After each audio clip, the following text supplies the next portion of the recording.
You know, here. What's up? I was thinking about something. What are we thinking about, bro? I was thinking about what's going on in the earth, right? What's happening in our minds? Yeah, and I wondered, why does it matter? We're about to find out. Holy shit.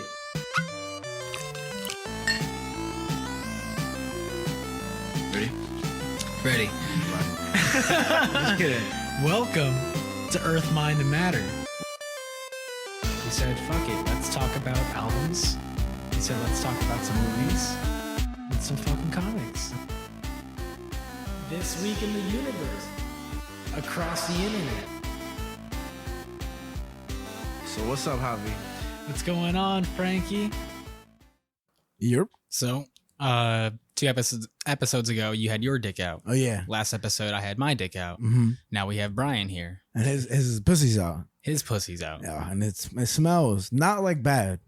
I mean, it's all subjective. Some people like that stink. Who? Like coronavirus victims? Listen, I'm just saying, maybe there's someone in the room who likes the smell. Yeah, and it may or may not be me. Or me. Or you.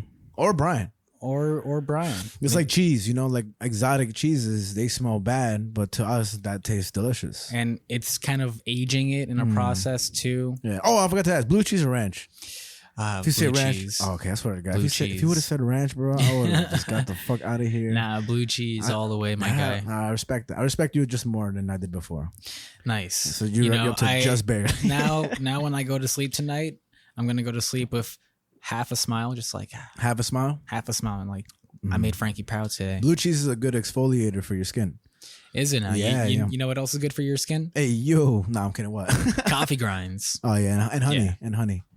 Yeah, fucking my mom just started collecting some coffee grinds. She's like, if you want to start doing that shit, I'm like, okay. Just throw that shit in her face. Exfoliation.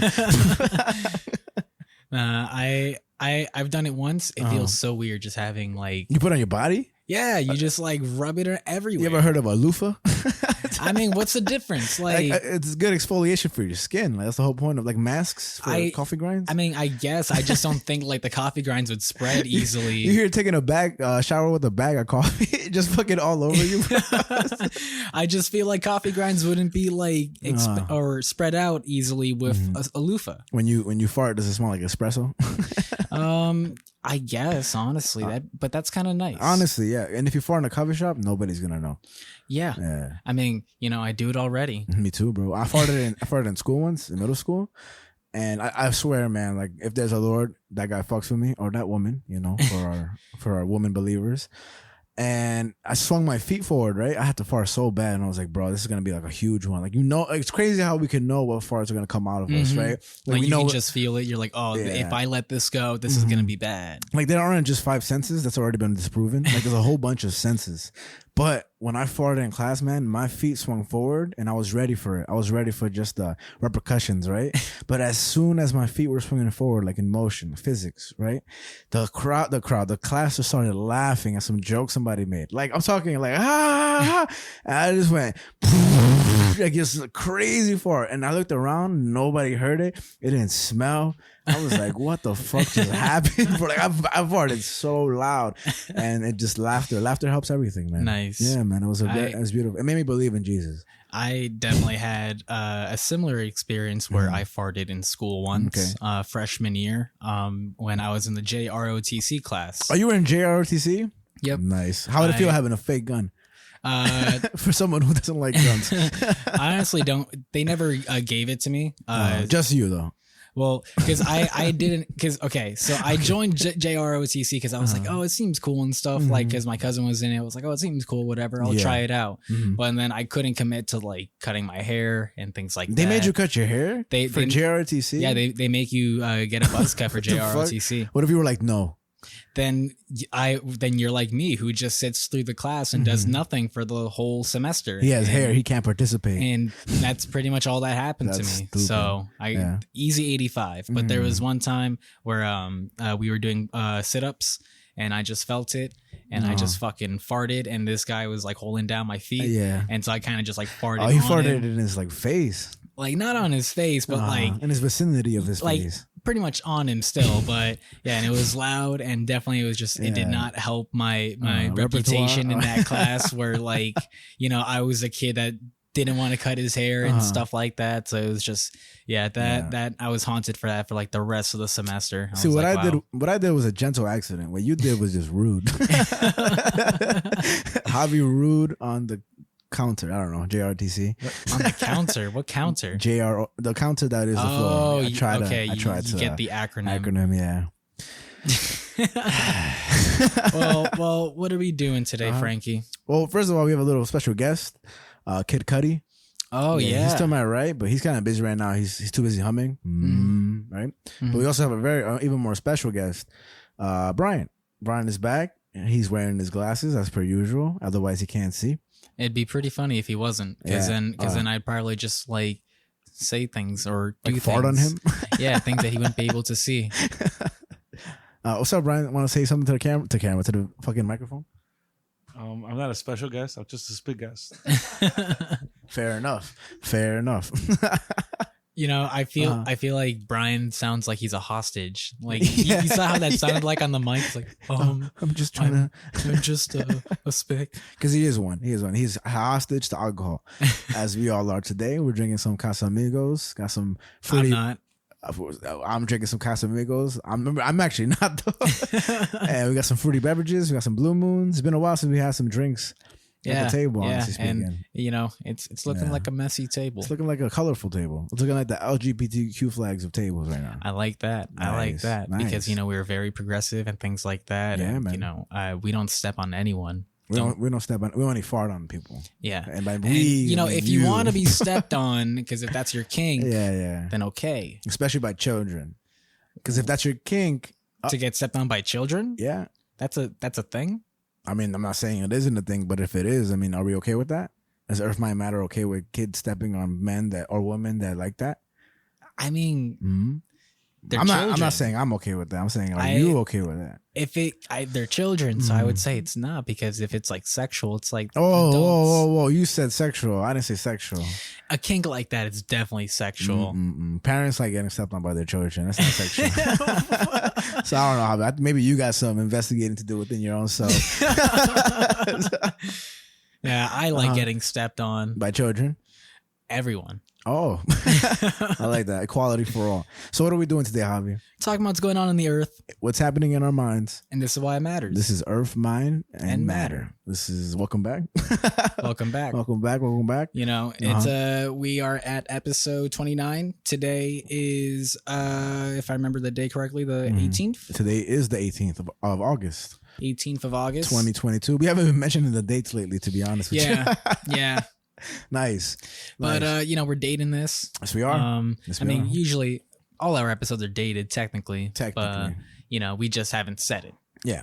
But now we are going to say it from here forward. Maybe. Allegedly. Yeah,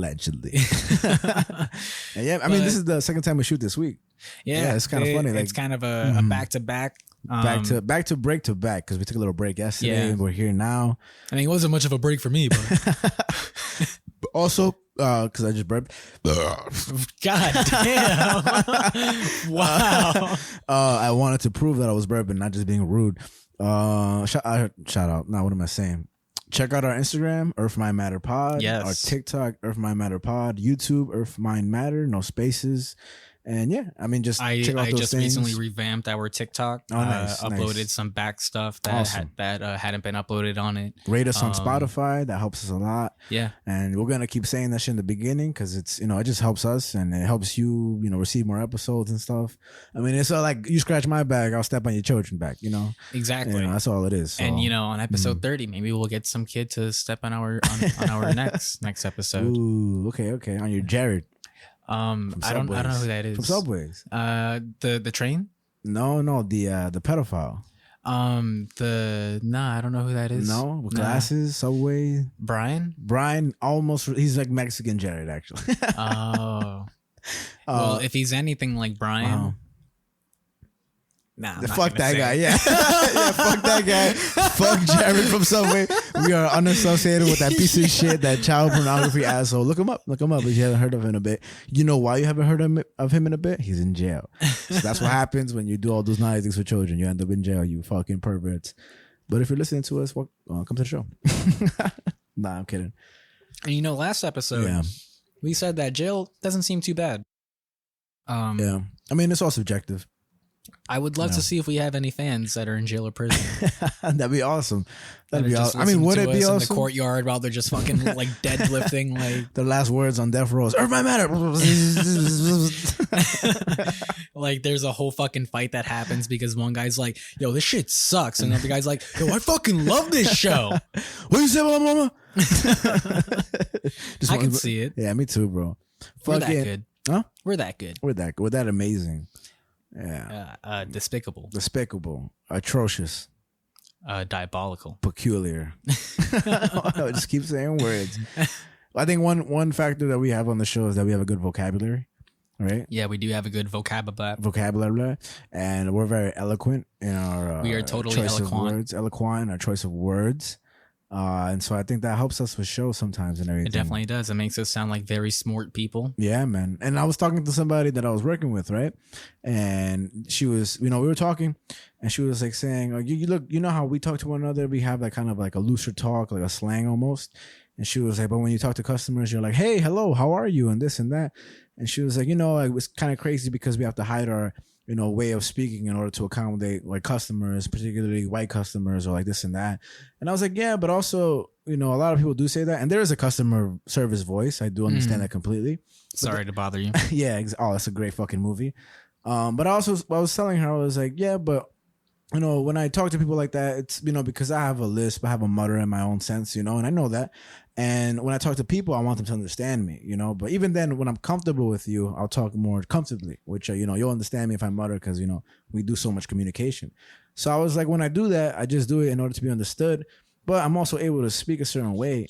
And I've never agreed with that whole idea of talking white, like, oh, you talk white, like, sorry to bother you, right?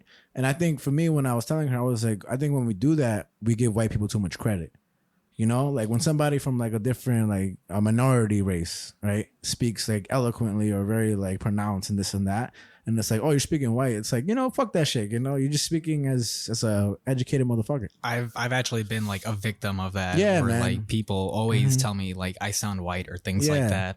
And it's just kind of like, I don't know what to tell you. Exactly. Like, and it's like, it all comes from being educated and practicing, what is it, enunciation and, how you pronounce things and all that shit. But I think that fuck that old trend. Like if you, are coming at people or your fellow peers or just a random person for talking white, how about you just stop discrediting any other race or, person, just for not meeting your standards of, how you perceive people that look like you or are white, Didn't mean to get a little preachy, but I've always held that stance. There was definitely like an instance that I remember pretty vividly where these two friends of mine that are primarily more my cousin's friends, like they're just kind of family friends. And they visited upstate one time, and it was just me at the house that weekend. My cousin was in school, so I was just hanging out with the two of them that weekend. And there was like I brought it up of like, oh, who do you think is like more ghetto between me and my cousin? And they were like, oh, definitely like your cousin. He's definitely way more ghetto than you. And I was like, really? And like, why is that? And they gave the reasons and whatever. And then later that day, because he's shot a motherfucker. And then later that day, we're driving and fucking fog starts coming in around, or like among the roads and whatever. And I say, man, this shit is eerie out here. And they go, you see, it's shit like that. No one talks like that. And I'm like, Jesus Christ, like what the fuck? Nah, you're right. I mean, I would have been like, hell yes, Erie's a motherfucker out here. But you're right. A lot of people are just like, yeah, you gotta say, nah, this shit's spooky, bro. Like, and it's all the same message. You feel me? And I feel that regardless of anything, you should just be encouraged. If you're listening and you've been a victim of, talking white and stuff like that, fuck all that shit. Keep moving forward. Enhance your vocabulary. That's the best thing you can do, because in that way you can communicate what you want to say even better, even more clearer, more effectively, and it's just a benefit to you. Like I'll say this, after reading so much comic books, it just it helps. Like reading is beneficial in general, you know, and even like music and movies, like, you know, reading captions on movies. I mean, all these things are crucial. I think so. So like, you know, a little more serious on the opening this time, but I think that's a very important message to send out, especially because I was just reminded of it. But I really, you know, don't give white people too much credit. Everybody, Black, Hispanic, Indian, blah, blah, blah, blah, blah, blah, you know, whatever the fuck you are, just keep on, like zebras, you know, this and that. Like, transfer the message your parents wish they can transfer in English for them. Even though their languages are beautiful, your immigrant parents and stuff like that, use your own English and your own self-taught things to, you know, prevail verbally type shit, you know? You know what I feel like doing right now? Raising the American flag and fucking crowd singing surfing. that shit. I feel like crowd surfing right now. At church. Right? Because that's what it feels like right now. I feel like I'm at church. I feel like crowd surfing. Preach. I think I get it now, Frankie. I think I get it now. Have you seen that video of the guy, the Reverend? He's like, coronavirus, I blow on you. You never see that? It's like the whitest pastor ever. He speaks white, but like in the worst way. In the way that it should be meant as, like Southern trash, respectfully. Respectfully. That's how you prevail. I'm just imagining someone in like Missouri, and they're like, they hear them like, and then you say respectfully, and they're like, okay. Yeah, it's like saying like something racist. You're like, oh yeah, that guy, that race that I won't mention eats chicken, and they're like, oh, but you're like, no racial. Cartwheel. That's an old video from, I think, Timothy De La Ghetto. I don't know if you know who that is. Nah. You know who Timothy De La Ghetto is, Brian? Of course. He's awesome. He's an awesome YouTuber. Like one of the first like upcoming YouTubers in the past. And I think he had a video where it was like, he would like say some shit and he'd be like, but no racial. It's bad funny. So that's sort of like out whenever we say some crazy shit. Like no racial though. And everybody's like, okay. The cancel army would just be like, you know what? These guys are good. So to all our old episodes, no racial. We just gotta like say that at the beginning of every episode. No racial. And at the end, so everything in between is all sweet. It's like and a candy. parental advisory warning. God damn. But yeah, so what you got for me, Javi? All right, my guy. As we do, I got 3 topics for you for our news section. Okay. No writings, no nothing like that today. Well, kind of actually. Okay. You'll understand. So the 3 stories I got for you. The first one I was very excited to bring up. Yeah, you this mentioned is it like last headline episode. for me. Okay. I'm very excited to talk about this. Ooh. It's actually a documentary that's on YouTube that I watched. And I just basically was like, I need to spread this because this awesome, is super man. cool. And it's called The Rise and Fall of Neos VR, the first metaverse. Ooh. So that's going to be really cool to dive into. And then the second topic I got for you is about Austin Tice. Have you ever heard of Austin Tice? Only Austin Powers. Nope. No. Well, this guy, the headline is, who is the American journalist believed to be held captive in Syria? Ooh. So it's a pretty interesting conversation that's going on at that. Okay. And then the last topic is I'm going to do sort of a read along again in terms of like how I did at that Punk article. Yeah. Because it's written just extremely well and it's kind of written like a story because it's sort of an interview, but it's also just what's the word, like a bio on this certain person. And so it's called Jake Plummer Wants to Live Forever. Okay. Have you heard of Jake Plummer? Nope. Only Jake Paul. I seen Jake Paul in Dallas, Texas, actually. You told me about that. He dubbed my shit, bro. It would have been cool. It would have been cool, like, you know, take a picture with him, put an Earth My Matter logo on the shirt, blow it up. But he just said, nope. You should put on a Pokemon card and give it to him, like, hands down. Oh, that would be a good down. idea. That way when he flips it, he's like, God. That's a good idea, man. Next time I see him, which will be never. So, yeah, those are topics I got for you. Yeah. But anything you want to say before we dive in? Have you heard of Midjourney? Midjourney? I have not. I was really hoping to show you this before the podcast. I did get here a little late. It's some crazy shit, which I won't go too into detail. But next time we shoot the podcast, I want to show you what Midjourney is. Okay. And I got it from a YouTuber and like the podcaster that helped Joe Rogan start his podcast in the beginning, Ryan Redband, right? He does a virtual Redband show at night. That's where I get a lot of my VR news. He always covers the VR news and stuff. But this shit is crazy.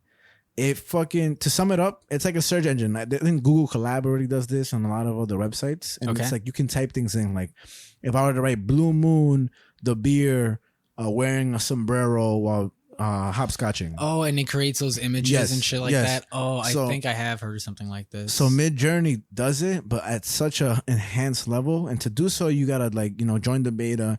You type your commands through Discord, but the images that pops up, it'll pop up. It'll like render on like a minute and stuff, right? It'll give you 4 images, and then of the 4 images, if you like either or, which are pretty fucking accurate, you can either pick that one image of the 4 that you like and get 4 other versions of it, or more a hyper realistic version of it. And what he was basically saying is that this is going to ruin artists in the future, because it's like there's things that he typed in and came up with that would take an artist like 2 hours to draw, or like maybe an hour or 20 minutes, but this does it in 2 minutes. And it's because the other ones that like he's shown have been kind of shitty. They kind of come up with like random ass photos, like generators and stuff like that. But this one is like scary, amazing real. Like some of them don't even look like drawings. Some of them look like porcelain figures. So it's called Midjourney. And I really want you to check that out. And maybe I can show you afterwards and stuff like that. But it's super fucking impressive. Yeah, I've definitely heard of something very similar to that. I'm sure there are many projects that do the same thing at the moment. Yeah.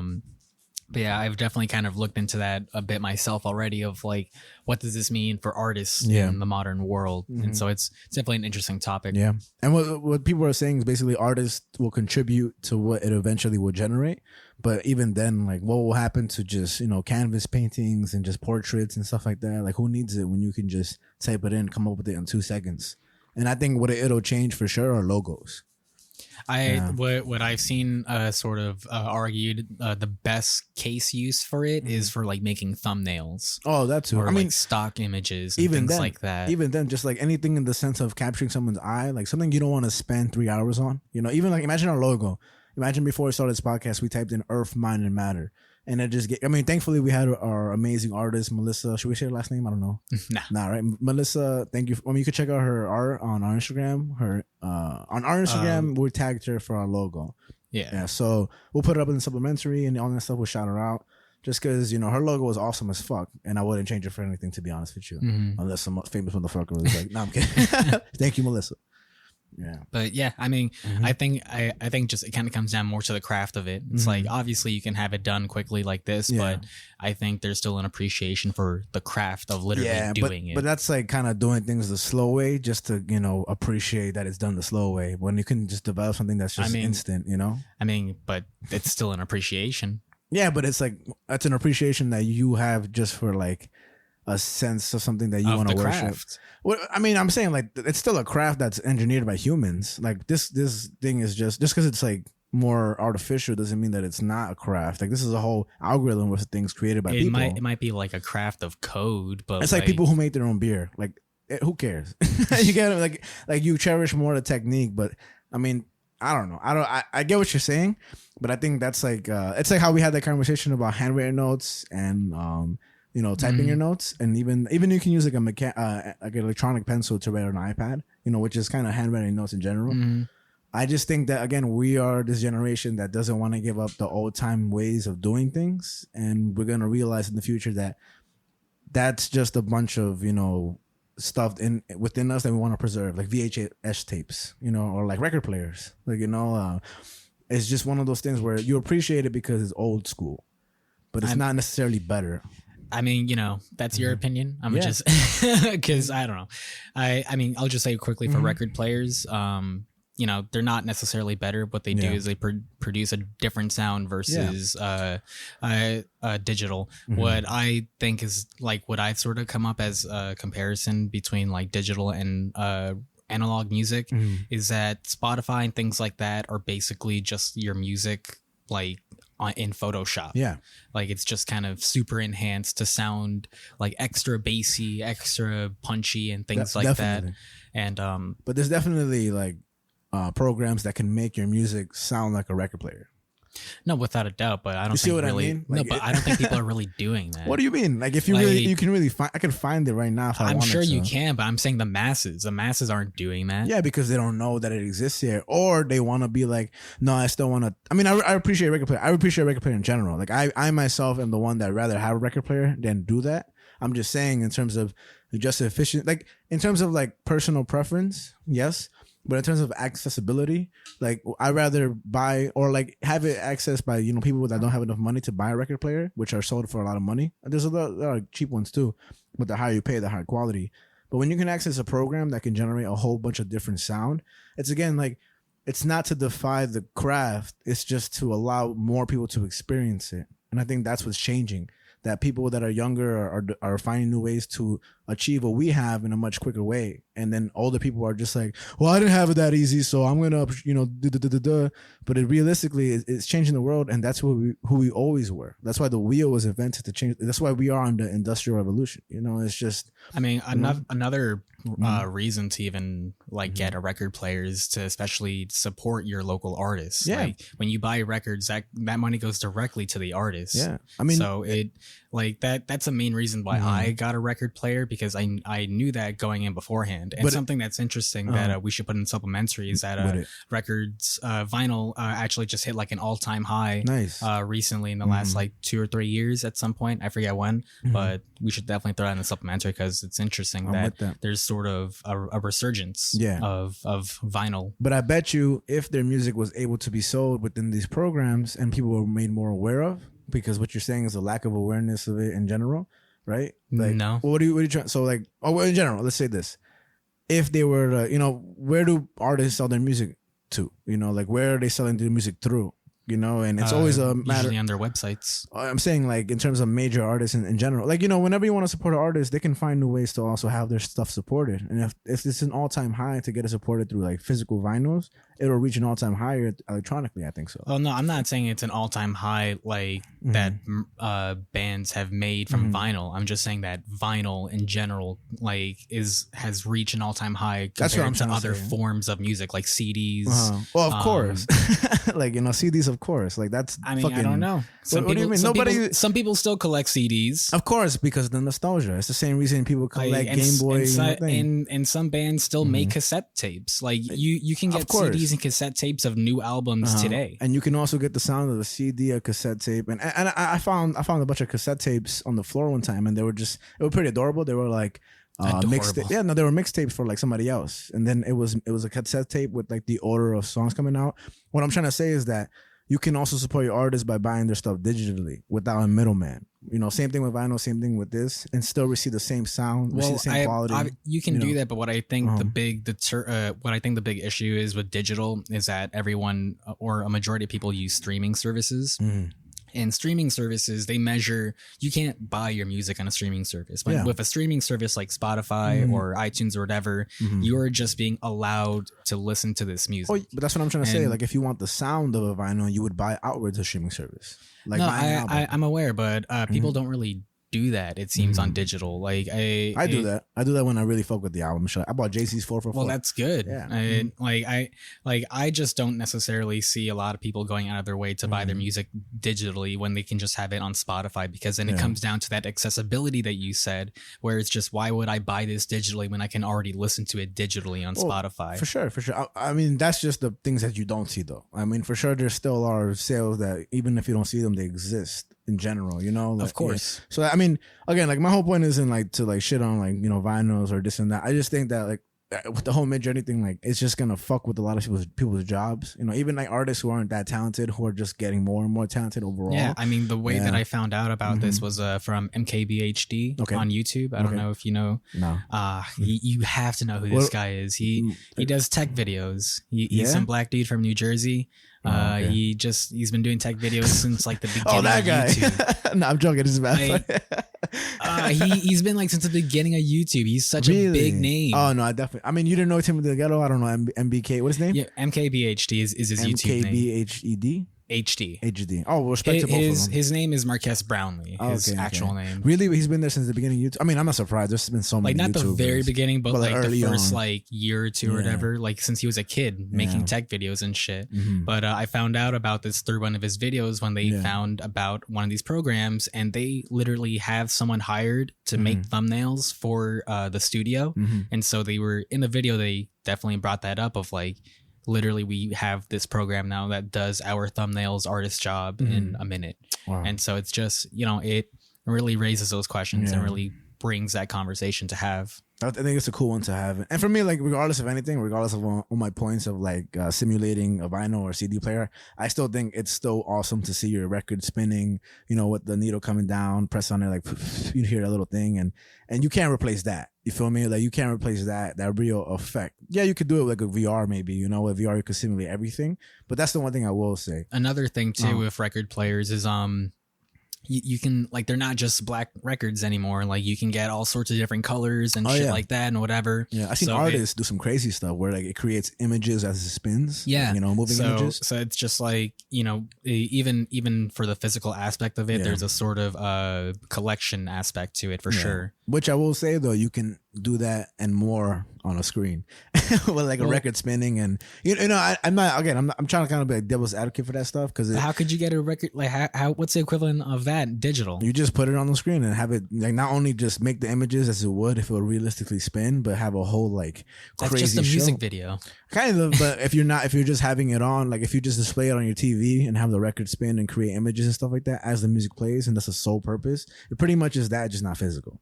You know, that just sounds like a music video, though. I don't know. I mean, realistically, it's kind of the same thing, though. I mean, the only difference is the physical aspect. You know, if you saw your record vinyl on, like, doing whatever you saw, like the artwork and everything, and you saw that same exact thing on the TV, you know, it's the same thing. One is just digital. One is that's what I'm trying to say to you. Like, again, I know what you're saying. It's not as cherishable. I know what you're saying. Yeah. It's just like, it's just not the same at the end of the day. Like, it's obviously it's the same of like, oh, it's the same thing, obviously, but it's not the same when it's not in your hands. Ask people born in 2003, bro. They'll be like, nah, bro, you don't understand, man. Like, my favorite album is all digital and it's shown. It's like when Travis Scott did his concert on Fortnite.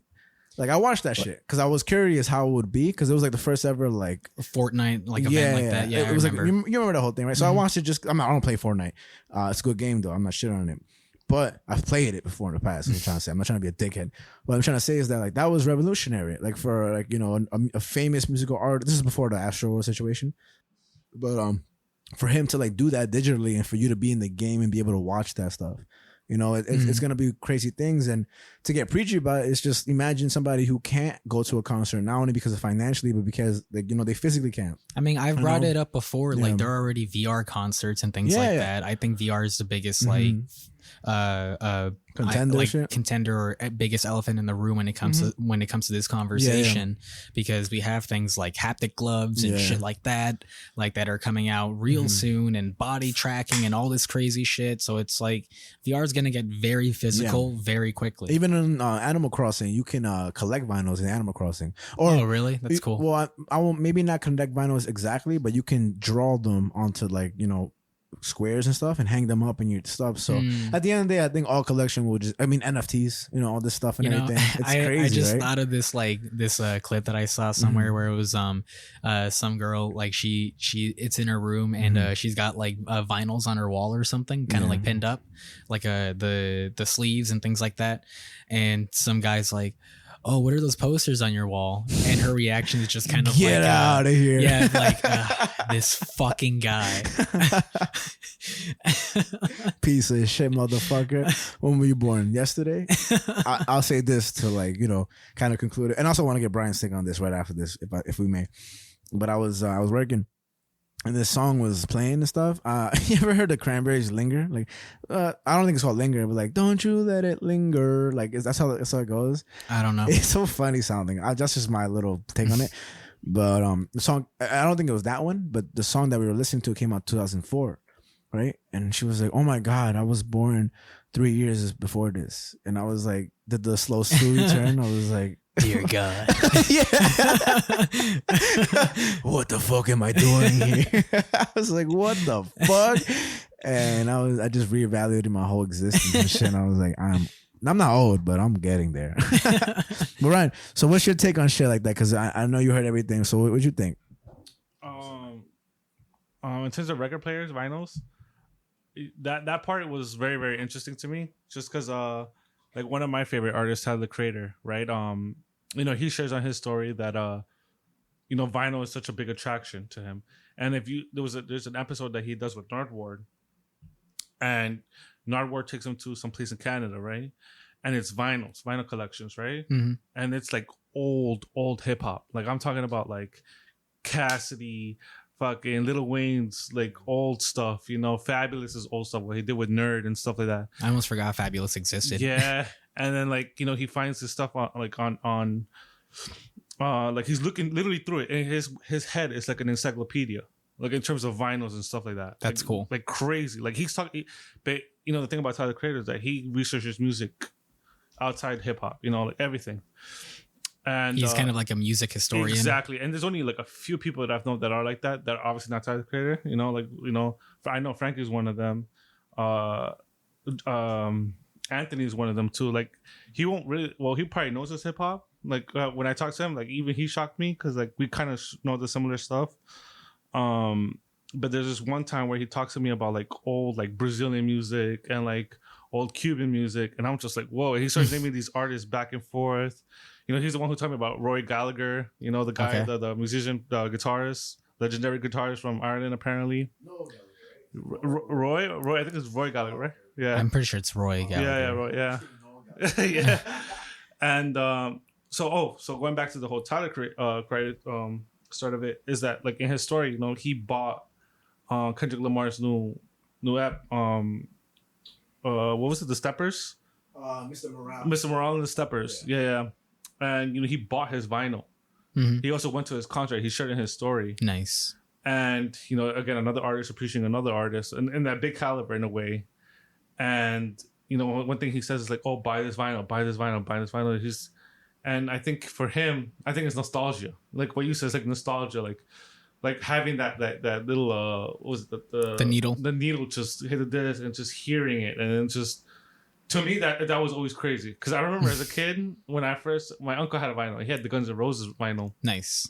And when he had the Guns N' Roses, I remember him hitting the needle would just go there and it'll play this music. How does that happen? Like how does a disc just you know? Like I remember as a kid I was just like, I thought that was the most futuristic thing ever because I was like, yo, fuck the computer, fuck this. Like, how is a needle playing music?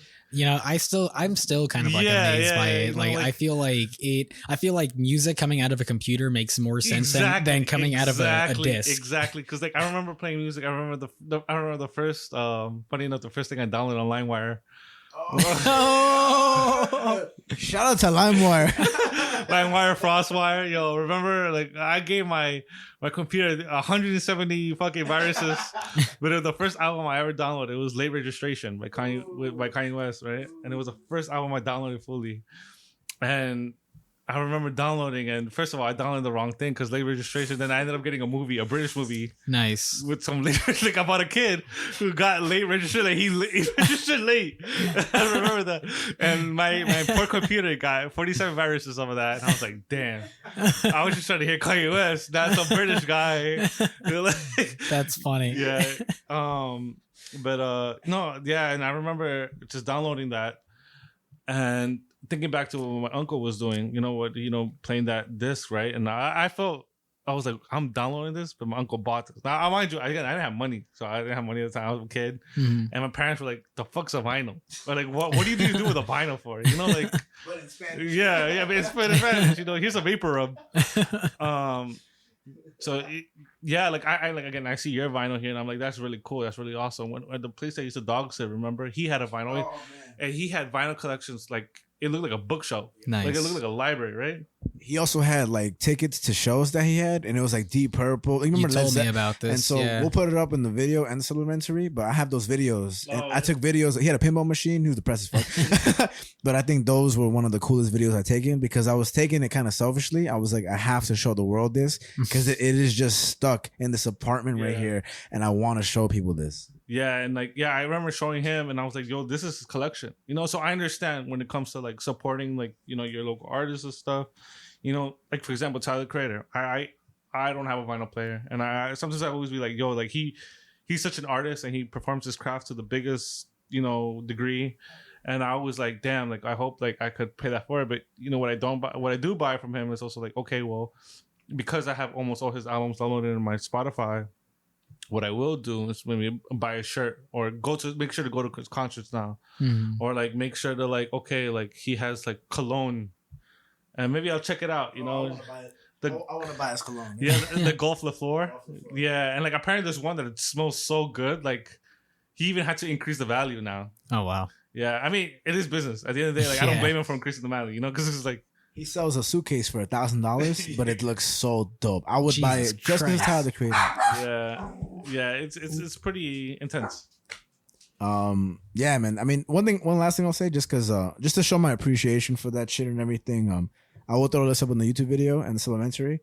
I saw somebody by the name of DJ Scratch, who's a fucking predominant, I think producer, if I'm not mistaken, or this and that. But he scratches on the, the fucking DJ board and everything, whatever it's called, which I think is awesome.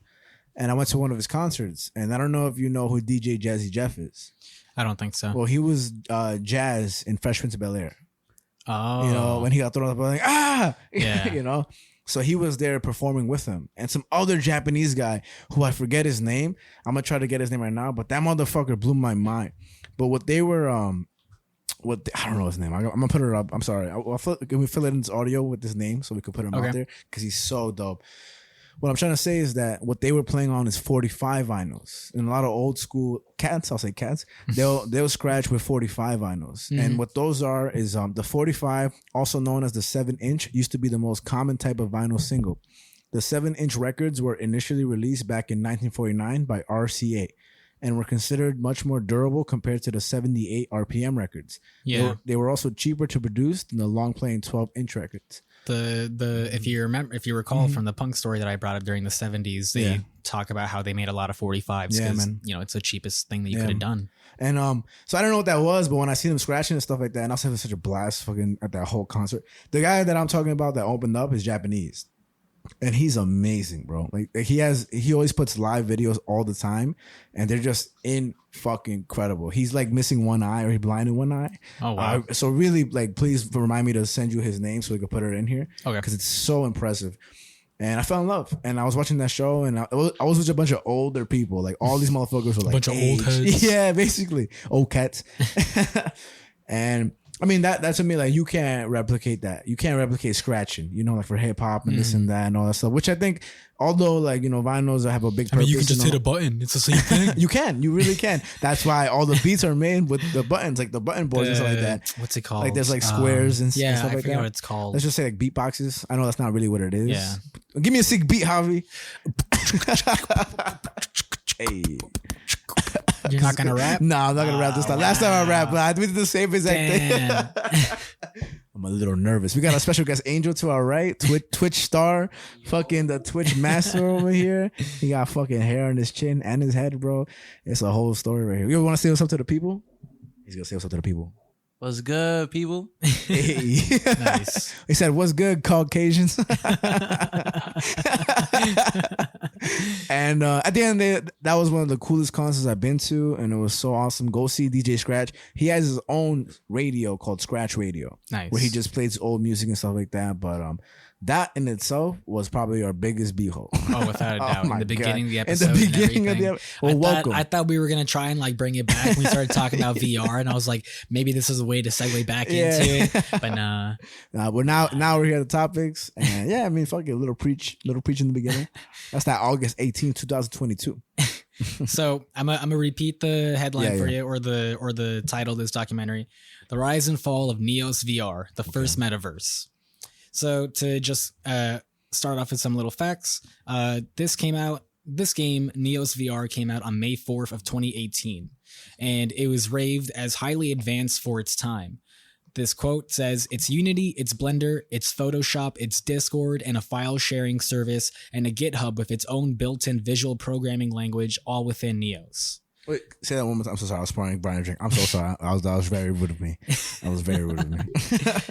So, it's Unity, it's Blender, it's Photoshop, it's Discord, and a file sharing service, and a GitHub with its own built-in visual programming language, all within Neos. And just what that means is things like Unity and Blender and Photoshop, those are kind of like highly advanced computer programs that a lot of developers or programmers will use and things like that. And so all those like services from those applications are available within Neos. Okay. But the thing is, these apps are better on their own, but Neos is the only app to have it all. It's like Creative Cloud, right? Adobe Cloud and stuff like that. Like that kind of like having an Adobe Premiere, Cloud Audition. where it has all these things. Yeah. But yeah, and this started off as a VR game. Okay. And to really get into the history of it, so back in 2014, the Oculus Dev Kit came out. This was basically the prototype headset of the Oculus before the very first one came out.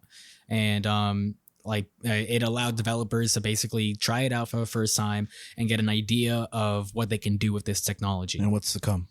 And well, it's more so to inspire them. Oh, okay. So to see like, oh, this is what you can do with it. Let me try and make something with this now. Yeah. And this inspired the creators of Neo. Their names are Thomas, who goes by the name of Fruxius on like a social media stuff. Okay. And the other person is Carol Hewick. And so they have a very interesting relationship. Mm-hmm. Fruxius is the developer of the game. He developed the whole thing by himself. Wow. He made the code and everything all by himself. Stay in school, kids. Stay in school. Learn how to code. While his friend Carol handled the business side of everything. Ooh. So they were sort of compatible in that a divide sense. And conquer sort of team where they both focus on their own things. Well, I like that. Divide and conquer. So what's the opposite of divide and conquer? Divide, the multiply. Assimilate and lose.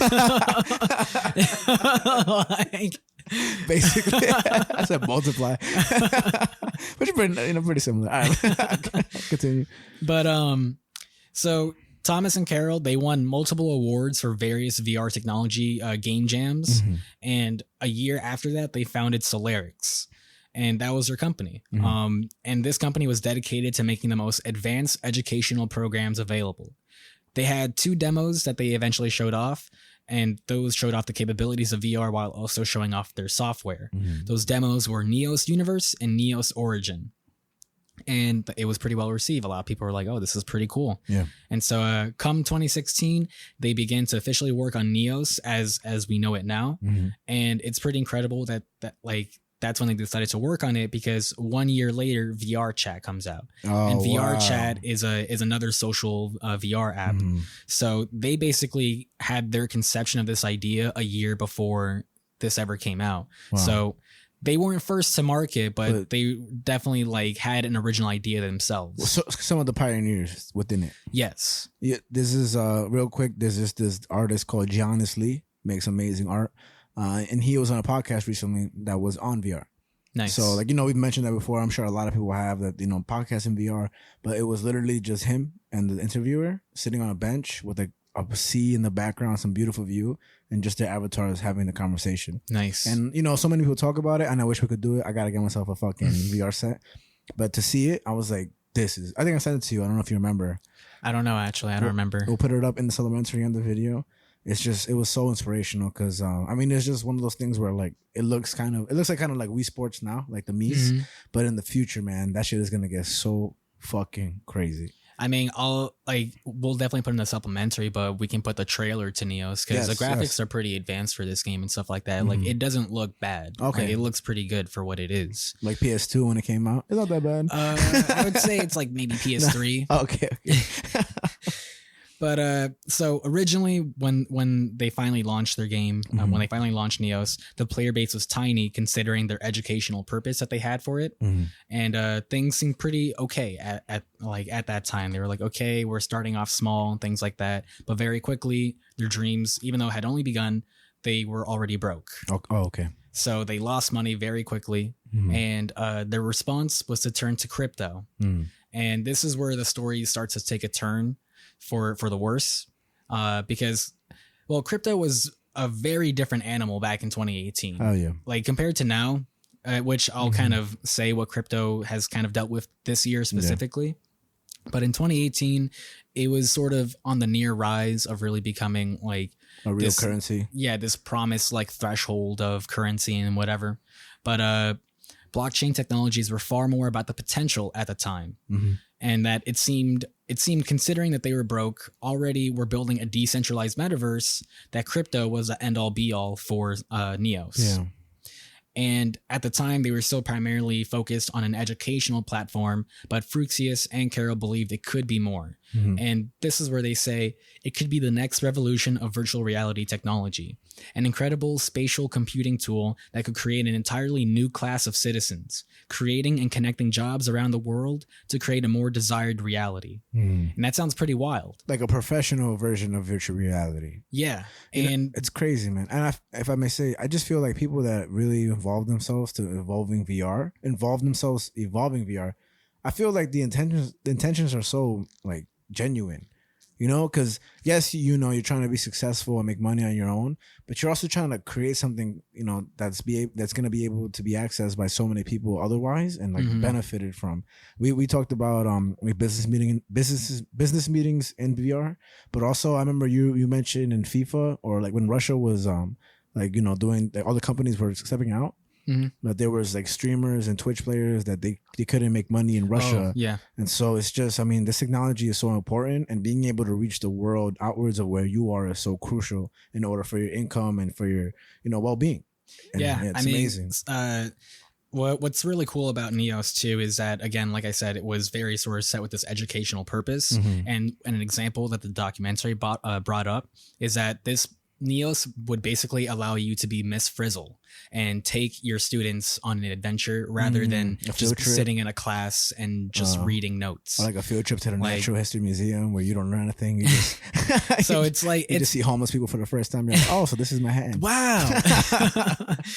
But yeah, so I felt like that was a really cool way to sort of look at it, where it's like, instead of showing like kids a PowerPoint of the human body, you can go in the human body in VR. Wow, it's like I mean, Rick and Morty has an episode like that, and so does Futurama. I mean, so a lot of people have that concept in them, but to actually do it for educational purposes, like, oh, you want to learn about the, you know, long intestine? You have 17 hours to go through it and stuff like that. And fuck, I forgot I was gonna say something, but damn.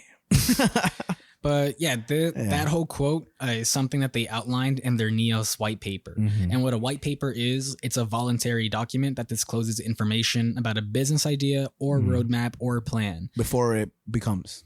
And it's usually done in preparation for an ICO, which is initial coin offering, which is what you go through when you're trying to get funding from like anybody willing to fund you. Pretty much. Like a pitch.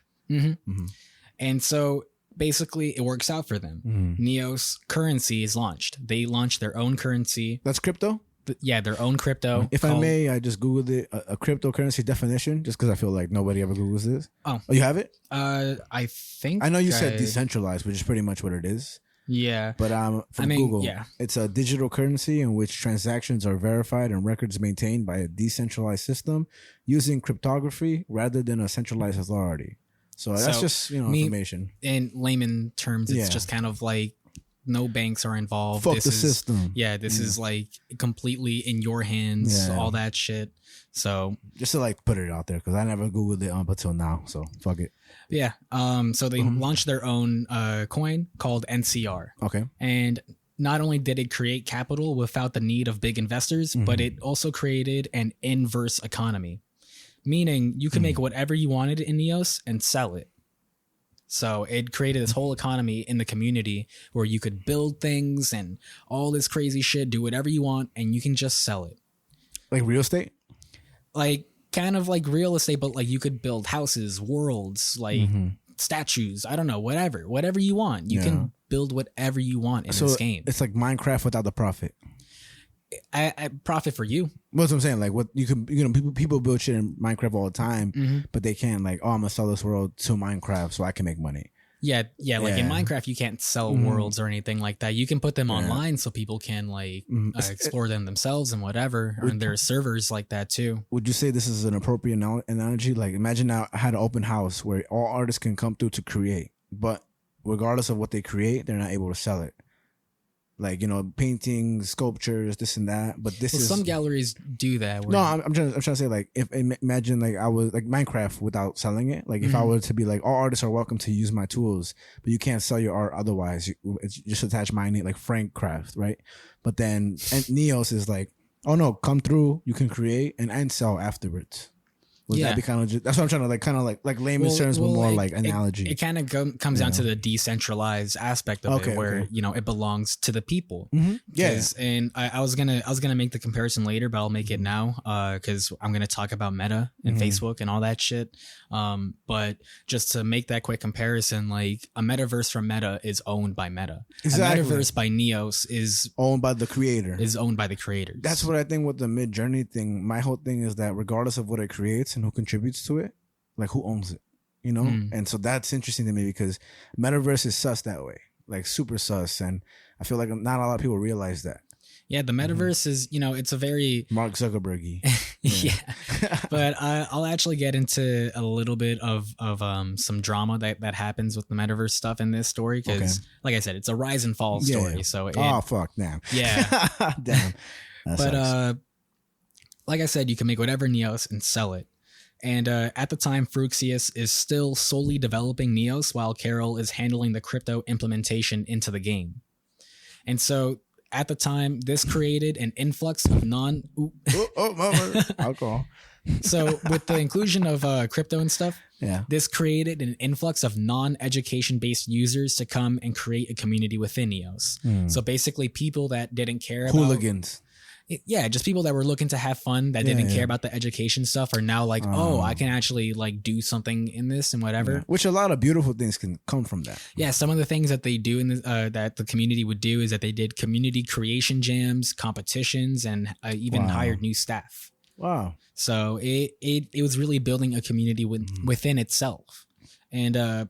However, along those new users, the community and developers of Neos began to grow further apart as cracks began to show. And this is where we get to October 2021. Ooh. And this is when Facebook changes its name to Meta and announces their metaverse. And this is where things get really shitty for Neos.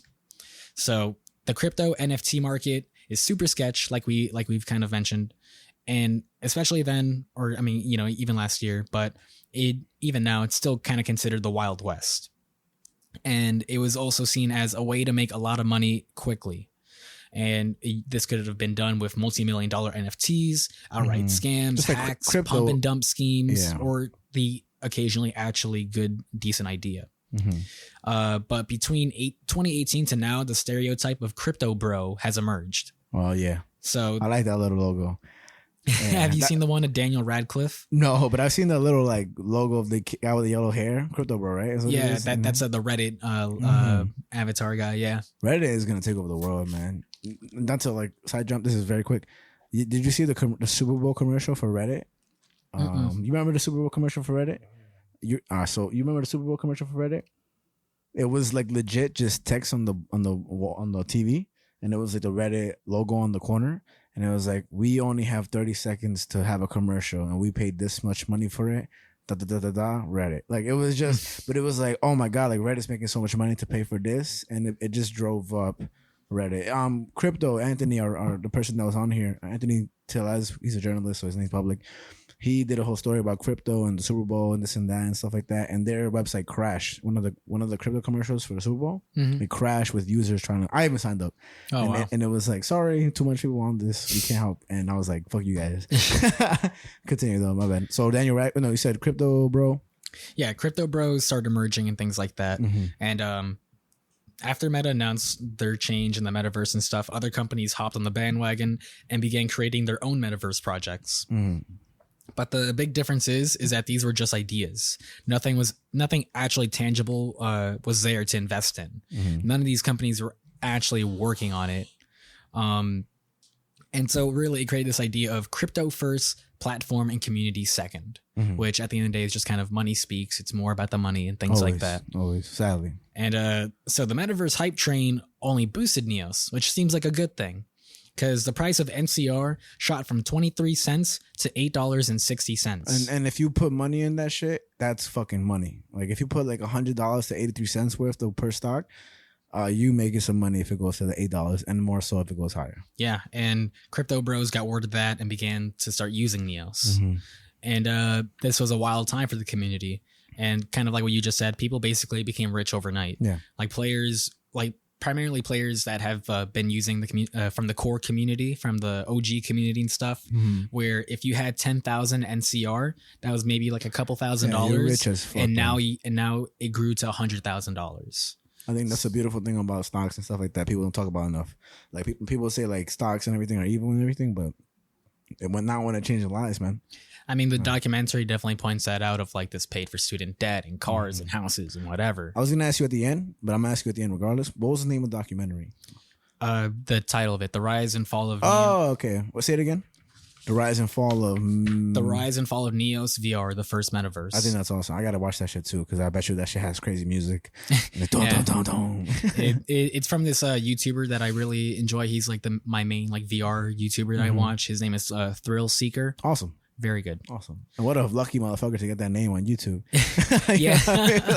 It's probably like Thrill Seeker 1, Thrill Seeker like Thrill 4, Seeker 5, 138765542. Thrill Seeker 6666, Thrill Seeker Thrill, all that shit. Man. XX Thrill _ Seeker XX XXX Spiky.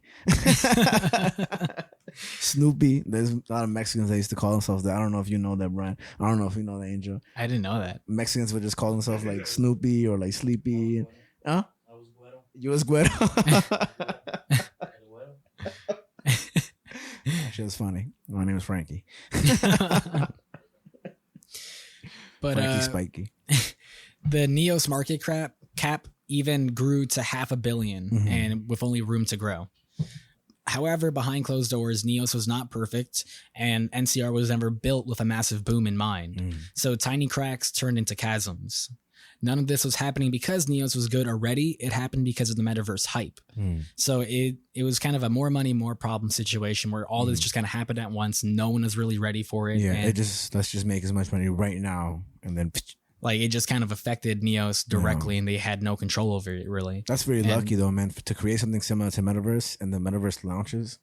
And that's like a fucking you catch everything in stride type shit. Yeah. Wow. And so the tensions were growing between Fruxius and Carol, as well as the old community with the new community. And this eventually led to what the community calls the Great Divorce.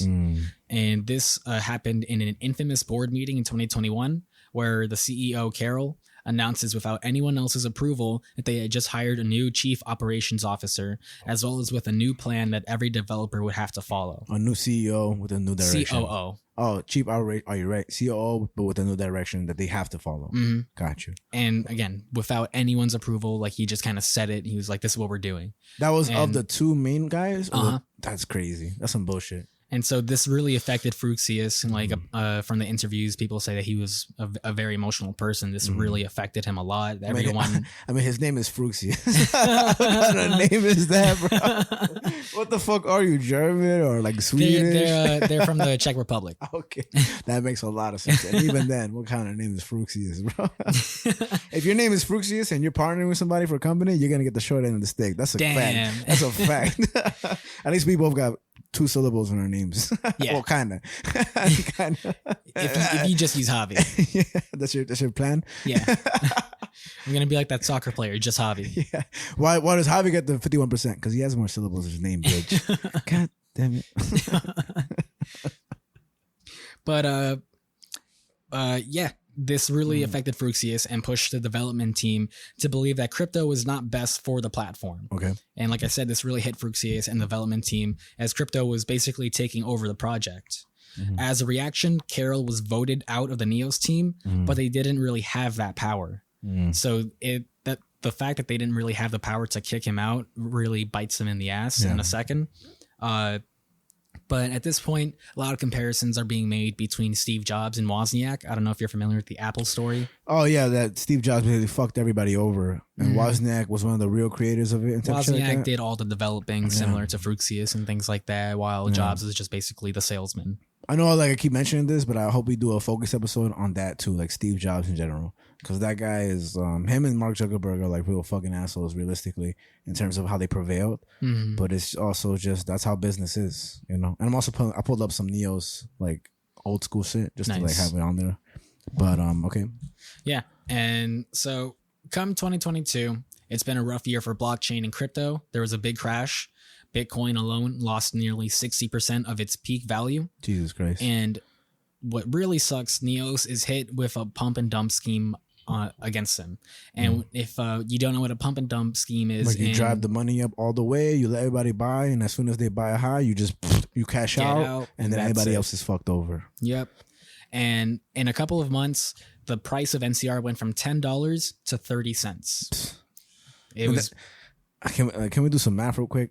So like, say you had, so it went from $10, right? $10 to 30 cents. So if you had 600 shares, you would have $6,000 worth of the currency, and it went to 30 cents. I said 60, right? Or 600?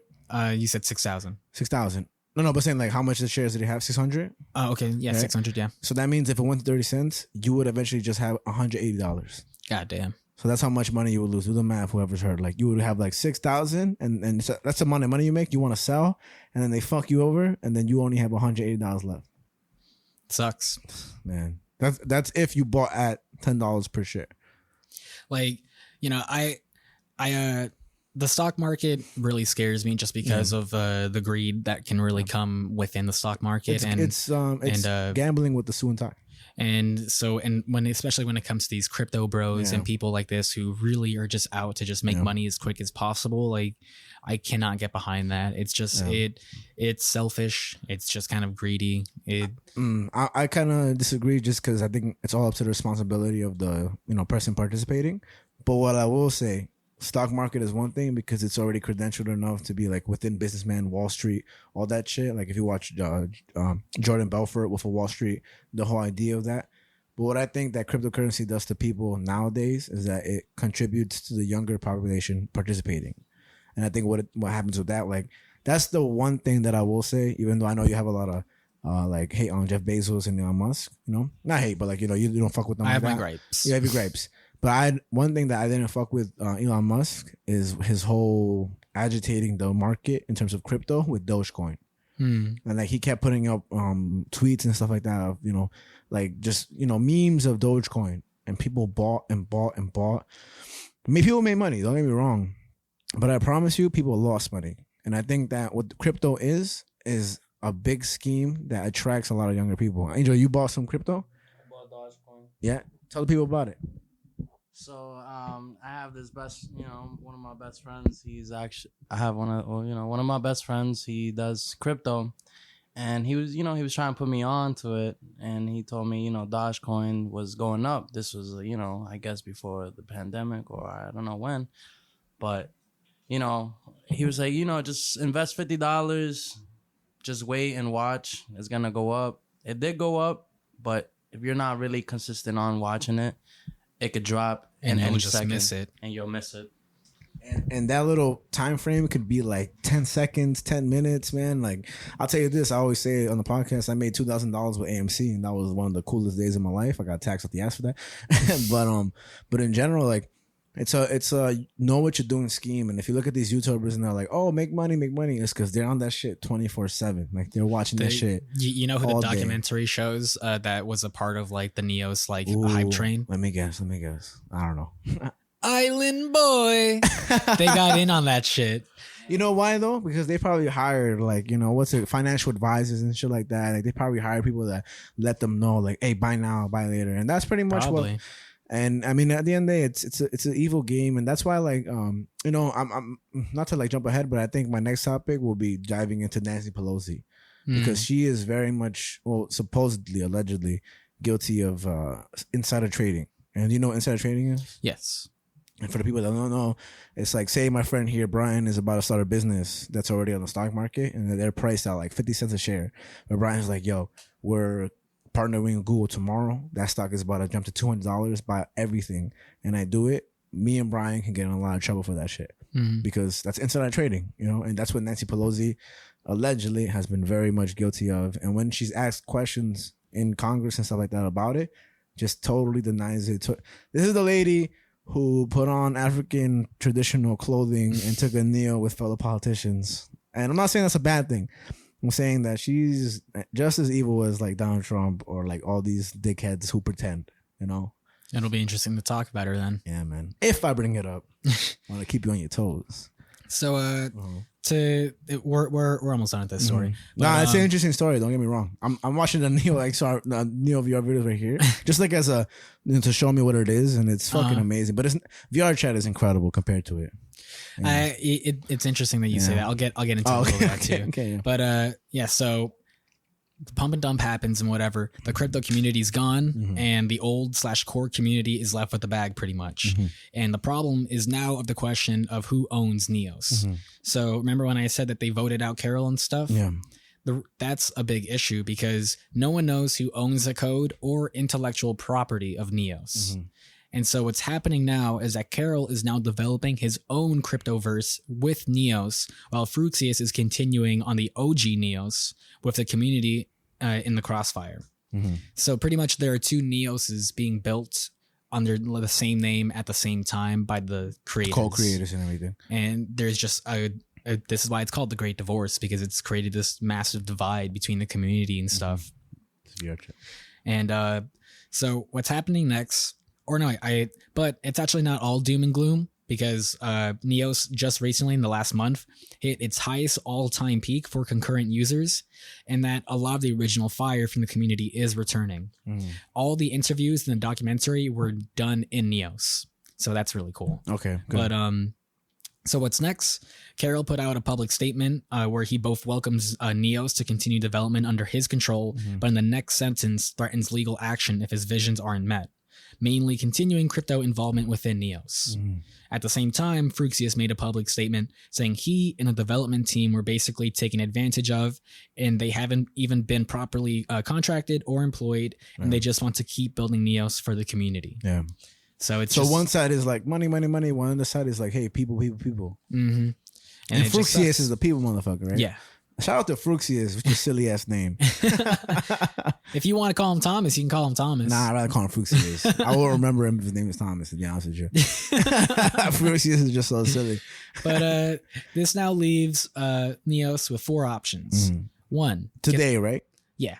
This leaves them with 4 options. 1, they can get the band back together. Everyone gets back together, leave their egos aside, just get their shit together. And Which I think they should. And just say, hey, we need to work on this for the betterment of this platform because it's an amazing thing. And that was the initial fucking plan from the beginning. So how about y'all step off your high horses and just fucking do it for the people? And then the second option is Neos gets forked, meaning it continues on this current path where there are going to be 2 separate Neoses. And that just kind of sucks if that's going to be the case. The third option, they could pivot it to open source platform, meaning that they could just make it like completely open to anyone to get involved in whatever. So it wouldn't necessarily be owned by them anymore. And the last option is to let it die. So that I don't want to happen. So, and there are definitely some things where VR chat sort of surpasses Neos in. Yeah. But what's really interesting with Neos is that what the documentary points out is that you could, as a new user, you could go in and an old user can help you learn everything in that because your menus are visible to everyone else. So like you could basically learn everything with hands-on as someone. In VR chat, it's more like personal to you. Like you'll see the avatar across from you and they'll be on the menu, but you'll just see them kind of standing there, not like kind of not interacting with you. But they're like, oh Neos, no, I'm turning off the volume, turning off the... Neos is like VR chat unlocked. It's just like push to 11. Just you can do slightly more in it. That reminds me of something. Is it like Sims kind of, or like more advanced Sims? Well, Sims, like, you're controlling people, so... Well, VR chat, you are the people. Yeah, you are the people. Very fair enough. So, yeah, it's just the biggest issue that people have with Neos is, like, the user interface, like the menus and stuff like that. They say it's not very user-friendly, that you kind of have to be, like, a developer or a programmer to really get your way around the menu. So maybe adding, like, a simple mode for people who don't know those things and shit like that. I feel like that's not... I don't know. I feel like when you simplify things, you just worsen it. It's kind of like RPG games compared to modern story mode games. Well, I think, again, like a simple mode, not make it simple, but just like if you don't know how to do this, just hit the simple mode so that way it's a little easier for you. Tell me if you heard of this, but I heard VR chat recently got a big update that kind of fucks with everything. So this is why this story came out because and why the Neos hit their highest concurrent users because VR chat got their update like safety type shit where they added anti-cheat to VR chat, which blocked a lot of mods. And mods are fucking awesome when it comes to VR, but it's unsafe. Yeah, it's kind of like that necessary evil in a way where it's like, you know, this helps the betterment of everyone at the end of the day. That's why you don't see swastikas online a lot. Like, it's like, we're not going to allow this if it means we can allow cooler shit. Like, this is a reason why we're stopping all this stuff. Yeah, and so a lot of people jumped off of VR chat and started going to other social VR apps like Neos. Yeah. You know what I think is going to happen? I think they're going to sell out. Do you think Neos is going to sell out? Yeah, just because I think that if they from the beginning couldn't agree with each other, it's like kind of like Blink-182 when you were telling me. By the way, that Blink-182 poster you have up there, is that the original drummer they kicked out or a newer drummer post? That's Travis Barker. Well, the left. Yeah. Oh, fuck. So that's a newer version of Blink-182. Yeah, so that's Travis Barker, Mark Hoppus, and Matt Skiba. Signed by all of them. Yes. In person, you got that signed? It was already signed when they gave it to me. Oh, they gave it to you. Yeah. Those motherfuckers gave it to me. I got VIP tickets for my first concert. What a god. That's awesome. I was just asking because I remember the drummer they kicked out. That's Tom right there? Nah, that's so Tom got kicked out, so that's Matt Skiba who replaced him. Tom was the GOAT. From the little I know. Nah, man, I think, you know what I think is going to happen with this little section? A lot of people won't understand it. And the only reason I do is because, like, I have that background with, like, the Red Band guy and everything. And like, I get a lot of my information from him because he really dives into that stuff. And I think it's important. And I think, respectfully to our podcast, like, a lot of people be like, what the fuck is he talking about? And you did a great job explaining it, what I think. But I think people who are involved in the VR world are going to be like, hell yeah, motherfucker. Like this. Because that documentary, I just looked it up. It came out 5 days ago. Yeah. That's amazing. So that's to show how modern and recent this occasion is. And I think it'll affect a lot more users because, like, right now, a lot of people use Xbox and PS3 and stuff like that. But when VR comes out for Apple and PlayStation, enhanced PlayStation and stuff like that, it's going to be a whole big deal with those things. And I think what you're saying right now is super... not progressive in terms of like politics, like in terms of real relations, and I think it's kind of like ahead of its time. And I mean, I don't think we've ever really had a VR topic on this show yet, which is another reason why I was very excited to bring this up because awesome, I love VR. And you actually were the first person. Like I've used the Android VR face thing. Oh, the Google Cardboard. Yeah, but like I remember we played the game where the VR headset, and I was like, "What the fuck? This is crazy!" And I heard a lot of people get woozy when they use VR for the first time, like going on a roller coaster and stuff. So even just using it for that time, it's like, man, I still think to this day, and quote me on this when I'm fucking 80. I still think that retirement homes in the future will be just a bunch of senior citizens with VR headsets. And I think in a dystopia, it will be a bunch of babies being born and immediately VR headsets are being put on them. And yeah, Matrix, I guess. I keep forgetting you haven't seen it. I seen it. I just fell asleep the first time so I watched annoying. it. Go Brian shot it. But I think ultimately that's what's gonna happen, man. I'm gonna write Matrix over. Well, Brian, what was the book that Matrix was based off of? Yeah, I definitely don't remember. Damn, bro. I fucking needed you right here, bitch. What the fuck? I'm gonna write it. This was your chance to show off your intellect, Brian. But Brian read it. Yeah, I read the book. Oh, Brian, you can read? Yeah, bro. Can you teach me how to read? Nah. It's crazy. People with glasses can read, but if they don't have the glasses, they can't read. What a fucking... Seems like a hack. So if I put on glasses, can I read? Nice. Yeah. I mean, you remember that Twilight Zone episode? I never watched Twilight Zone. Are you talking about like classic or new? Both, bro. Nah, I haven't. I never watched it. The new one is directed by Jordan Peele. I'm surprised you haven't even checked it out. I'm still gonna keep my surprise face on. You never watched Twilight Zone? Nah. We gotta get high and watch Twilight Zone, bro. What? I've wanted to. I've definitely seen a lot of things from that show. I'm serious, like the bro. one where they're like all pigs or something like that. There's so many, bro. I mean, what I wanted to explain to you, I don't want to ruin it. I don't want to be a dickhead. I don't smoke a lot of weed like that lately, but like, let's fucking get high and watch Twilight Zone. Seriously, like I want to. You too, Brian, and you too, Angel. Let's get high as fucking watch Twilight Zone. I feel like that's such a classic fucking show. It's on Netflix, right? I mean, I'm sure it is, but it's so fucking good, and I want to talk about something, but I'm not gonna ruin it. Not even to be like, oh, you haven't watched it, bro. Nah, even then, like, it still probably doesn't hold up because it's like slower, black and white, this and that. But there's just, I want you to see it, man. I want your genuine thoughts too. Like, if it's ass, like, fuck it, it's ass because it's today's times. But I've never seen Jordan Peele's Twilight Zone. I think it's pretty cool he did that shit. I haven't heard the feedback from his, so I don't know how good it is or whatever. Damn, bro, you missing out. Even today, like it's like kind of like the reason Black Mirror is so good today is because of the Twilight Zone. I'm definitely aware of that. The novel, it's the narrator of Nona Fernandez's mesmerizing and terrifying novel, The Twilight Zone. What the fuck did I just look up? We didn't need that information. I'm an idiot. I looked up what was the book, The Twilight Zone, The Matrix. I'm a dickhead, bro. Whatever you just said, it's just like erase that. Lauren Groff's fourth novel, Matrix, is about a 70-year-old Marie de France sent to England to be the new prioress. What the fuck? Oh, the book is called Matrix, which is hilarious. I didn't think it was called Matrix. That's fucking hilarious. Anyway, I do think that the future, it will hold them selling out, my opinion, just my guess, honestly speaking. But I also think that VR is a very big opportunity for the whole world. I just still think that it sadly will host a lot of crimes and a lot of pedophilia, a lot of like harassment, a lot of like hacking and tracking and just like, you know, money scheming type shit. And I just think it will host so much of that before it gets like amazing. I mean, some things got to get worse before they get better. Yeah, but Facebook is already pretty bad. Yeah, I still don't like their metaverse shit. I just don't like Facebook in general. I still have one, to be honest with you, but I haven't updated I only have it just to get the birthday updates. Oh, okay. And Facts. And no, but also to keep up with like any family that are outside the country. Yeah, man. WhatsApp. I could do that. You know, one time Javi hit me up and he was like, download WhatsApp, send it to me. It's a better way to do it. And I told Javi, this was like way early into the podcast. I was like, Javi, that's the most Dominican shit you ever said to me. I was like, what, bro? Like WhatsApp is good though. It's a good fucking. I feel like everyone that I've known has WhatsApp. I felt like it was so weird that you didn't have everybody WhatsApp. that I know that only speaks Spanish has WhatsApp. It's a fact, bro. My coworker who wants tamales, she speaks in Spanish. She's like, bring tamales to work, and she WhatsApp. So it's a proof fact.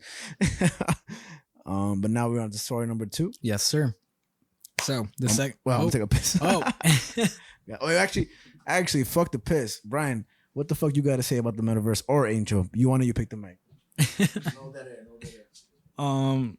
In terms of the metaverse, yo, man, it's intense. It's a fucking intense because I feel like we're really in the early stages of everything, yeah, like like footsteps, baby steps. Yeah, and I think it always reminds me of like this dystopian stories, like, you know, like The Matrix.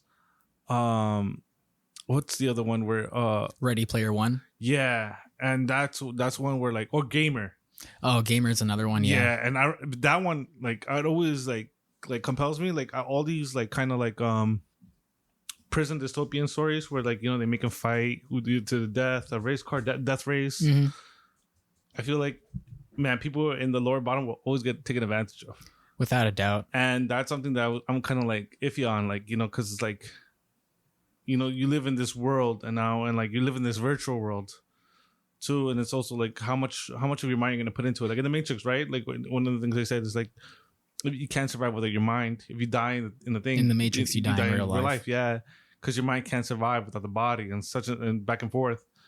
And I remember thinking back to it, so I was like, oh shit, like this is some real shit, like, because this is happening now, you know, yeah. Like, and I always thought about this from internet cafes. Internet cafes? Why is that? Not the ones that we're used to, but like the ones that are popular in Korea. And where like like people game and shit like that. And you know, there've been articles of people like where they say, you know, like the early, you know, a teen will spend like literally like 18 hours. You know, or they'll live there now. Like they're literally live there. Like they just sleep on the chairs and shit. That's crazy. And, you know, they don't, like, they'll take showers, they share showers and stuff like that because they know, like, you know, no one's going to, like, do something crazy because they literally all want to go get back to their game. Mm-hmm. And funny enough, there's a skit with Conan O'Brien where he actually goes to one of those like those gamer cafes in Korea. And, you know, people spend hours, and he's literally talking, he just picked a random person because he knew English. Okay. Like, he literally shows up. And, you know, he's just like, it's funny because it's like, you know, Conan O'Brien's very sarcastic, very deadpan humor. And this Korean guy is just like, the fuck is this guy? You know. And then like, it's like, who's this white guy? Yeah, and it's funny because like I think their humor both complement each other. Because I think Koreans in general, like, well, I think from what I've seen or from what like, the Koreans I've seen is that very serious, especially if they don't like. They're very like, I'll be cool with you, but once I get to know you, not like off the bat, you know. Okay. And so there was a skit with Conan O'Brien, and he's there, and like people literally like you get to like service whatever you want, food, chips, drinks. And now that people could live there, like I can only imagine now that like if let's say me and you invest in a gamer cafe, internet cafe, that we would let people do that, and we would let people. But you know what's crazy part is that we probably make money off of it because you know how many like introverts or socially awkward people want to like escape in the virtual reality. You know, like World of Warcraft. Mm-hmm. That was, something that I actually saw too when I was doing my research for the story. But I looked into the COO that got hired for Neos, and one of her tweets said that I wonder what introverts think about the metaverse and things like that. Because as VR becomes more advanced and more physical, how is that going to affect introverts? Like, is that going to be too intense for them when you can actually hold someone's hand in VR? And so another thing is another movie that depicts that is called Demolition Man. Okay. And that was the Sylvester Stallone and Wesley Snipes and Sandra Bullock. It's a good cast. It was it was like in 1998 or something like that. Demolition Man. Sounds familiar, actually. Yeah. And so it's a dystopian world where like Sylvester Stallone is frozen, Wesley Snipes is frozen, and think about a super cop versus super villain. They both freeze in time for some reason. Somehow they like arise in the future, then like 2023 or something like that, something around those times.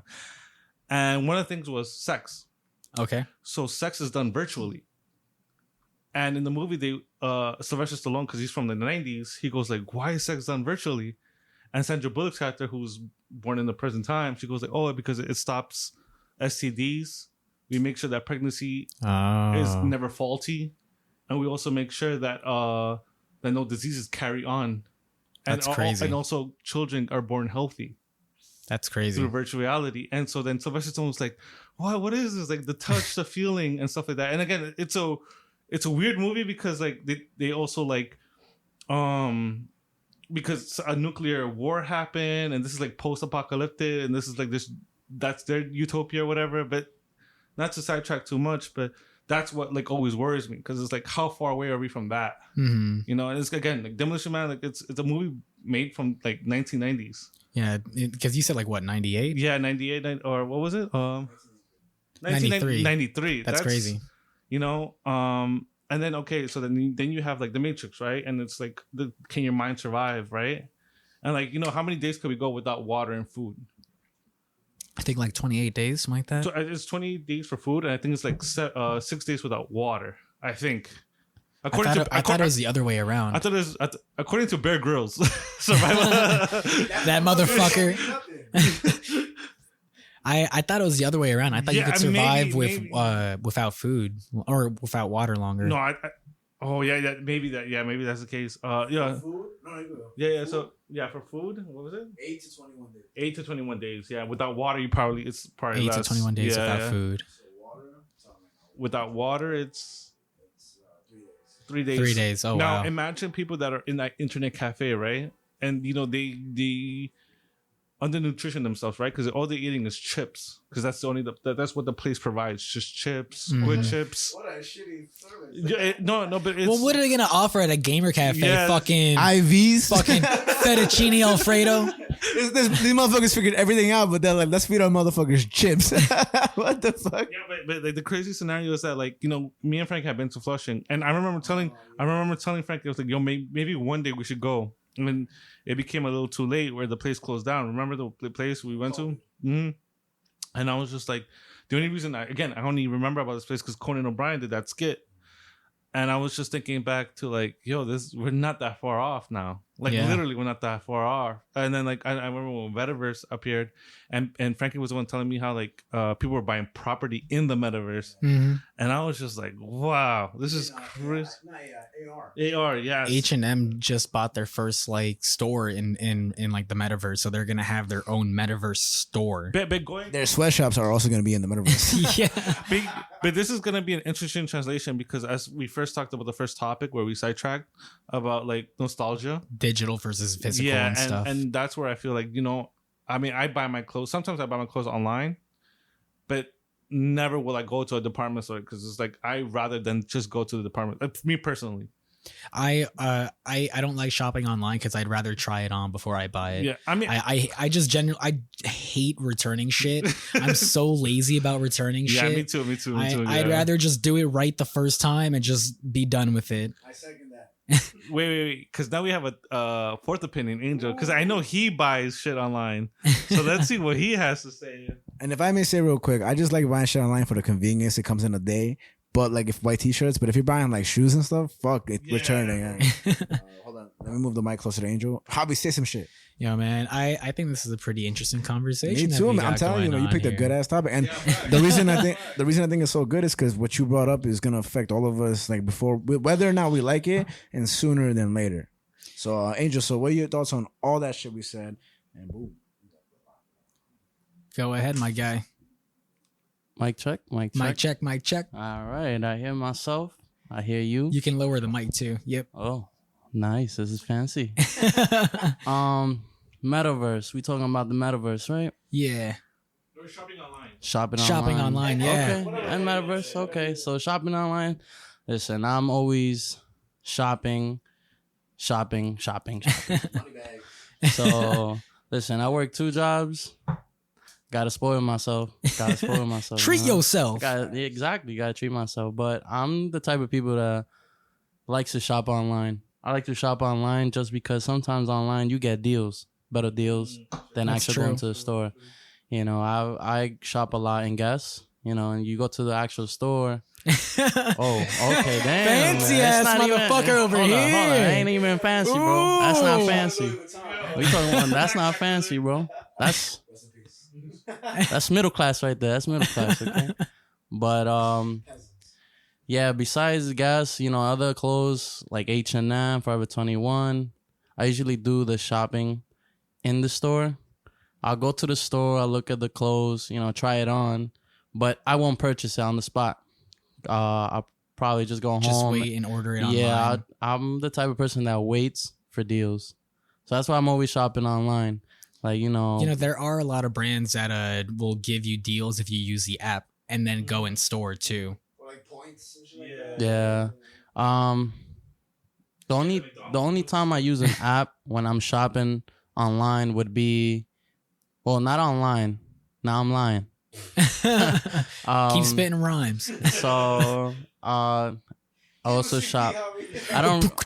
I also shop at Polo, but not just regular. Hold on. Fucking guy. Hey, hold on. This fucking guy. I only buy Italian the other, but no. How many jackets do you own, Angel?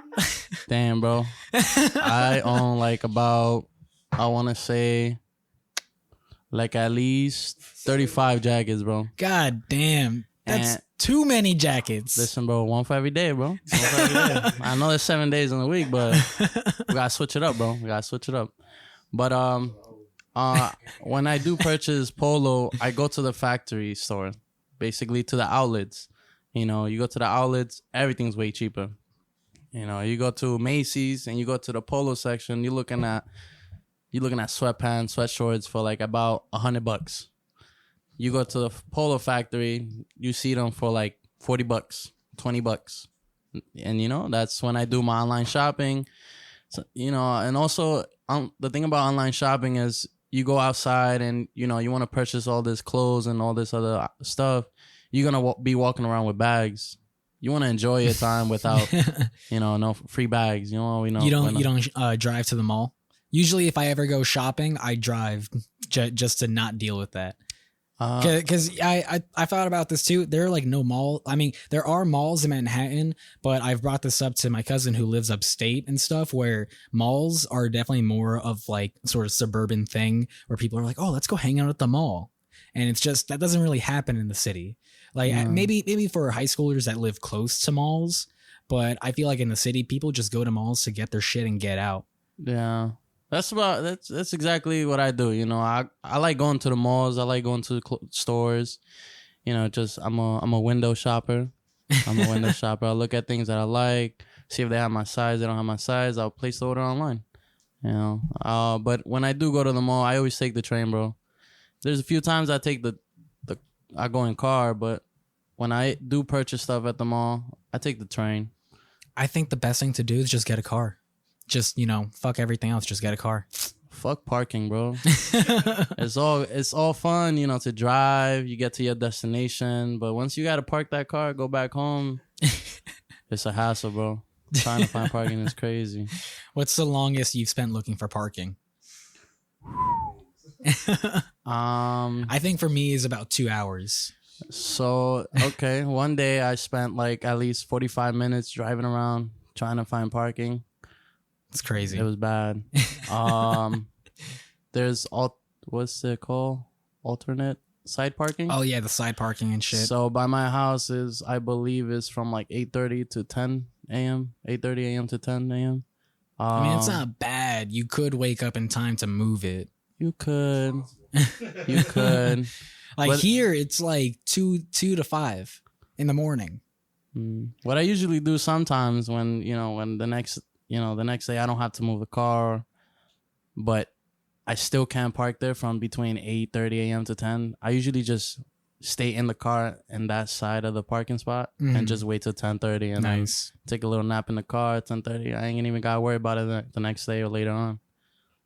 But yeah, that's going to the metaverse. What I think about the metaverse, yo, that shit crazy, man. I haven't been on the metaverse, but I've seen videos, and I just think people get on this to distract themselves from the real life sometimes. And, they get on and they have this whole different lifestyle in the metaverse. They have more freedom in there. I believe. There was in the documentary that I watched for this, there was in one of the interviews, there was a grown male, like his avatar was like a young female girl with like cat ears and shit and whatever. It's just like you could be whoever the fuck you want to be in the metaverse, and that's just kind of crazy. They do that shit already in Call of Duty, bro. They do that shit already in Call of Duty, bro. That happened to me one time, and I was just playing. Somebody was in my party. They were playing with me, and they started talking. I thought it was a female. This was years way back, so I heard a female. I was playing with her. I was like, yo, let's go, 1v1, see who's nice. So I took the person to my private lobby. We were playing, and then, halfway through the game, I heard a nigga's voice. And I just froze. I was like, who this? Who's talking? And it ended up being a guy. Ended up being a guy just making a girl voice, and instantly blocked that person. But never again, bro. I don't trust people online, bro. It's crazy, bro. People live mysterious ways online, bro. Yeah. You can really be whoever you want online. That person lucky wasn't, I didn't know that person. Yeah, word. He thought he was funny, bro. You only knew though when she had a female voice, but as soon as they had a male voice, you were like, oh, who the fuck is this? Yo, facts, bro. Like, I'm just trying to play Call of Duty. Just trying to see who's the best. Oh, trying to play Call of Duty. Just trying to play Call of Duty. Come on, 1v1 me and Russ. Bro. I was just trying to, show him my skills. Yeah, bro. Just trying to show her how to hold the gun, get behind her real close. Would the metaverse be related to the VR chat? Like, I mean, it's like the metaverse is definitely partially VR. Yeah, my friend told me to get some. He plays on the computer, and he said he doesn't have a headset, like an Oculus, but he has only a mic. but he goes on his computer and he just goes on VR chat. Yeah, VR chat isn't exclusive to VR. Like you could play it on your desktop. Like you don't need VR to play VR chat, which is cool. I'm trying to get on that, bro. I'm trying to catfish people, bro. I'm trying to do what that guy did to me, bro. I'm trying to catfish all these people, bro. You know what I'm saying? Hurt people. Or him, whatever he identify himself as, bro. But yeah, bro, you know, metaverse is crazy. I'm trying to get in that, bro. Everything Nice. Angel says is cool. Everything. You can say the most crazy shit. It just sounds awesome. Yeah, man. I just wanted to bring up this shit real quick. When it comes to just in general with VR chat, I think one of the cool things about it is that you can do open mics and stuff like that. Mm-hmm. So you could do an open mic VR chat. And one person I want to shout out is Jude Young. Jude Young. It's Okay. spelled exactly how it sounds like, Jude space Young. And ultimately what it is that he would just sing on VR. And the Red Band guy, the one that I mentioned earlier, he like put him on. And I was in Utah when I found out about him. So like I showed him to Beatrice and stuff. And this guy could sing amazingly. And I think he's located in Korea, I think. He's definitely Korean. But just his voice is so good. And it's just a way to expand talent. Like even you, Javi, I think you can do your covers on, you know, do them on VR and shit like that. I'll go to True. open mics. People do comedy. They do music. They do everything. I mean, Thrill Seeker, the guy who did the documentary, he actually hosts, because he's also a DJ, so he hosts sessions at like VR clubs and VR chat and stuff like that. There was actually one time where he hosted a DJ event in New York City while also hosting it at the same time in VR. So like the world. So yeah, so he was hosting it in the physical world and in VR, which is pretty cool. That is awesome, man. I think that's a really good experience. And, you know, regardless of the pros and cons we think of, at the end of the day, it's about how human beings capitalize on the situation. And also to an extent for VR, because it is a whole new sense of existence. I think it does need that Overwatch, you know, it needs that kind of government feel of it where it can get crazy. And when you were mentioning the whole introverts of stuff, things like how they feel when they're within it, I think in some sense, my opinion it would worsen the idea of an introvert. Not that an introvert is a bad thing, you know. I just think that I just remember before Grubhub and Uber Eats and stuff like that released, like one of the main selling points of Grubhub was like, "Oh, don't want to call? Neither do we. How about you just tap on your phone and this and that?" And it's just like when I order from this Korean spot called Pelicana, great fucking Korean fried chicken, so fucking good. Get the crispy chicken. What their logo on their menu is like, don't be a chicken, call, and you'll save some money by just calling. But some people would rather just, you know, type it out on their Uber Eats or Grubhub and just have it delivered instead with no communication. Even with that, what is it, that contactless delivery, you know? And of course COVID, you know, made that much more marketable and popular. But I still think that again, I think there's a danger that comes with that. How can I say? Introvertedness and lack of interaction. Because regardless of how far metaverse can go in terms of physical touch and all that stuff, I mean, at the end of the day, go fuck some girl you like or fuck some guy you like, whatever. That'll never compare to what it's like doing so in a metaverse. Now, I may be wrong because technology is crazy as a motherfucker. Yeah, man. Or even just falling in love. Like, you know what I'm going to get you for Christmas? What? I'm going to get you an Oculus. I'm going to get you a sex doll. A flashlight? An electronic sex doll that is attached to your VR headset. So when you watch porn on it or have sex in VR chat, it moves to the actions of the person. And we'll see where you stand on that. I don't know, man. I don't know. But I won't lie. I mean, it will eventually enhance in the future and shit will change, man.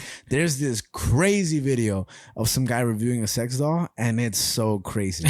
It's so crazy because he seems so genuine about it, like holding her and stuff like that. And it's you know what I thought about doing weird. Before? So weird. Buying a sex doll for the show. You know what I was thinking about? I thought it'd be so funny to just start an episode with a sex doll just right here. You know what I was thinking of doing? That I might do with or without your permission? Okay. Hiring a stripper to come through and have her on the podcast. Oh my God. Yeah. Good idea. Hell yeah. Good idea, Brian. Shake it, baby. Shake it. How you like, no. I'm going to be like that Simpsons. I'm gonna be like that Simpsons character, that meme where he's like hands in his face with like those strippers dancing on him. That's gonna be me. I'll make her a resume. I'll make her a resume as she starts dancing. Like, you don't have to do this, girl. Let me save you. Let me save you. Brian's like, I got this. He's gonna start dancing instead. No, what I'll do is I'll get a stripper and a cartel member, just so we can like even out type shit. You know, I'll have a cartel member on the left, stripper on the right. Fair enough. A magician on my on the corner of the room, just doing card tricks, but we won't pay attention to him. Just fuck that guy. We're gonna get a stripper on the show. We're gonna get a stripper on the show. Okay. Nice. Design GTA.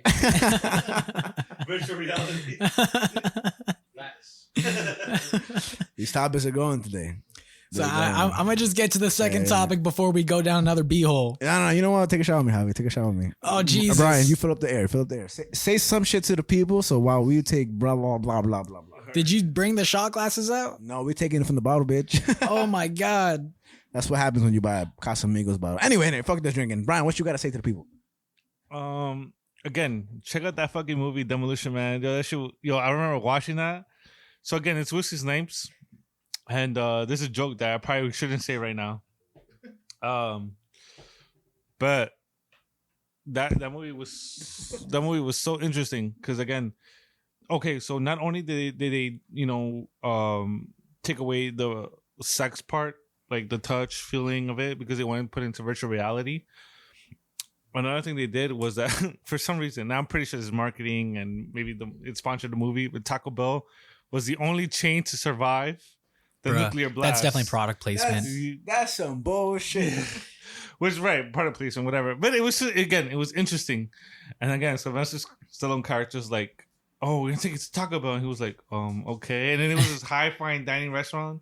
And Sandra was like, yeah, this is the one restaurant that survived the nuclear blast, so therefore we glorify it. And then I was just like, and Sylvester Stallone was just like, what? So, and this utopian society. I'm Sylvester Stallone.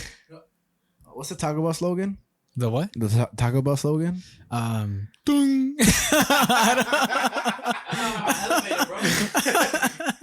Just so you know, I will never go to Taco Bell or Chipotle because they're not real Mexican food. Wow. And that's a fact. I am true to my people as a Mexican. Wow. I will never go to Taco Bell. I want to go to Chipotle. All right. Get off your soapbox. I like Taco Bell and Chipotle, but Brian, shout out some real Mexican restaurants. Oh, bro. I'll say La Norteña and Greenpoint, actually. La Norteña number 2. And I'm going to shout it out today. La Norteña number 2. It's on fucking off the G Train Nassau Station. Go get your fucking Mexican food there. But Brian, what spots you got? I got Tacos Veloz on 86th Street. Oh, 86th Street. Sorry, 86th Street. And they make the best tortas in all the fucking world. The last time me and Javi went there, it was called La Porteña. It was exactly on 82nd. And we had the Mandarin margaritas. Oh, yeah. And what else do we have? I think tamarindo, right? Tamarindo margaritas. And they were banging. And also me and Henry, who's a Filipino, we both tried the enchiladas. Yo, slamming, right? Another spot would be I would say a taco truck. Right here in LIC. The habanero. The habanero, yeah, and they make good fish tacos. I don't really like fish tacos like that, but I love fish tacos. They make them pretty damn well. And then I like fish tacos.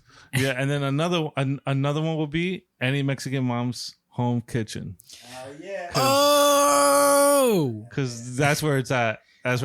Home is where the heart is. Angel, you got some Mexican spots to shout out? You got some Mexican spots? I know you do, bitch. I know. Not in Mexico though. No, just kidding. In Mexico too. I really don't have any Mexican spots. Stop lying. There's a couple. But I don't really. Watch him list like 5 right now. I don't really know the names. New York City. Say New York City. Definitely New York City. If you go to Queens and Roosevelt. Texas, because you've been to Texas. Oh, Texas, Arizona. Texas got Mexican food, but the thing about Texas when it comes to Mexican food, it's really a Tex-Mex thing. It's not really Mexican authentic food. So it's like mixed with like Texas and Mexican food. So it's not really Mexican food, but definitely if you're trying to get Mexican food, go to Queens and Roosevelt. That whole strip of Roosevelt Avenue got all type of Mexican food. I don't really like. I mean, I love Mexican food, but I don't really go out to Mexican restaurants like that. When it comes to going to a Mexican restaurant, I look at the menu, and honestly, all I get is nachos. I get steak, beans, and cheese, and jalapenos on the side. Nice. Personally, since I am Mexican and I eat Mexican food at home, I don't really go out to Mexican restaurants like that. You're like, I already have it at home. Yeah, I already have it at home. So I'm a big fan of Chinese food. Okay. Chinese food, man. I can name the whole menu, bro. Talk about lunch menu, lunch special. Name 4 options. Bro, we got boneless spare ribs with pork fried rice, sesame chicken with whatever type of rice, brown rice, white rice, pork fried rice, house special fried rice, chicken lo mein, beef lo mein. We got. Even the vegetable I think the top one in New York City would have to be chicken wings and French fries. Oh, it's classic. Chicken wings and French fries is a classic. We got fried half chicken. We got the soups. We got soups too. We got wonton soups. We got chicken noodle soup. We got, bro. I'm telling you, when I eat Chinese food, bro, I eat that shit daily, bro. You also got soup dumplings in Flushing. I know you know about that, Brian, because you've been to Japan. Yeah. How was Japan? Tell the people about Japan, bro. Sorry. Just to so I know he mentioned Japan, but just real quick, Anthony. So I just mentioned Tacos Veloz. Anthony Tellez, who was here, the reporter. His dad owned Tacos Veloz. Oh wow! Not only that, but he owned about 3 other taco shops, I believe. And maybe he'll be here next time to correct me. But he also owned about like a strip of bars. Anthony's dad. So I guess you could say Anthony's dad was like a don, like of 82nd Street in Elmhurst. That's pretty crazy. And funny enough, I didn't believe when I first heard it. I was like, like here we go. Yeah. But it wasn't until Ricky, the bartender from Bar 43. Shout out Bar 43. Yeah, shout out Bar 43, the fucking dopest bar ever. So I tell Ricky, I was like, yo, is what he's saying true? Because Ricky at that time lived at 82nd too, and he's been there longer than, most of us. And he said, yeah, from Mexico. And he goes like, wait, and then Anthony and him started having a conversation, and Anthony was like, yeah, he mentioned his father's name. And then Ricky goes like, yeah, like I know him. And like, yeah, I used to go to his bar. I used to go to his bar there. I used to go to his bar. Wow. And I was just like, what? I was like, oh shit, this whole shit is true. Like, Anthony's telling the truth. Like, Cap, he Doug Don't Dimmadone. No, yeah. So it was just crazy because then like Anthony was telling me, he was like, yo, like, yeah, my dad owned all this. I don't know what happened. I don't know what was a fall. But realistically, like, yo, like, honestly, the best tacos literally are around like from like 80th to like 90th, maybe at 1010. Mm-hmm. And that's Corona. where like if you come to New York City, that's where you get your authentic. Don't go to the city to get your small tacos that cost like $6. No. Don't go to no fancy ass restaurant where you're paying $13 for one taco. Fuck those places, those overpriced pieces of shit. Go to your carts. And yeah, facts. Yes, support small businesses, support real. That's why I'm not going on Taco Bell. I'm not going to the Chipotle. But that's just me. I like Taco Bell's bean burritos. I like Mexicans bean burritos. No, but honestly, yeah, that's really all I had to say. But the only reason is because again, Anthony just hit me up and saying like, "Why you shout out my family?" And even though I did, but it's just real talk. It's like you never know. Also, that also introduced me to my mindset. It was like you never know who's sitting next to you. Mm-hmm. Like his dad could have been a millionaire. Or like it's just cool to see that like the places that you've been to. Like, you never know who owns it. Like, I know the one, the Norteña, where your friend owns it, his family owned.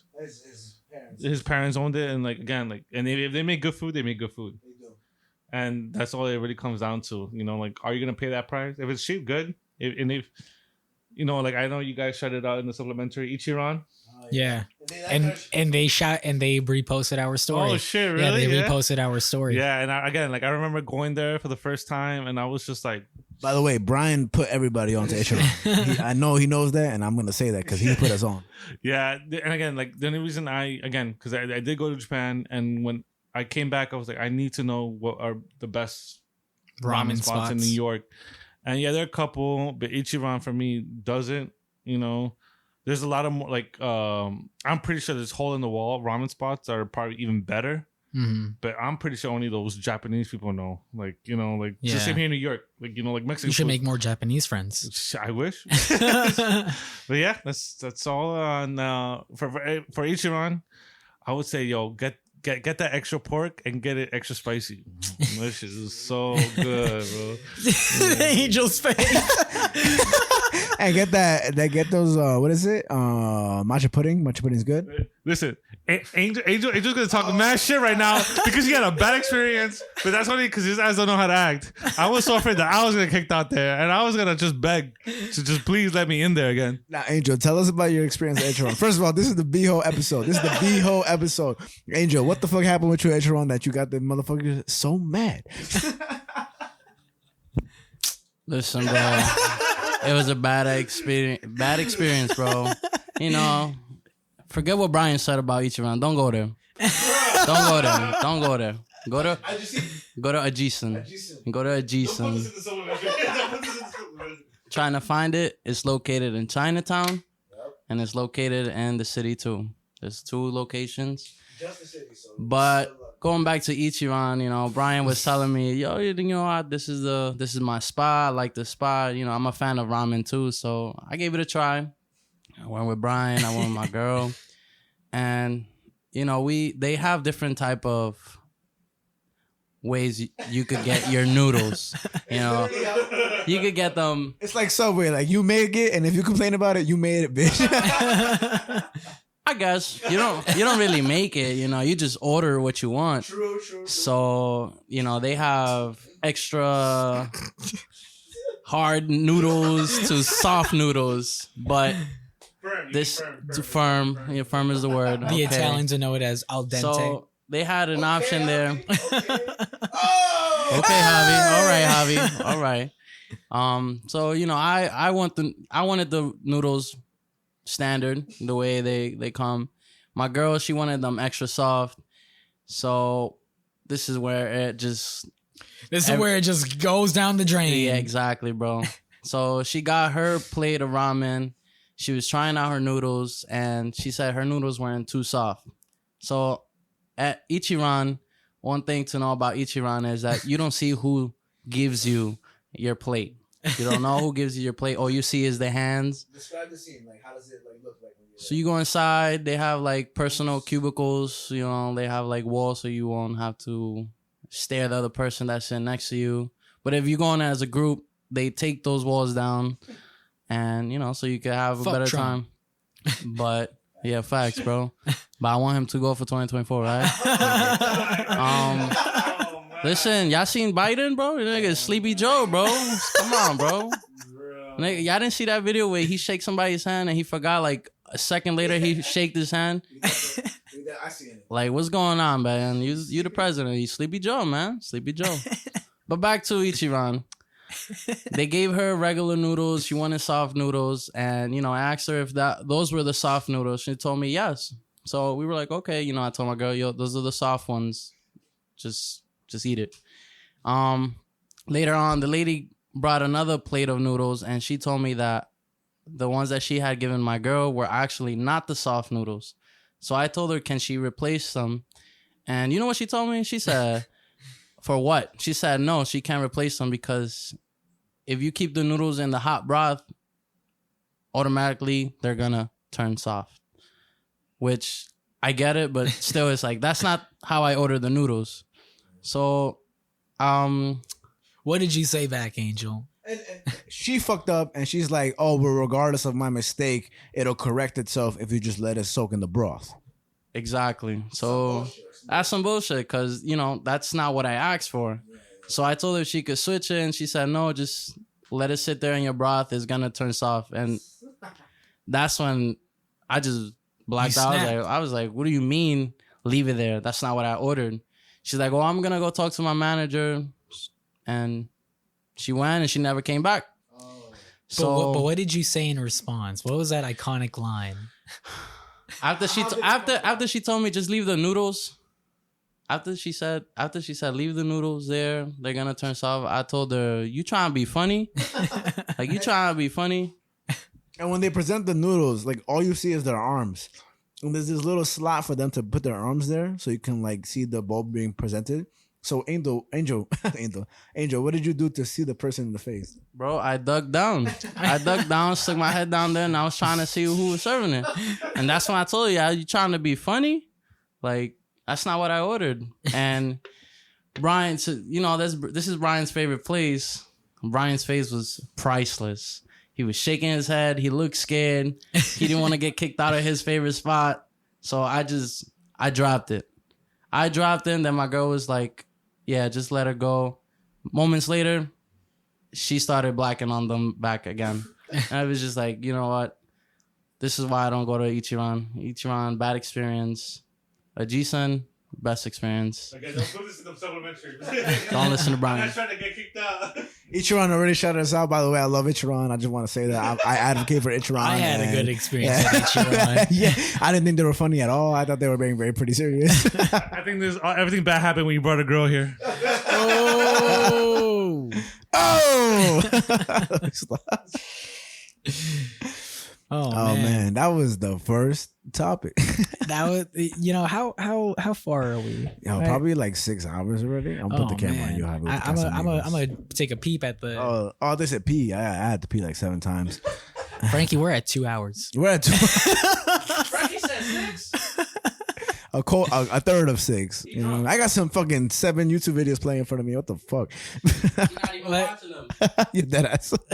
If I was, it'd be a problem. I got a YouTube video to show you in a second. Show me in a second then. So, I'm a fucking hop back in this shit. Let's hop back in. Let's do this shit. Fucking second topic. Back at you again. Oh, my phone. Oh, there goes the phone. Yo, but Brian, second topic. Go live in your shit, bro. I'll tell you again.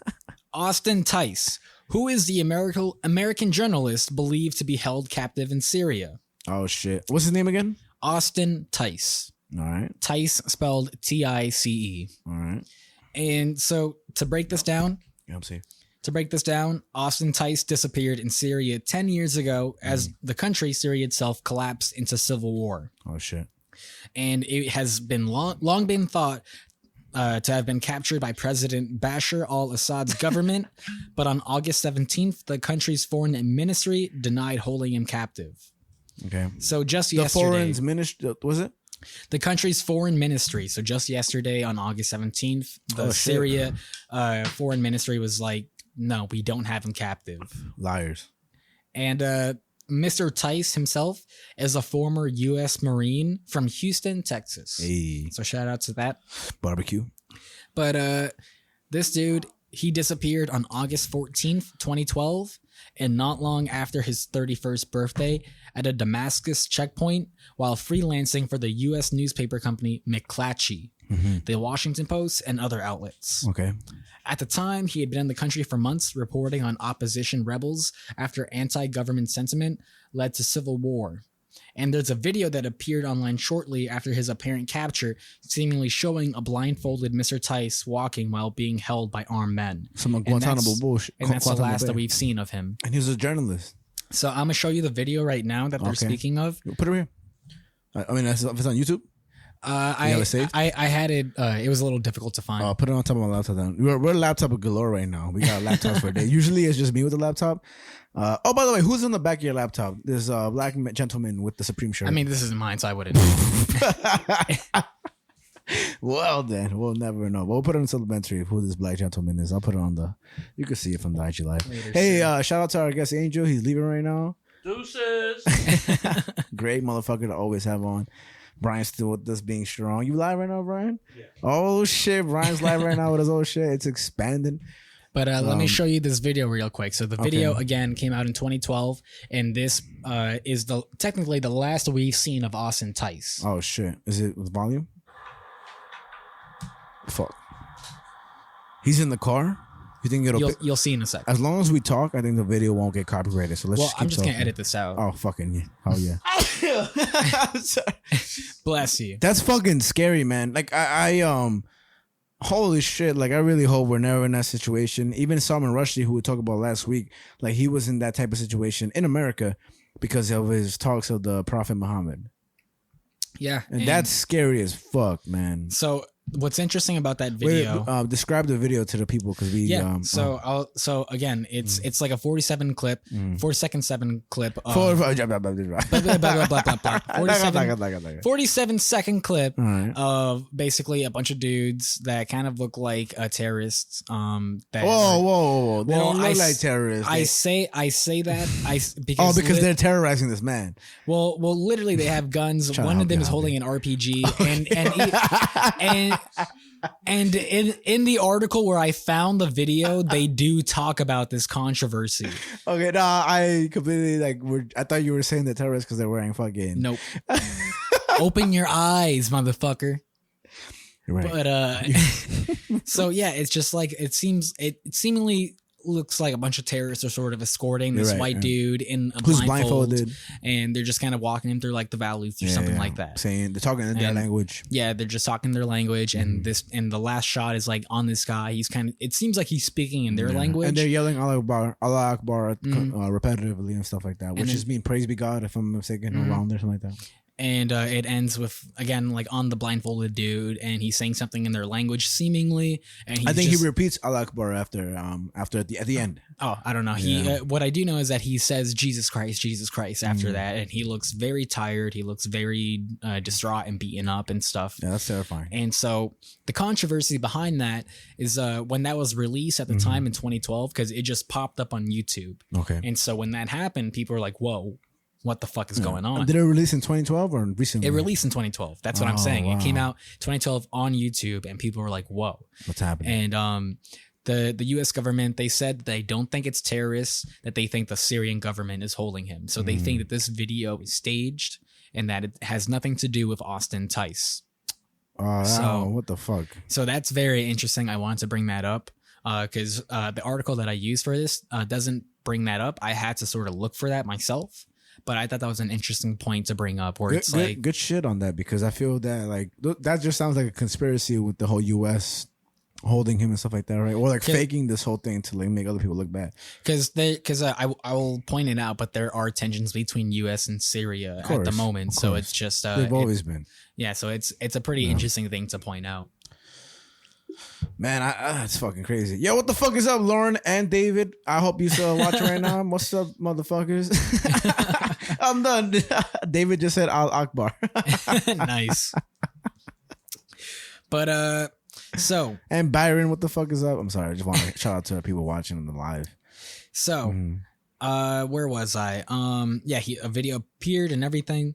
And if he remains alive, Mr. Tice, the former Marine infantry officer who was also deployed in Iraq and Afghanistan, would be one of the Americans to spend the longest time in foreign captivity. And his 41st birthday was on August 11th, so it just passed. Happy birthday! Can we sing happy birthday? No, we can't. What's his name? It's copywritten. What's his name? That song is copywritten. Austin Tice. Okay, let's make up our own version right now. Let's remix a little. Well, what's the other happy birthday song? We can sing that one. Happy birthday, happy birthday. No, but you know what? Earth, Mind, and Matter, happy birthday song. So look, I think we have good chemistry. Okay. Right? We did it last time with the raps. Okay. So we're gonna come over right now. All right. And it's gonna be our own happy birthday song, right? Okay. So let's go. Who's doing the beat? No beat. We're just gonna sing it melodic. All right. Acoustic. Okay. Acapella. Gotcha. Rockefeller.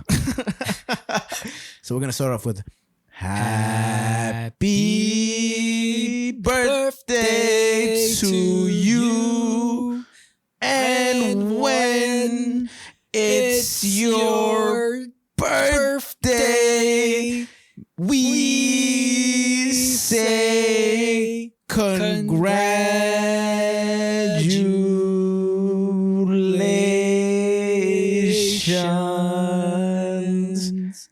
Happy birthday, motherfucker. Nice. I can't believe that fucking works. Give me fucking some knuckles. Give me some fucking knuckles. That was awesome. I feel like we really harmonized right there. face. Happy birthday, bitch. You fucking ain't captive, bitch. America. So, wow. like I mentioned before, Yeah. Syria, they are denying holding Tice. Of course. The Syrian Ministry of Foreign Affairs issued a statement just yesterday in which they deny they kidnapped or are holding any American citizen on its territories. We're either really wrong or really right now. It's a really interesting topic. Yeah, seriously. And so they also continued to say the U.S. issued last week misleading and illogical statements by the American president and secretary of state that included baseless accusations against Syria that it had helped kidnapped or detained American citizens, including former U.S. Marine Austin Tice. Okay. So Syria is basically saying y'all are lying. Yeah. Y'all are spewing propaganda bullshit and fake shit and fake news. This and that and this. And Allah Akbar. And in response, Biden is certain Syria captured Mr. Tice. And this was said last week that U.S. intelligence knew with certainty that Mr. Tice is being held by Mr. Assad's government since his disappearance in 2012. And it's been 10 years since he's been captured. That's so long. That's so isn't long. it? In his statement on the 10th anniversary, Mr. Biden said, "We know with certainty that he has been held by the government of Syria. We have repeatedly asked the government of Syria to work with us so that we can bring Austin home." And the Syrian government said on Wednesday, yesterday, that any official dialogue with the American government will only be public based on the respect of Syria's sovereignty. So Syria, I feel like they're kind of playing it smart where they're like, if you have anything to say it to the rest of the world. It's like Schrodinger's cat, right? Like it exists and it doesn't exist at the same time. Kind of, yeah. Ooh, I pulled out a little term right there. But no, but realistically, like, if you don't know what Schrodinger's cat is, like it's a box with a cat It's inside. a box of a cat in it. And it's either dead or alive. Up until you open it, you have no idea. But up until you don't open it, it's both. And I think that's I mean, at the end of the day, what sucks ass is that this guy, Austin Tice, is really just fucked up until then, if he's even fucked to begin with. But just to create that skepticism, it just sucks because now we're like, do we help? Do we don't help? And it's unfortunate for that motherfucker. Yeah. He's a Marine. Marines are, shout out to all the Marines. Shout out to all the soldiers. Like, I'm not trying to be like America, but shout out to like the troops, man. That's some real shit right there. Like, respectfully, just to sacrifice. Whenever I think about the troops, I always, what? It's just funny. Like, it's just like, what do you think about the troops? I always think about that episode of BoJack when BoJack is like, the troops are just jerks. Like, you just give a jerk of a gun and then call him a hero. Facts. Nah, you know what? Actually, facts. Because I remember. I remember that episode and I'm like, yeah, bro, fuck these motherfuckers. Because they come off so pretentious. Like, it's like there will be the water boy of troops. Like the motherfucker who just cooked onions, not like fed them, like just cut up the onions and stuff and like went back home after 6 months. He's like, yeah, I'm an American troop. It's like, no, you're not, bitch. And even if you were, like, fuck you. I love BoJack. Yeah, BoJack is great, and that's a great fucking point. I'm not gonna disregard that. Shout out to the troops, but also like fuck those assholes that come back and treat other people like they're better. Because you're not, like, respectfully, you're serving us because you want to, and then you're gonna come back and act all pretentious, like go suck dick, like, you know what I mean, or pussy, whatever you want to suck. You know what I mean? Good point. Good point. No racial. No racial. No racial. No racial. No racial. No racial. So, where was I? Meanwhile, Mr. Tice's family have argued that the Biden administration hasn't done enough. At the same time, there are diplomatic issues, like I mentioned, between the two countries, the U.S. and Syria, with formal relations between them having been shut down. Okay. An example of that is the U.S. ended its presence in Damascus in 2012 when That's in Syria. Yeah, when it closed its embassy there, and Syria shut their doors of its Washington, D.C. embassy 2 years later in 2014. I didn't never know so that. We have no embassy connections with Syria at the moment. Like vice versa, like within there and within us. That's interesting. So it's very kind of open-ended in that sense. Keep. I'm listening to you. I want to know how many U.S. embassies we have.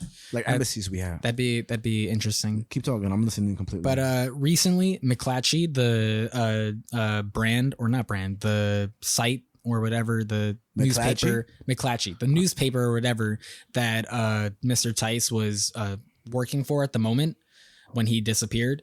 They say he was freelancing for them at the moment and during his apparent capture, and said this week that the attempts to free him involving several countries had been gaining momentum and that direct contact between the U.S. and Syrian governments had taken place. The McClatchy spokesperson who said this said that steps forward had been taken because of efforts by both the Biden administration and the journalism sector. Okay. So seems like they're really speaking for like the efforts that Biden is pushing in, and as well as the journalism side of the world that are trying to really find the truth behind this. But the spokesperson themselves, Susan Fiery, said that this anniversary was an opportunity to shine a light on Austin's decade-long plight, and in tandem to shine a light on the decade-long inaction of 3 administrations. So boom. But what's interesting too is that I didn't put it in, but the parents they kind of mentioned like, you know, Biden was vice president when our son was kidnapped or abducted. Oh, with Obama. Yeah. Ooh. So that's kind of crazy to think about that. It's like Biden was kind of there when it started, and now here he is as president, and he's kind of still dealing with it. That's kind of crazy. And like 110 years old. Yeah. That guy is old as fuck, man. God. So, yo, Lucas. Hey, yo. We got the same shirt. Oh, what? Crispier?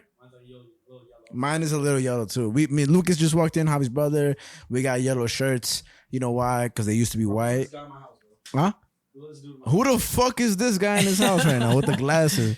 This is Lucas number 7. Oh, we got that on camera. Thank. Yo, he did that shit earlier. It looks so weird. Oh, he just fake fall? Like he looked like he tripped on something, but there was nothing there. So weird. What a weirdo. It's like Austin Tice faking everything. Whoa. Damn. He's just living it up in Syria. He's like, that guy, you know what I mean? I'm just kidding. No racial. No racial. So, a senior Biden official said the U.S. has engaged extensively with Syrian officials and third parties to free Mr. Tice, but added that the Syrian government have yet to agree to discuss the issue. Yeah. Is there any like negotiations that they want for like Tice? They haven't mentioned any negotiations in particular. It's just more so Biden just being like, yo, bring Austin home. And that's really it. Like Brittany Griner. Kind of like that. Yeah.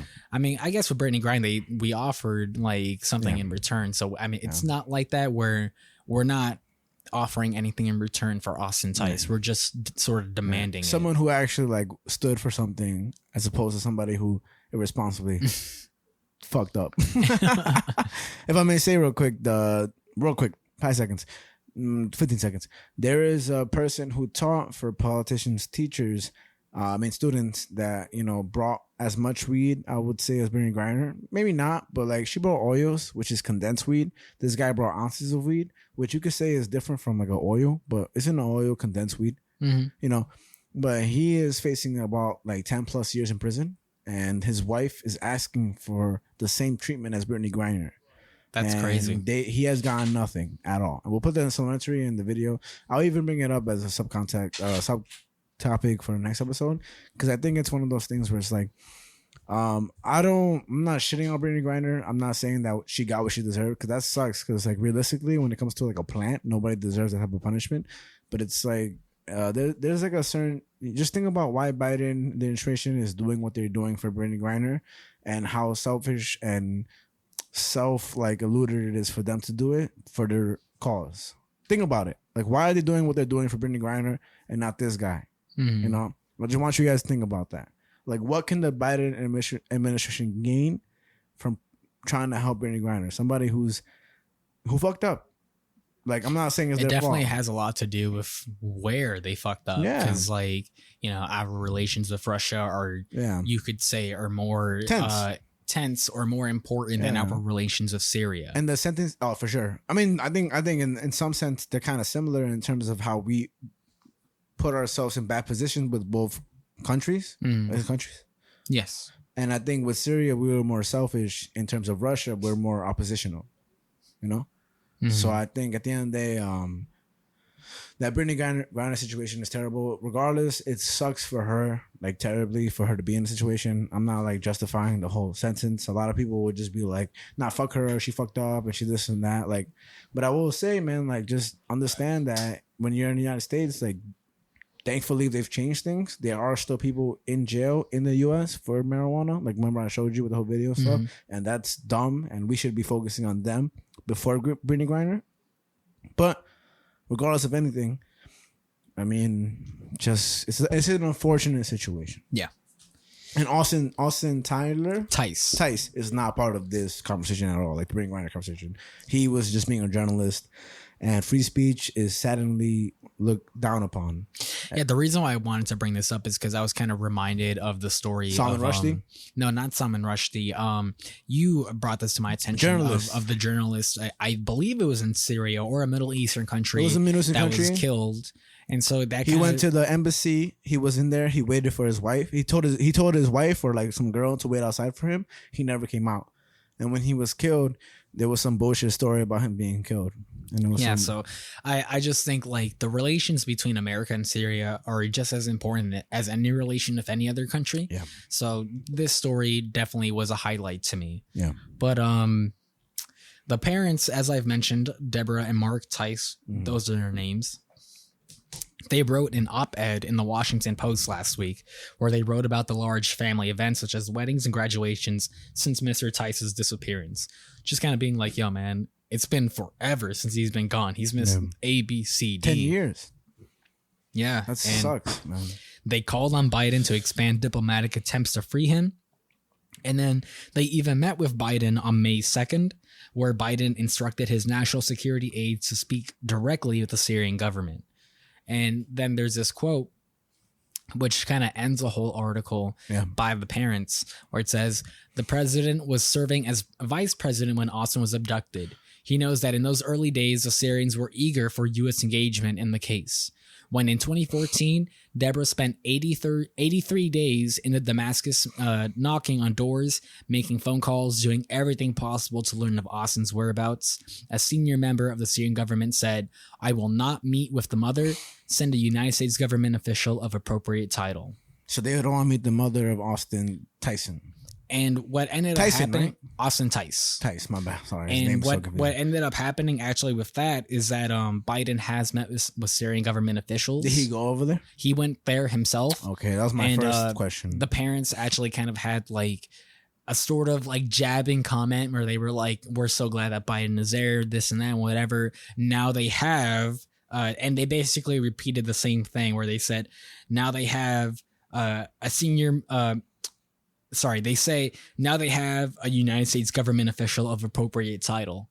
So clearly hearing that stung them when they were trying to do the work themselves. Yeah. And so now that they have a government official doing it, they're kind of like, yeah, fuck you, bitch. Mm-hmm. So it's that's all I got for you with Austin Tice. It's crazy up in the air of like if this guy's dead or alive, captured or not, or whatever. It's kind of crazy. I feel that this is not to be a dickhead about anything, and I really hope he comes home, but I really think that the when it comes to those situations, the U.S. is like, oops, like we can't do nothing about it, and like we're only like you know what the U.S. says, we do not negotiate with terrorists. Like that's their biggest slogan of things. Mm-hmm. That's in general. And I don't know if you remember that guy that went to North Korea, who was a college student. And he was like had a prank to pull down a North Korean poster. Do you remember that story? I don't remember. I'll tell you a quick gist. He was he pulled down a North Korean poster as like maybe like an induction for college or like whatever, and he got caught. So he wasn't allowed to travel back to the U.S. And so he was stuck there. Mind you, he was a white guy, and he was there for a long time. And they were trying to negotiate, same situation, except he wasn't being a dickhead like Austin Tice. Austin Tice was a journalist. This guy was just trying to like do some crazy shit for his college. He spent so much time in North Korea where eventually after he was treated to prison and this and that, he went to court and he apologized profusely. He was so apologetic. He was so like, I'm so sorry for what I did, like how North Korea would dictate a human being. And eventually when he was brought back home, sick and like not well. And he died when he came to the U.S. And it all came from him like disobeying the rules of North Korea, which are very strict. I remember you brought up Conan O'Brien earlier, Brian, and I love that Brian has shown me Conan O'Brien because he's not on air no more. But one of the crazy things that Brian has shown me about Conan O'Brien is that when him and Stephen Yoon went to North Korea, and I think that's one of the best skits ever of North Korea because they do such a great job. But one of my friends who has a brother is in the Marines. And this is just well-known fact. This is not just like a word of mouth thing. Like when you like between North Korea and South Korea, there's this little border, right? And if you try to if you try to cross over to the section of North Korea, U.S. soldiers have to hold your hand because if North Koreans pull you into that section of North Korea, like you're done. Like they can do that, and once you're over there, like that's nobody's jurisdiction except North Korea, and it's very scary. So when I think with Austin Tice, like just like I thought with the two brothers with Neoverse at Neos VR, like I think with Austin Tice he's a dead man. I don't mean to say that like pessimistically. I just say that because I genuinely don't think that this government, whether it's Trump, whether it's Biden, whether it's this or that, maybe Trump might do it just to like gain Americans this and that. But I think when you think of scumbags and like real politicians, I think Biden hides behind the fact that he's a liberal and he's already known as that. So I don't think he can let this guy die and it won't matter to people. But I think Trump, he needs the votes. He's desperate for votes. So he will let this guy like come back because he's desperate. You feel me? There was a guy actually today there was breaking news on the New York Times, Adam Weisberg. I may be fucking up the name, but he was involved with Donald Trump in his tax evasion scheme. Oh yeah, Brian and I were just talking about that. He was involved today with the scheme of evading taxes for Donald Trump. And we all knew this already. You know, it just had to be brought to fact. Of course, Trump supporters would be like, no, he's a perfect president, da, da, da, da, da. But it all comes down to, like, this is all a big scheme. And I genuinely don't think Joe Biden cares about Brittany Griner or Austin Tice. I genuinely don't think that because it could be Obama, it could be Mitt Romney, it could be Hillary Clinton, that dirtbag, it could be Trump, it could be all these other presidents that pretend to care just because everybody falls for clickbait, you know? But I just think that this guy is a lost cause. And if he's actually in Syria, he's going to die there. And that's my opinion on it. Because I just don't think politicians, they would not risk their title for one man. That's kind of what I was thinking about when I was reading the story of like, man, this is all about one person. Yeah. And Biden went there himself and all this shit and whatever. And it's like, it really kind of raised that question to me of like, how much is worth it for one person? Yeah. And, you know, it's a very difficult situation because it's a very difficult situation because, you know, every life is important, but yeah, of course, how can you protect everyone when you are just one person? Yeah. So it sucks. It's really unfortunate. And I don't have like a say either which way if I think Austin Tice is dead or not, but I would love to see where this story evolves, like, or what it turns into to figure out if he is alive or not, because it's kind of crazy. It's a wild story. Yeah, my true hopes is that he does come back. Honestly speaking, my true hopes is that like he like continues to exist as a human being. And what bothers me the most is that like at the end of the day, he's a journalist and he's just reporting the news.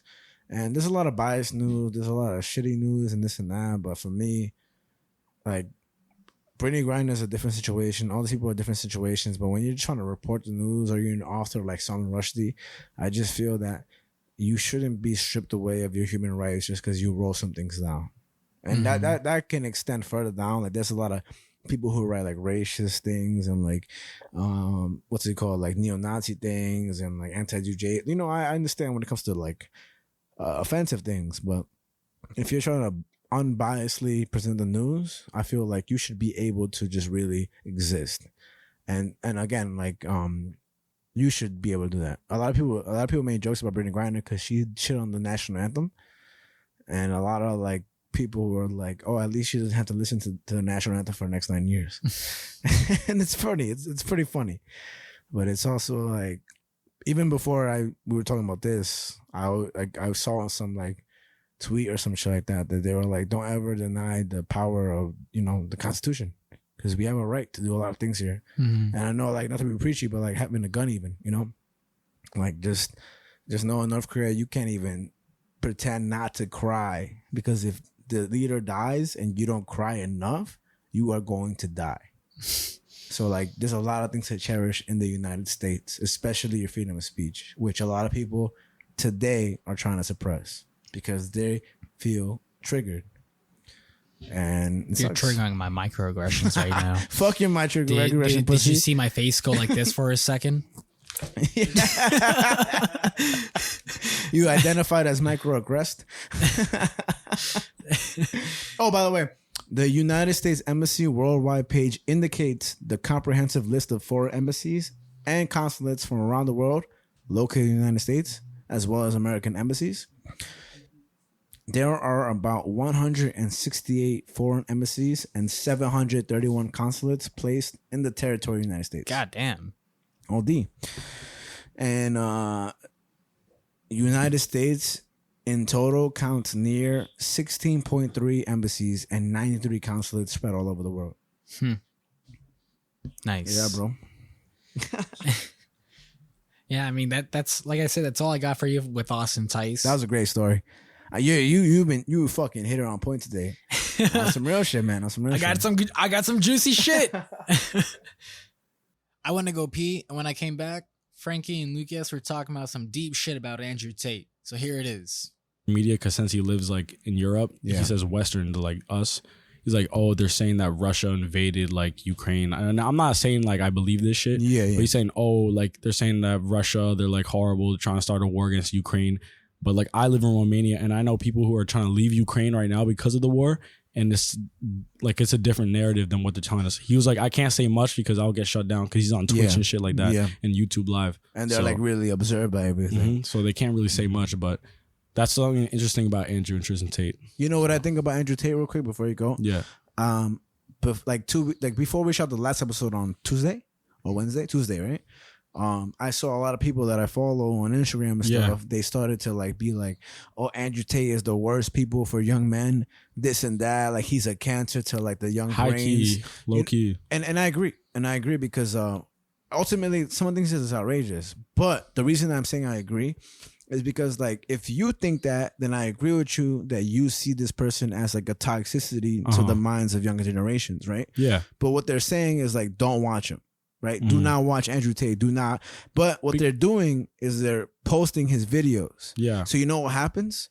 I ended up watching his videos and I ended up being exposed to their videos. And what they don't know what they're doing is that they're sharing his videos so other people can see and gain popularity. Dude. And I think that if you think that this person is saying wrong shit, which he is and isn't, because I looked at an article and there's like a whole bunch of shit that he has done.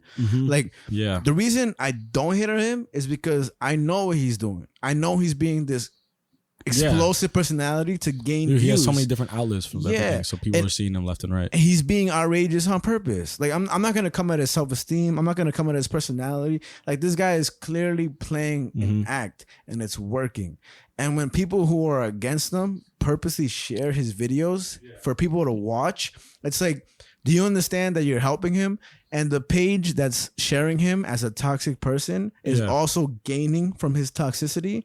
It's like a manipulation tactic. And the people that share him use it to make themselves feel better. You want to know something? It's fucking ridiculous. People are stupid when it comes to that shit, which respectfully. Because I don't want to be a dickhead, but I feel like no racial. No racial. Yeah, because it's like if Hitler was saying like Jews are bad and let's exterminate all the Jews. And then I'm just of a simple mind. And then you share his videos like you share like this guy's bad, and then I watch his video and I'm like, but you're still giving him coverage as long as you share it. What is it? Any advertising is good advertising. Good, exactly. So it's like, how about you stop sharing his videos, bro? But because you know the thing about all these videos him. That people are sharing. Yeah. You know this thing? Javi, have you heard of it? His like university to how to make money and shit. Oh, I mean, it's called scam. It's called.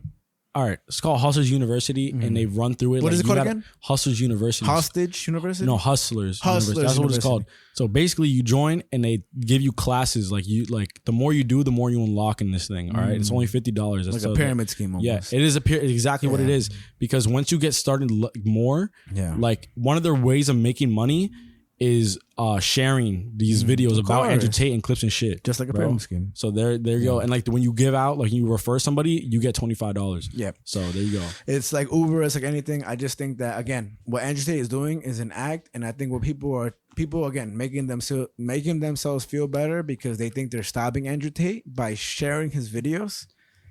to play devil's advocate, I did kind of think that like at the same time it is a good thing that they are sharing the videos, because then we have the proof. Oh yeah, because like the proof is always there. Well, because I think about how upset you get with like people shitting on Joe Biden, Joe Rogan. I mean, how about any comedian taking that out of context? Well, that's kind of what I'm getting at. Of like, people are providing the context and providing the evidence of what he's saying.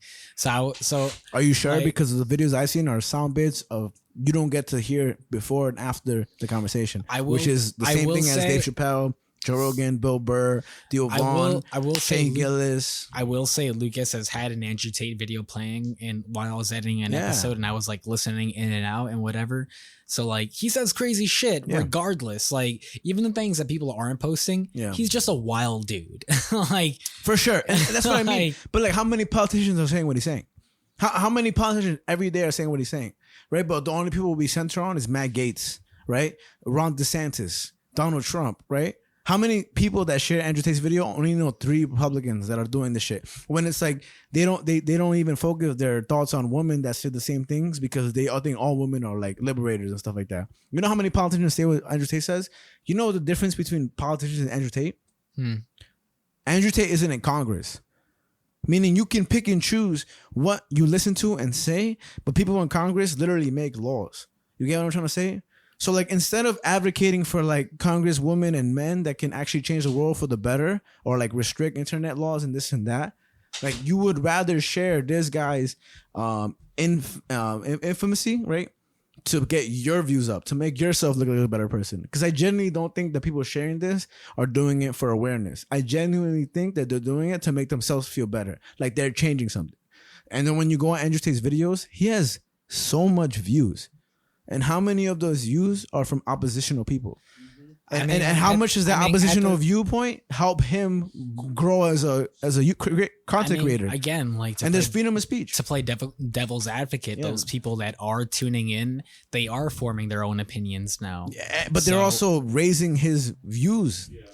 Yeah. Okay, look, I don't think his videos should be taken down because of free speech. Exactly. But just because he's getting more popular, I don't necessarily think that's good for him. Just because you're more popular, it doesn't automatically equal a good thing.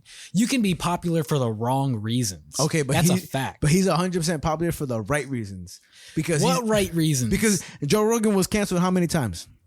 Once that I could think. You think once, right? But he's been canceled several times. You know why he still has the best podcast in the world? Because he's kept going. Because he's honest to what he's saying, and people take him out of context. And it's the truth. Like even when you with the whole COVID thing, miss facts, even though you never mention how much true things he says, even him saying the N-word, even though he said the N-word because the phrase Richard Pryor's like album and stuff like that, and quote people. And it's like, you know, the thing is like with Bill Burr. Bill Burr gets mad at, people get mad at him all the time, but all he's doing is talking. And when he makes joke, like Bill Burr made a joke at the special I made it, and he's like, you know, we teach everybody fucking, I don't want to say his shit, but it's like we teach everybody jujitsu, right? But why you think everybody can walk into a fucking dojo and learn jujitsu, right? But so can rapists.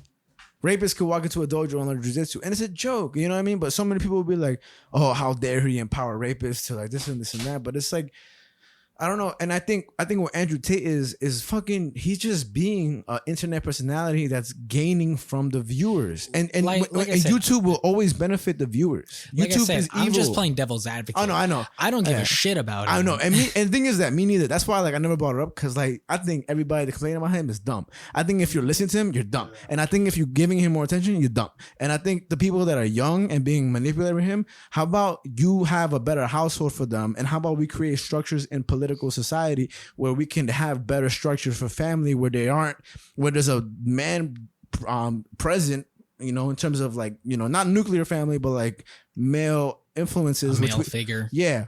And how about we better society before we start complaining about one guy with sunglasses who is clearly taking advantage of everything. Also, He's bald. Like, what the fuck? I just think that like how can you listen to a bald person? No, I'm just gonna say it right now because you're really fired up right now. I can tell. Yeah. So I'm gonna get just as fired up. All right, let's get fired up together. This guy, he's fucking bald. Happy birthday to Andrew Tate. Even though you say some dickhead shit. So does Bill O'Reilly. And so does Donald Trump. But don't you understand? When Republicans see you complaining about liberals. Republicans end up going towards your opposition. I don't know what I just said. What I'm trying to say is that at the end of the day, if you don't fuck with Andrew Tate, don't post his stuff.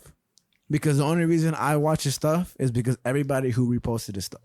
I'll say that for sure. Yeah, I got him one review because all the haters made me get him one review, and I will stand by that. I don't agree with what he says, and he has a lot of fucking history, like in the past. Like he has a lot of shitty history, and that's what I want to emphasize. Like it seems like he is a shitty person, but it seems like what he's finessed is his online personality. Yeah, and I feel that that's a schematic that's been fucking utilized by all people that want to be famous. You know what's scary? I remember when someone who wears sunglasses and smokes a cigar all the time. Who wears sunglasses indoors? This is my entertaining impersonation. Say anything. I think women are smart. Look, bro. Look. The reason women are smart is because Europe is men, like we are 2022. So women is meant like smart. You only think that because like you don't think you're smart, and you're smart, bro. We came with the wheel, bro. We came with the fire, bro. Like we are bros, and I feel that women don't want you to be bros no more, bro. So like be better, man. I have muscles, and you could have them too, but you don't want to be part of me. You know why? Because woman. So bro, just be a bro.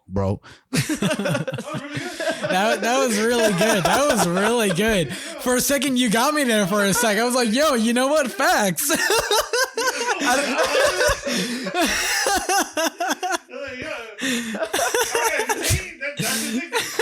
So on 3, say fuck women. 1, 2, 3. Fuck you, Andrew Tate. I thought you were gonna say fuck women. I want to get that sound. No, honestly speaking, man. We are on the biggest beef. We gotta call this like the beef episode. But like I really don't want people like Andrew Tate to influence people. But like just like you shared Donald Trump, you shared Andrew Tate, and you'll share anybody else. And I just think like I didn't want to talk about this, but you see why, right? Because I'm so fucking. Nah, I all I wanted to say was that I appreciate the devil's advocate stuff though, because it got me fucking. All I want to say is that I saw someone like share that stuff and whatever, and I was like, this guy is such a fuck. Yeah. And they told me that a lot of people had been responding to them of like, what? He's such a good guy. I'm like, that's disgusting. Yeah, I don't know about the good guy part, but I just know this: as every time you share an Andrew Tate video, I don't got no cash on me because I ain't that fucking rich. Yeah, but you are. Let's pretend. Let's pretend this is money, right? Talk shit about me. Frankie, you are too handsome to be alive. Frankie, you are too beautiful to even breathe air. Hate on me. That's what I'm doing. What are you talking about? What the fuck? Yo, get a load of this guy. My bad. I thought you were like, I got my COVID card, my fucking COVID. I just think that if you don't like Andrew Tate, stop sharing his stuff. Stop showing me. Show me like AOC type shit or like anything. Literally anything else except Andrew Tate. You feel like people should treat Andrew Tate like how we treat shooters, for an example. No. Or you don't think so? So like not saying their name and things like that, kind of ignoring them? I mean, I don't think Andrew Tate mashed out of school up. No, I'm aware of that. Yeah. I'm just saying like in the same fashion of like, don't mention their name. Don't talk about them. Just kind of like act like not almost it didn't happen, but just ignore him. I guess if a shooter was trying to be publicly known, like in terms of social media and stuff, then yeah. But I think that Andrew Tate, like that's the thing about him. He has, I mean, there is some cases of him like allegedly domestically abusing people and this and that. But he's not going online saying like, yeah, domestically abusing girls, like he's like implying a bunch of stuff, you know? So it's through the implication that people are getting upset. It's like, would you get upset at South Park for making all these quote offensive jokes? Like, are you gonna be? I would actually. I'm sorry. My microaggressions, Frankie. Oh, of course. My microaggressions. Oh yeah. I'm sorry you get mad at little construction paper people. They say very mean things about me. Okay, all right. They call me mean words like the B word. Yeah. I don't like that. I think the best way to get rid of Andrew Tate is being a better person. Be a better person than Andrew Tate is, and if you want to be a voice against him, be a voice against him. But the problem is with YouTube and America is that we got a free speech and that we have a lot of people that are influenced by the people that speak like Andrew Tate. How about you find the root to that problem and we fix that problem? And that's what I'm trying to say? That's like a battle we'll never win, I don't think. We'll win it if we start really emphasizing the betterness of people within those influenced by Andrew Tate. Because think about it, like a lot of people that are influenced by Andrew Tate, young men, and even like schools that are like saying, "Don't listen to this guy." Why do you think those young men are influenced by Andrew Tate? You know, I hate to make this assumption. No racial, by the way. No racial. Yeah, we're not anybody. We're not politicians. We're not even talking the truth. We're just kind of speaking our mind. I hate to make this assumption, but I feel like, if anything, there would probably be a majority of people who follow Andrew Tate to be people who don't have male figures in their life. Yeah, I mean, that's what I'm trying to say. You know, that's what I'm trying to say ultimately.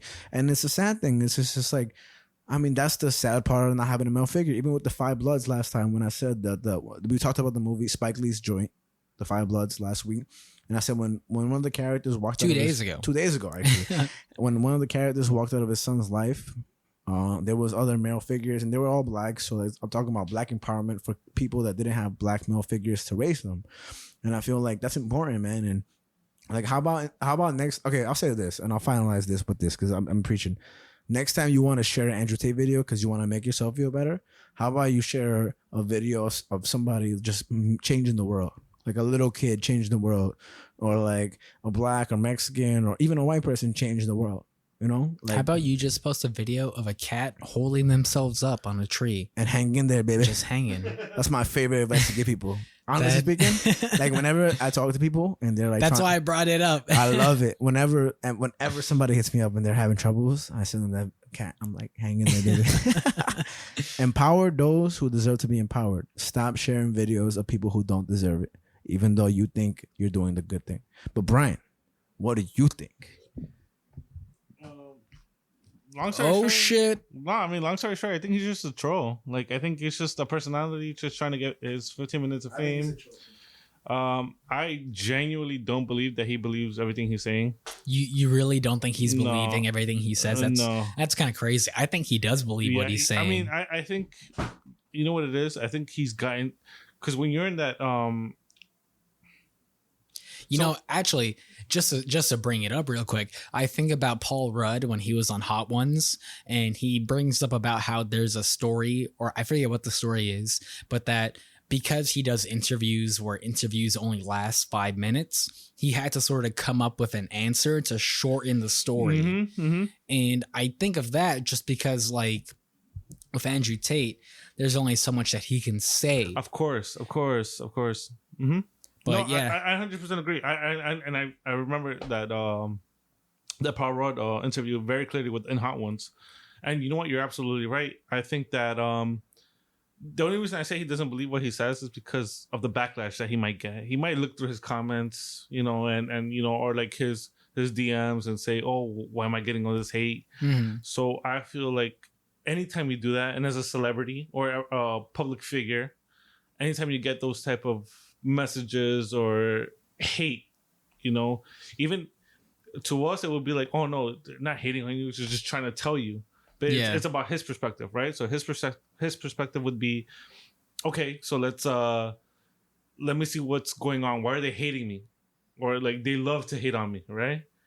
I feel like at least 2 comments, 2 out of the 100 or 2 out of the 300 that he receives hate now. that he gets will literally go into his head. It's unedible. It's inedible because like, you know, that's why people like Tom Holland, who recently took off, like he took his social media off because of mental health. Yeah, I didn't even know that. Yeah. So Tom Holland did that, right? So a bunch of people did that. When did he do that? I think it was like a week ago. Like he posted a video on Instagram saying like the reason why he like it was just too toxic, right? Meaning that, and again, it's obviously so hard to compare personalities because you know there's Tom Holland and then there's Andrew Tate, very different, right? But don't even allegedly. But the thing I'm trying to get at right now is that like, regardless of personalities, when you come across words that are coming at you personally, it's gonna affect you one way or another. That's why I genuinely believe like if I were to become famous, and like let's say if I became famous for soccer, or what if you became famous for your artwork or your covers, and you get hate because you're like you get hate because you know you're saying maybe you're not singing in tone as you know one of the covers that you've done, right? Or like let's say you get hate, like that's gonna affect you. Regardless if you like try to bash it out or you like, you know, or any artist or any public figure that gets that hate, it's going to go into your head. Regardless if you block it out or you try to block it out or not, it's going to happen. So that's why I say like, I feel like he is a troll. Like I don't genuinely think that he believes everything that he says because I feel like he's just doing it for the money. And I genuinely do believe that.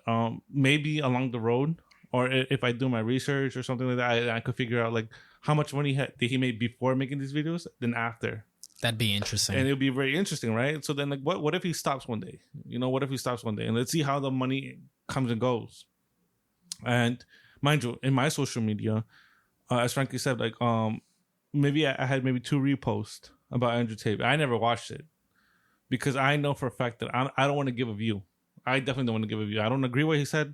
It was just I remember seeing that in like I think it was a post, an article that said, "Oh, Andrew Tate advocates for this," and blah blah blah. So I was like, okay, so I'm not gonna like maybe, and even then that could be even like hypocritical to me because like, what if that article was spitting bullshit and I'm believing that article because what if he preached something else? You get what I'm saying? Like, what if he said something good that you didn't know about? But because I believe this article, because I believe more articles from that past newsletter before. You know, that's my trust on them. So now it's vice versa, right? Now it's devil advocates because I'm like, okay, so what if Andrew Tate actually has some realness to him or something like that? But I choose not to. And because of that, and hearing from Frankie, hearing from you, now I realize, okay, so I definitely shouldn't watch a video. You know, why am I going to give him my time? You know, like I must just stick to my memes, my soccer videos and stuff like that, you know, that I watch, you know, occasionally. Or most of the time, and just be like, hey, like this is what I'm gonna watch. Because you know, viewership is everything. You know, from what I've learned from YouTubers is that getting the ad time on your videos is more money than whatever amount of videos you can make. You know, on some Andrew Tate shit.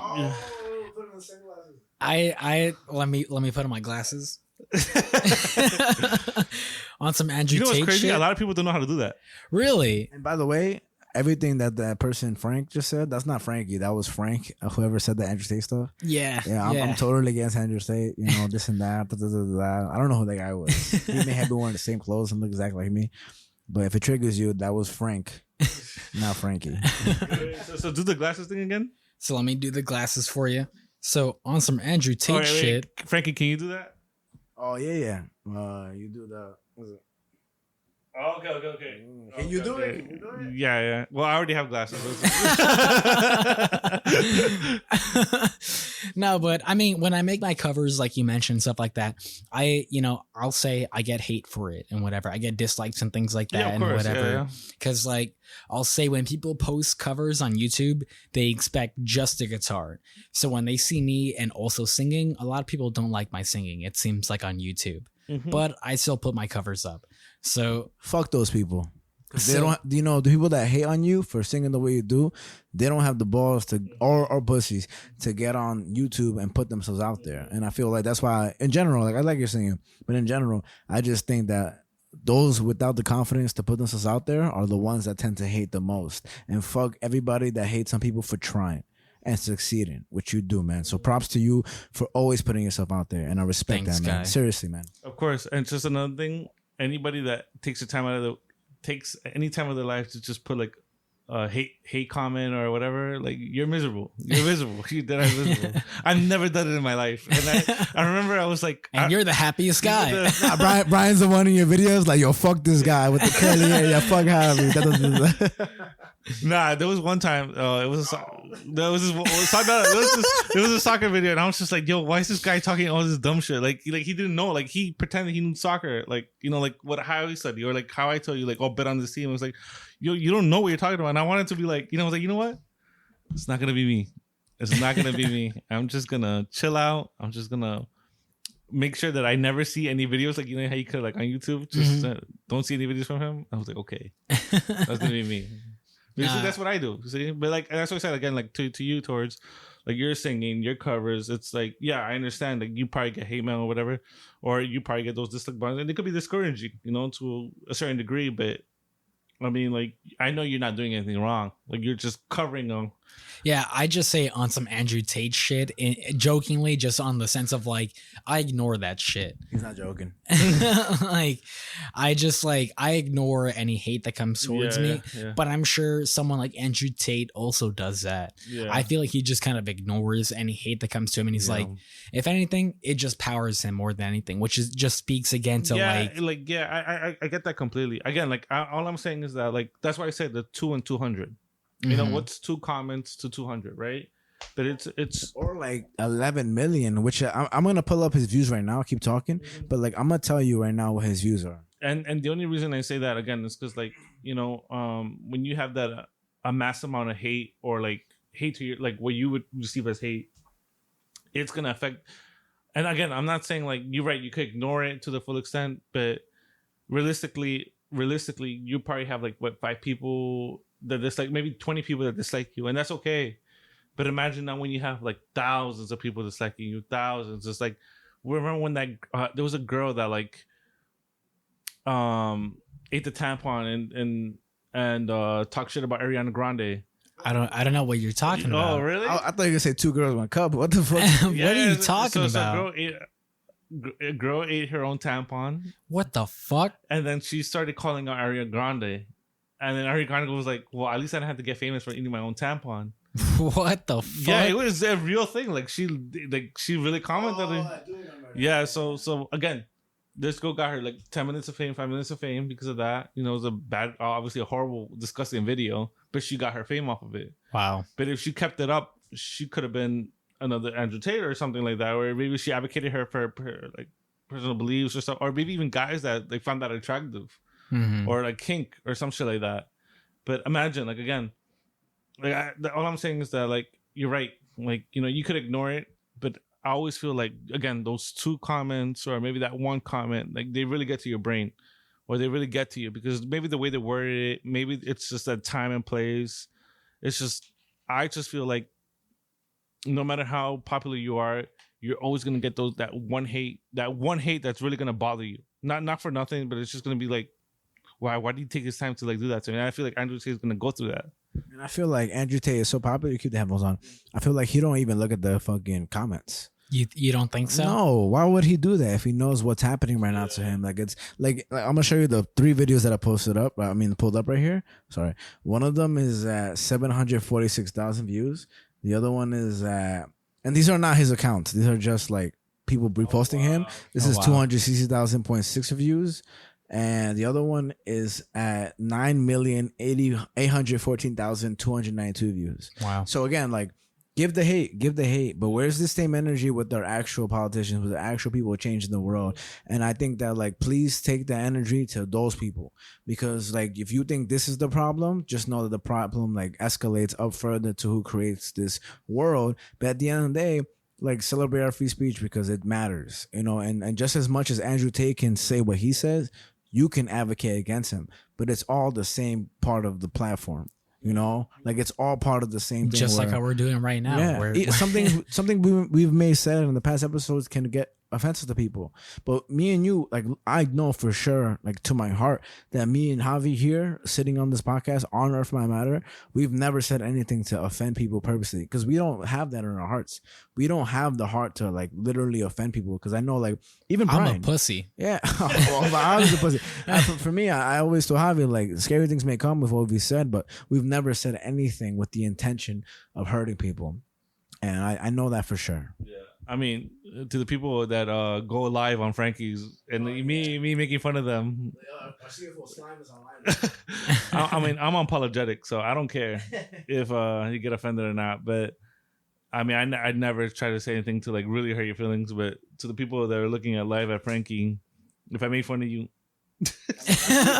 just arms up. No,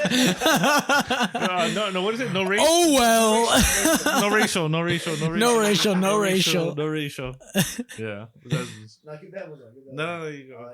Yeah, I'm done. Tag David on this. And that topic came from the people, not us. We didn't come up with a topic, but Lucas brought it up, so we had to bring it up. But I didn't want to bring up that topic because I just didn't want to give that guy more publicity. But I guess I was curious if you were going to bring him up or not, but I'm glad that we haven't had a full discussion on it. Or a topic, because fuck that guy. Like, honestly speaking, I don't care about that guy, and he has no effect on me. And a lot of things he says, I think what Brian is saying is perfectly summed up. He's a troll. He knows it, but he's making money off those numbers in any sense or way. Like, any sense or form, I bet you see him at a Trump rally soon. Oof. I bet you see him. And Trump's going to pay him to go up. All deep. And so, like, if you want him to keep making money, keep reposting his stuff. And because just know that out of those 11 million views, if you hate on him and you reposted his stuff, you contribute to his views, which contribute to other people being influenced by him. So how about you stop posting his stuff, because those pages you're posting from are profiting off Andrew Tate, which is just as bad as profiting off, like, sweatshops, like MAGA, all those things.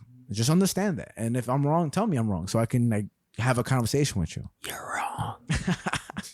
You're right, Javi. I'm so sorry. Damn. So crazy episode. What an episode. This is one for the Andrew Tate books. And Andrew Tate, if you want to come on the show, come on the show. We would love to have you. We'd love to have you. Honestly, I wouldn't care if Andrew Tate's here. I would love to hear what he says. But also Michelle Obama. That's gonna be a you and Andrew Tate episode. Oh, you wouldn't be here for that? I would just stand here. I'd just be like, "That's cool." That's crazy. I know you. I know if I told you Andrew Tate was coming, you would be with the part of the podcast. Nah, I'm fucking with you. I know you are. Just fuck that views. Andrew Tate, never mind the matter.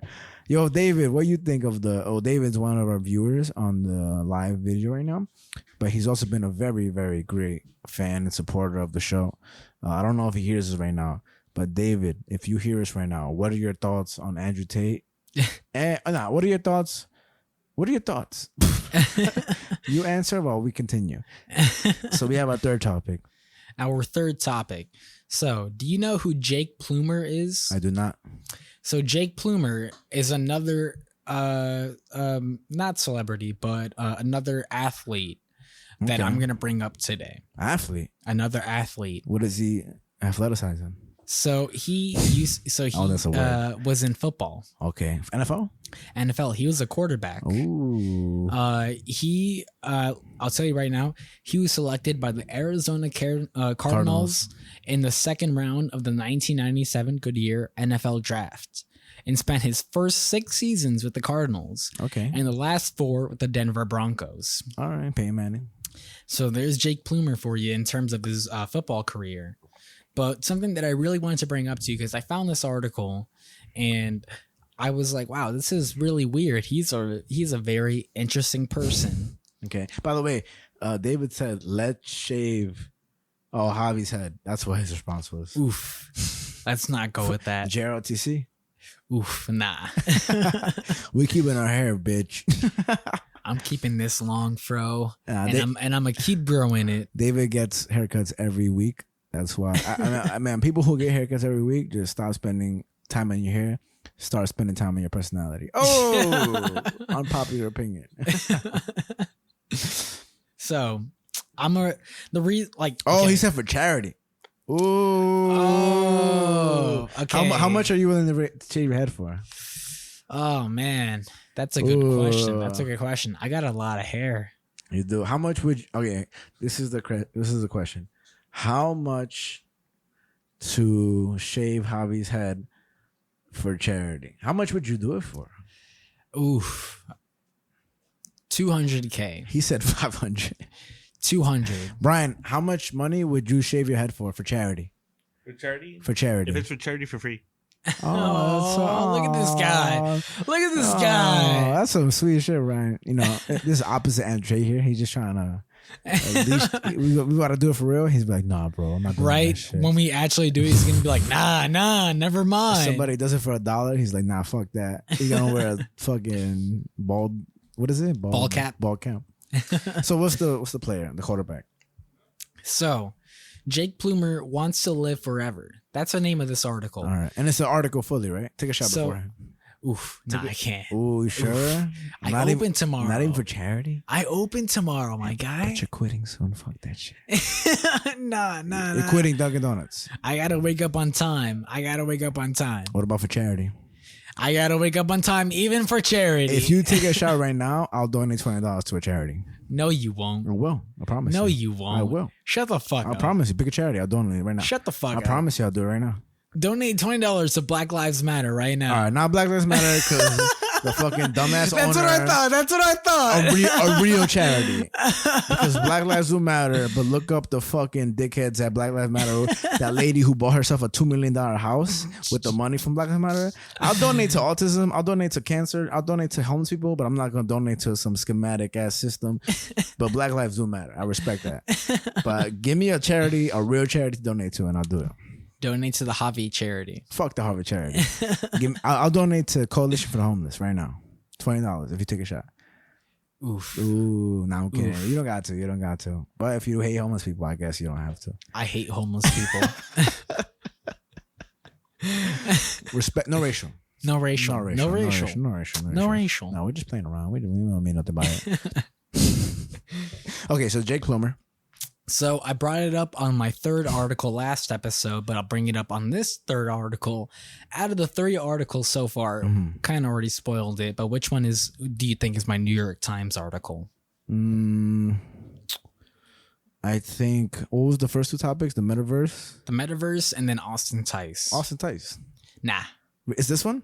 So this one was by The Athletic. Which is under the chain of the New York Times. Come on, that's not fair. I know it's not fair. I just kind of wanted to throw that at you. It's like saying Jordans, but they're part of Nike. Yeah. I just wanted to throw that at you. Okay. But so I wanted to write down the notes for this, but honestly, even reading this article speaks for itself entirely. Gotcha. Because it's sort of an interview, but it's not. It definitely speaks about Jake Plummer. It's sort of a bio on this person. All right, read it out. But it's just a good read. It's written very well. I'll just say it's written by Christopher Nolan Kamrani. Okay. Christopher Kamrani. Okay. And it's a really good read. So we're at this article. And again, it reads, Jake Plummer wants to live forever. Okay. I'll just open this up where, again, like I said, it's really well written. It's written by Christopher Kamrani. Really well written. Okay. And it kind of tells a story of this 6 hours that this guy was with Jake Plummer. It opens up with Fort in Lupton, Colorado. The black Toyota Corolla rental bounces up and down the dusty pasture road for a while until finally Jake Plummer comes into view. Mm-hmm. He's standing outside the building that houses what he believes to be the fix to what ails most all human beings. It's exactly 10 a.m. on a Tuesday on the farm. The former NFL quarterback's sparkly purple toenails, barely chipped, glisten in the sun. He has a Rastafarian colored bracelet with one love woven into it wrapped around his left wrist. Then I'm suddenly in his comforting embrace. This is how Plummer receives the world, arms outstretched, wide open. Okay. 45 minutes north of downtown Denver, where cows roam in the nearby fields and dogs sprint around chasing tails, Plummer expounds on the magic of mushrooms. Not magic mushrooms, although conversations during our 6-hour adventure eventually touch that realm of the fungi kingdom too. It's been 15 years now since Plumer decided he no longer wanted nor needed football and instead set out to find answers to various queries of life and existence. Plumer was 32. We're standing outside the building still, and the sun is beating down. Plumer points out the fence he put up just a day prior so his colleagues inside the building could bring their dogs to work. One of the puppies, Hutch, has figured out an escape route, tunneling under the fence and running free. Plummer, in his brown flip-flops and rolled-up brown pants with holes across the knees, takes off after him. Jake the Snake is now a game That's of a wrestler, no? They actually point that out. Yeah, Jake the Snake is a wrestler. So Jake the Snake is now a game of cat and mouse with Hutch the pup and eventually calms him down, pets his head, and picks him up. Hutch licks the left side of Plummer's speckled white and brown beard all the way back to the other side of the fence, where Plummer gently sits him down. Hutch wants to keep him playing, but we have to go inside. I came here to learn why Plummer believes mushrooms will save the world, and why he wants to live forever. He says, the world would be covered in shit if it weren't for shrooms. They're cleaning up the mess we've created. Yeah. He pushes the white steel door open and we're off. And here's a picture of Jake Plummer in his little, not warehouse, I guess, but sort of his warehouse of mushrooms, where he raises mushrooms and things like that. So kind of what he wears. He's advocating for mushrooms. Yeah. Which I think is a great thing. He looks like a massive hippie is what you can get. He looks like, there's one person that I know he looks like. I think of Clerks, but that's not what I'm thinking of right now. But he looks like the average hippie with the long hair, dirty white shirt that turned to like beige and stuff like that. But so he's pushing for shrooms, but he played in the NFL, right? He used to play in the NFL. Yeah, I think that has a lot to do with CTE and how much he got hit, to be honest with you. So that definitely becomes a topic at a certain point. So I'll bring that up. But the main chamber of the My CO Love farm is humming.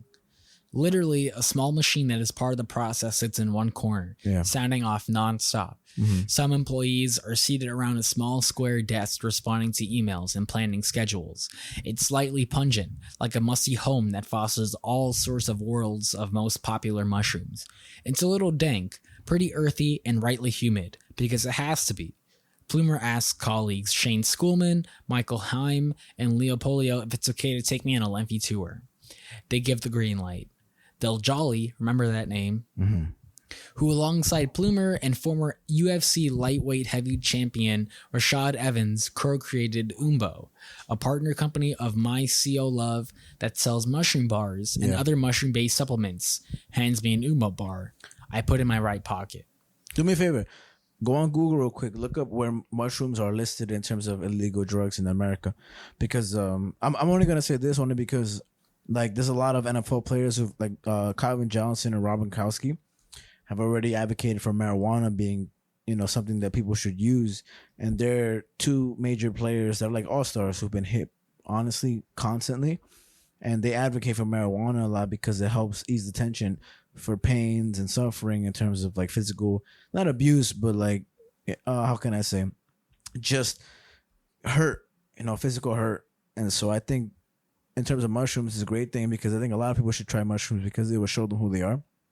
Not to say that's what you need, but try it out. If you are speak against psychedelics, try them out, especially mushrooms. That's why this person is advocating for them. So like when it comes to like federally banned drugs, I know marijuana has lessened its degree of illegality, but what is mushrooms right now? So when it comes to mushrooms, there are only 2 states who decriminalized it. Oregon and Washington, D.C. But do you know what it is in terms of illegality? It's illegal. Yeah, no, it's illegal as fuck, but there's a certain degree as to which is illegal. What I'm trying to say is that, you know how Brittany Griner went to jail for weed in Russia? Mm-hmm. Like, you'll go to jail for mushrooms in the U.S. Yeah. And it sucks because, again, marijuana is legal in the U.S., but there are still people in jail in the U.S. for marijuana. And it's very unfortunate. There's like a federal like scale for the illegality of drugs, but if you can't find it, it's cool. But continue the story. So again, he gets the Umbo bar. He puts it in his right pocket. For the next hour, Plumer and Del Jolly, whisk me from one steamy room to the next, explaining the process of creating and selling locally green medicinal, functional, and culinary mushrooms. Okay. One room holds giant brewing barrels. Another necessitates the employees to be decked out in Breaking Bad style laboratory gear. Nice. It's chemistry. It's technology. It's fucking amazing, Plumer says. Some mushrooms, Plumer says, are the perfect antidote to physical and mental issues society is dealing with each day. Better than prescription meds, he vows. Yeah, which are harmful as fuck, like opioids and all those shits. I got a little vape. Fungi friends like reishi, turkey tail, lion's mane, and cordyceps, Plummer says, can help alleviate various maladies such as flare-ups of anxiety, seasonal allergies, and digestion issues. Since retiring from the NFL, Plumer has long been a voice for plant-based alternative medicines. 6 years ago, he became a high-profile advocate for CBD-related treatment that helped alleviate the pain and depression he battled after he retired. He worked at Charlotte's Web, a Colorado cannabis-based company, which is where he first met Jolly. Jolly? Dill Jolly. Dill Jolly. That was all a precursor to the fungi universe, what he now believes is going to be the new burgeoning medicine movement. He says he's real, well, not him. This is said by Nate Jackson, a former teammate of Plumer with the Broncos, Denver Broncos. Hey. He says he's like really passionate about changing the world through the mushroom and the magic of mushroom itself. People, when they hear mushrooms, they think he's just doing drugs. Yeah. The article continues. Plumer said the residual pain from his previous life as a quarterback is more manageable thanks to mushrooms. Yeah. Joints are less achy, his mind is clearer, he sleeps better, a solid 5 hours every night, which is enough for him. Plumer retired as a Denver Bronco but rose to acclaim as a fearless, outspoken quarterback during his college days at Arizona State in the mid-1990s. Okay. That medal allowed Plumer to carry the nickname Jake the Snake in honor of Jake the Snake Roberts, a professional wrestler from the 1980s who achieved his own cult-level following. And you should also, I know like you don't be watching Joe Rogan stuff, but there's a lot of good interviews. And there's a lot of interviews about Jake the Snake Roberts, one particularly on Joe Rogan, where he honestly thanks Joe Rogan for like putting spotlight on him. And like when he was a younger person, Jake the Snake Roberts got molested various times, like I think 1 or 2 times. Oh, wow. And a lot of his upcoming had to do with a lot of that and just his confrontations with the problems that WWE later had on him in terms of impact and stuff. And I think people hate on Joe Rogan, they'll come at me and be like, oh, Joe Rogan, this and that, but it's just when you have a pedestal to put people on, like I very much cherish the fact that I got to listen to his interview because he's very much an elder person now. Like he's an older person. It's like Hulk Hogan today. Like, who cares what he has to say? He had that whole controversy with saying the N-word and this and that. And I'm not justifying that. That's a terrible thing to say, especially if you mean it and like you really are a dickhead about it. In general, even if you say it like, fuck you, you know what I mean? Like for being so disgustingly spoken. Unless you're fucking around. I'm not saying that's okay too, but I'm saying like comedy's comedy. Look up fucking, what's his name? Kramer from Seinfeld. Like he got a whole lot of fucking lag for that shit. You ever seen the Kramer video of in the comedy club where he called the black guy the N-word? No. Oh, it's terrible. I mean, his whole career got canceled, but even Jerry Seinfeld on a talk show like was, defending him, saying that what he was doing was in the sake of comedy. I don't necessarily defend him because he went really hard. Like it was just terrible. He fucked up. Oh man. Yeah, he fucked up real bad, and I can't even justify that. You can find the video on YouTube. But I'm trying to say with the whole Joe Rogan people, like Joe Rogan had Edward Snowden, Jake the Snake Roberts, Ben Shapiro, a lot of people who say crazy things that Joe Rogan doesn't agree with. But again, like that doesn't mean that he had them on the interview to be like, I agree with you. It's just to present their word of mouth and ideology. And I think if even you, Javi, like I think two of the main interviews you should listen to is the lady from North Korea that we've mentioned before, because it gives you some real insight that she escaped North Korea, and Americans think that she's conspiring with North Korea to like benefit North Korea, even though she escaped, watched her mother get raped, and saw people that were like skin and bones and organs, like she saw their organs through their fucking, bodies, and she saw kids eat like rats. And like when they bought meat in North Korea, they don't ask where it came from. So like these are the people that Joe Rogan is actually putting alongside comedians who also have a tough time trying to come up, Like next time you laugh at a fucking comedy movie and this and that, just understand. I'm not saying Joe Rogan is a savior. I'm just saying like he's at least giving people the benefit of the doubt. People who you want canceled. Shane Gillis is a comedian. You don't know who he is. Nah. He had a chance on SNL, and because of what he said on the podcast in the past, they stopped his premiering of SNL. Meaning he got the job. He called his dad. And was like, "I'm gonna be on SNL. I made it." Then they found out what he said on the podcast. They got rid of him. Oh man, his whole life was tragic after that. Now, because of Joe Rogan and more other comedians that supported him, now he's blown up. You know why? Because he didn't say what he said to shit on people. He said what he said because he was being comedic and trying to make people laugh. And we're not comedians, you know, but we also have the intent of making people laugh and like try to be funny and this and that, but also enjoy a conversation because that's how real conversation works, you know? Not everybody will agree with it, but this and that. But Jake the Snake Roberts, the WWE person Jake Plummer, is based off like, you know, they get the nickname off of, I mean, that's where this comes from. And even you ever heard about the movie about concussions with Will Smith? Mm-mm. There's a reason for that. Because he tried to report the real harshness of NFL with concussions and CTE. But CTE, still nobody cares about. Nobody cares about CTE. And it's one of the biggest issues. It's one of the issues that people in the NFL have, like, there's a person in the NFL who killed their own mother. I remember that. And they don't even remember what happened. Who's to say, you know, whether or not he actually did? That's a terrible thing to do. I'm not justifying it.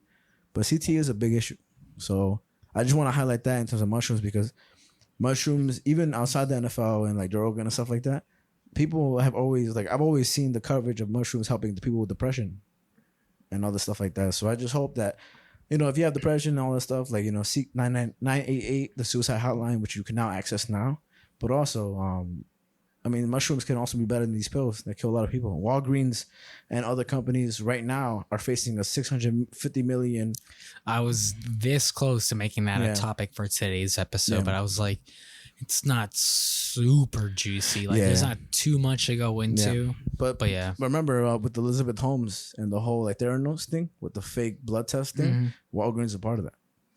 Okay. Yeah. So I'm just saying, like, I'm kind of like covering a variety of topics. But that just is reminiscent of those things, you know? Yeah. Mm-hmm. The nickname Jake the Snake Roberts. Jake the Snake. Mm-hmm. No, I'm saying like the article. Yeah. Okay, nice. But as Plumer and Jolly point out the process of mycelium, the root-like structure of growing fungus, they wonder aloud why, as a society, we have become so reliant on traditional medicine. Yeah, which is reminiscent of what you're saying of like maybe you don't always need to rely on medicine. Maybe mushrooms are the answer. Yeah, or just like nurturing and caring people around you. And so the article continues. Plumer taps bags early in the stage of growing mushrooms and says there could be any number of treatments to major illnesses hidden deep inside. Mushrooms are not hippie mumbo jumbo, although that's a preconceived notion. Plumer and Jolly have to routinely dispel. They have an aptogenic properties, meaning that they can aid in the body acclimating to stress. Yeah. The National Library of Medicine, the world's largest biomedical library, has research submitted by physicians and scientists all around the globe attesting to the potential impact functional mushrooms can have on various treatments. Yeah. So even the highest people have said mushrooms, they have a pretty good impact.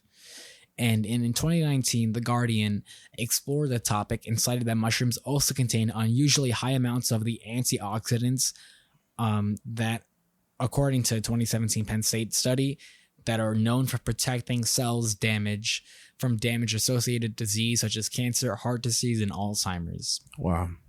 So mushrooms does a lot. Yeah. And continue. I'm going to bring up this point later, sorry. But Del Jolly says, we're just letting things show us what is next in line.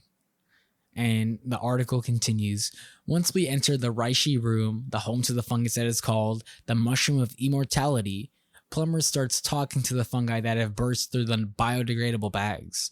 He believes they can hear him. The relationship between the earth and humans is fractured, Plumer says. Mm-hmm. He talks to the reishi like he did Hutch outside. Hi, baby. Good morning. Finding a way to normalize an alternative approach to treating issues as important to him as seeing these businesses thrive. Yeah. I'm going to live a long time. I know it. They've told me that. I'm ready for that. I'm not saying this just to sell a fucking product. I'm saying this because I believe it wholeheartedly. Like, why wouldn't you want to live? Plumer says.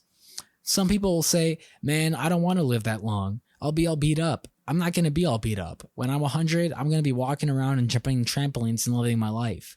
Why ever stop? While in the last room, Plumer's body starts to stiffen. He leans heavily into the metal rack and stretches out his lower back. He drops his butt down toward to the floor and bounces back and forth to take pressure off his joints. He presses his palms together. The massive hits on the quarterback never really go away. Plumer starts swatting at some flies that have weaseled their way in through the back door. He's been researching his ways to order Mediterranean geckos online to allow them to roam freely in this room to eat the flies. It's 10:59 a.m. The tour is done.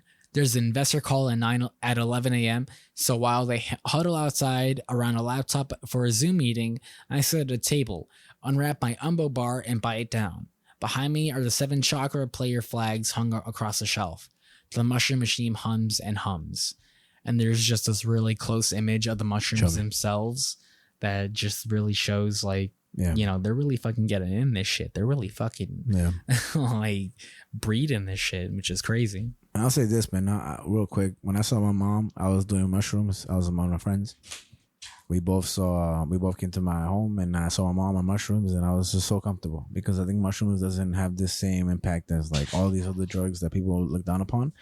I think mushrooms is a very, very special thing. Yeah, and something that this article points out, but is repeated throughout, is that he was never into mushrooms for the psychedelic effects of anything. Just for the treatment factor. Just for the treatment of it. Which is very known well, you know. Yeah. And I mean, even other cultures. I remember I shared you a video of people who harvest this honey from certain bees because of the psychedelic, you know, effect it has on it. I don't know if you remember. And it's such a difficult process. It's almost a death-defying process to collect this honey.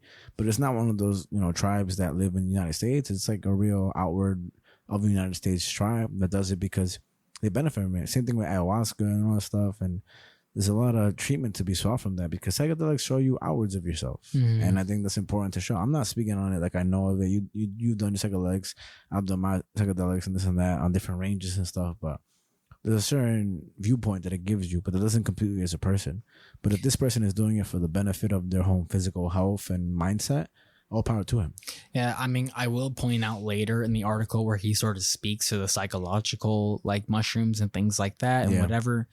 But for a majority of the time, this article really focuses on just the health benefits of eating mushrooms, a very specific mushrooms, because he grows all different types of mushrooms, which is really interesting. That's awesome. I didn't even know they were like arranged. Yeah. So the article continues. The meeting drags on, the Zoom meeting, and eventually Plumer comes back inside and wants to eat starberries. It's almost noon, and he's feeling antsy. There's work to be done beyond this interview. We put on plastic gloves and head to the reishi room to peel off mushrooms ready to be picked from the outside of the bags. The bigger and more vibrant the mushrooms, the better. So for the next 30 minutes, we're in the room, bringing the mushrooms one step closer to the final process. Once again, Plumer talks to the mushrooms as if they're family. He looks deep into the color patterns from the brown to the beige to the yellow, and is as in awe today as he was the first time he appreciated the queen of the fungal kingdom. Just before the COVID-19 pandemic, Jolly gave Plumer some mushroom tinctures from Australia to help his sleep patterns. When the world hit pause, Jolly and Plumer took their kids on mushroom foraging expeditions around the forests of Longmont, Colorado, where Jolly lives, examining the base of the cottonwood trees for any potential growths. It made me feel like a kid again, Plumer says. Yeah. Once finished, we take our bounty back to the main room, where Plummer flicks on the power to the meat slicer. I get a pair of scissors. We are paring down to the big pieces so they can be laid out on a rack and then stuck into the dehydrator. There we are, myself and Jake Plummer, at a small table near the chakra flags, harvesting fungi that started in one of the massive brewing barrels weeks prior. Our shirts start to reveal sweat stains, and beads tumble down from our foreheads to our nose, a badge of honor around here. As I am now on my third refill of my water bottle, I have yet to see Plumer take a single sip of water. He is, after all, built for more arduous circumstances than myself. It's near 1:30 p.m., and we're all hungry. Plumer asks Schoolman, Haim, and Polio, what else needs to be done before we split. The more attention Umbo and the My CO Love receive, the more the supply chain is tested. Orders are firing off at a second rate, and emails inboxes are flooding faster than ever. As Schoolman is typing away, Plumer rests his hands on his shoulders and massages them. Plumer lives 45 minutes away in Boulder these days, so he checks if he needs to drive in on Wednesday to do his share of the labor. He works out the knots in Schoolman's shoulders and eventually slaps his hands together and says, "We're off again." One by one, Plumer finds every co-worker in the building and to thank and hug. There's no ordinary hugs. They are tight and meaningful and with purpose. Plumer is thinking of Mexican food. He is searching his phone for a place to eat, so we eventually head out caravan style, back over the bumpy pasture road toward a restaurant in a town nearby, where Plumer is instantly recognized. And there's this pretty cool image of Plumer with his purple nails and stuff. Nice. Where he's holding a jar of like mushroom oil or something like that. Probably tea. Okay. But the article continues. Jason, our server at La Estrelita in Brighton, holds out his fist when he sees Plumer weave his way into the booth and in our dark corner of the restaurant. They talk as if they've known each other for years. When we order a round of waters and ask for chips and salsa, Jason heads to the next table right as a basket of chips and tiny bowl of salsa hit the table. We all reach. Jolly and I ask Plumer how often he's been here. Me? Never. This is my first time, Plumer says. Fame is fickle, and it is, according to Plumer, exponentially odd at times. Seeing it up close, even if a football retiree like Plumer, it's clear how much he always has to be on. He arrived in Denver in the years after John Elway led the Broncos to glory twice. Yeah. A 2006 New York Times story titled, "Elway was a god. Plummer, he's trying."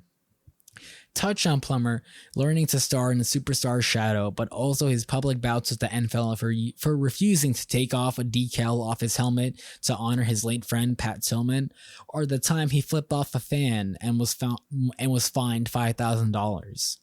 The long hair and the thick beard became a talking point as juxtaposed to Elway looking the exact same forever. Do you know who Aaron Hernandez is?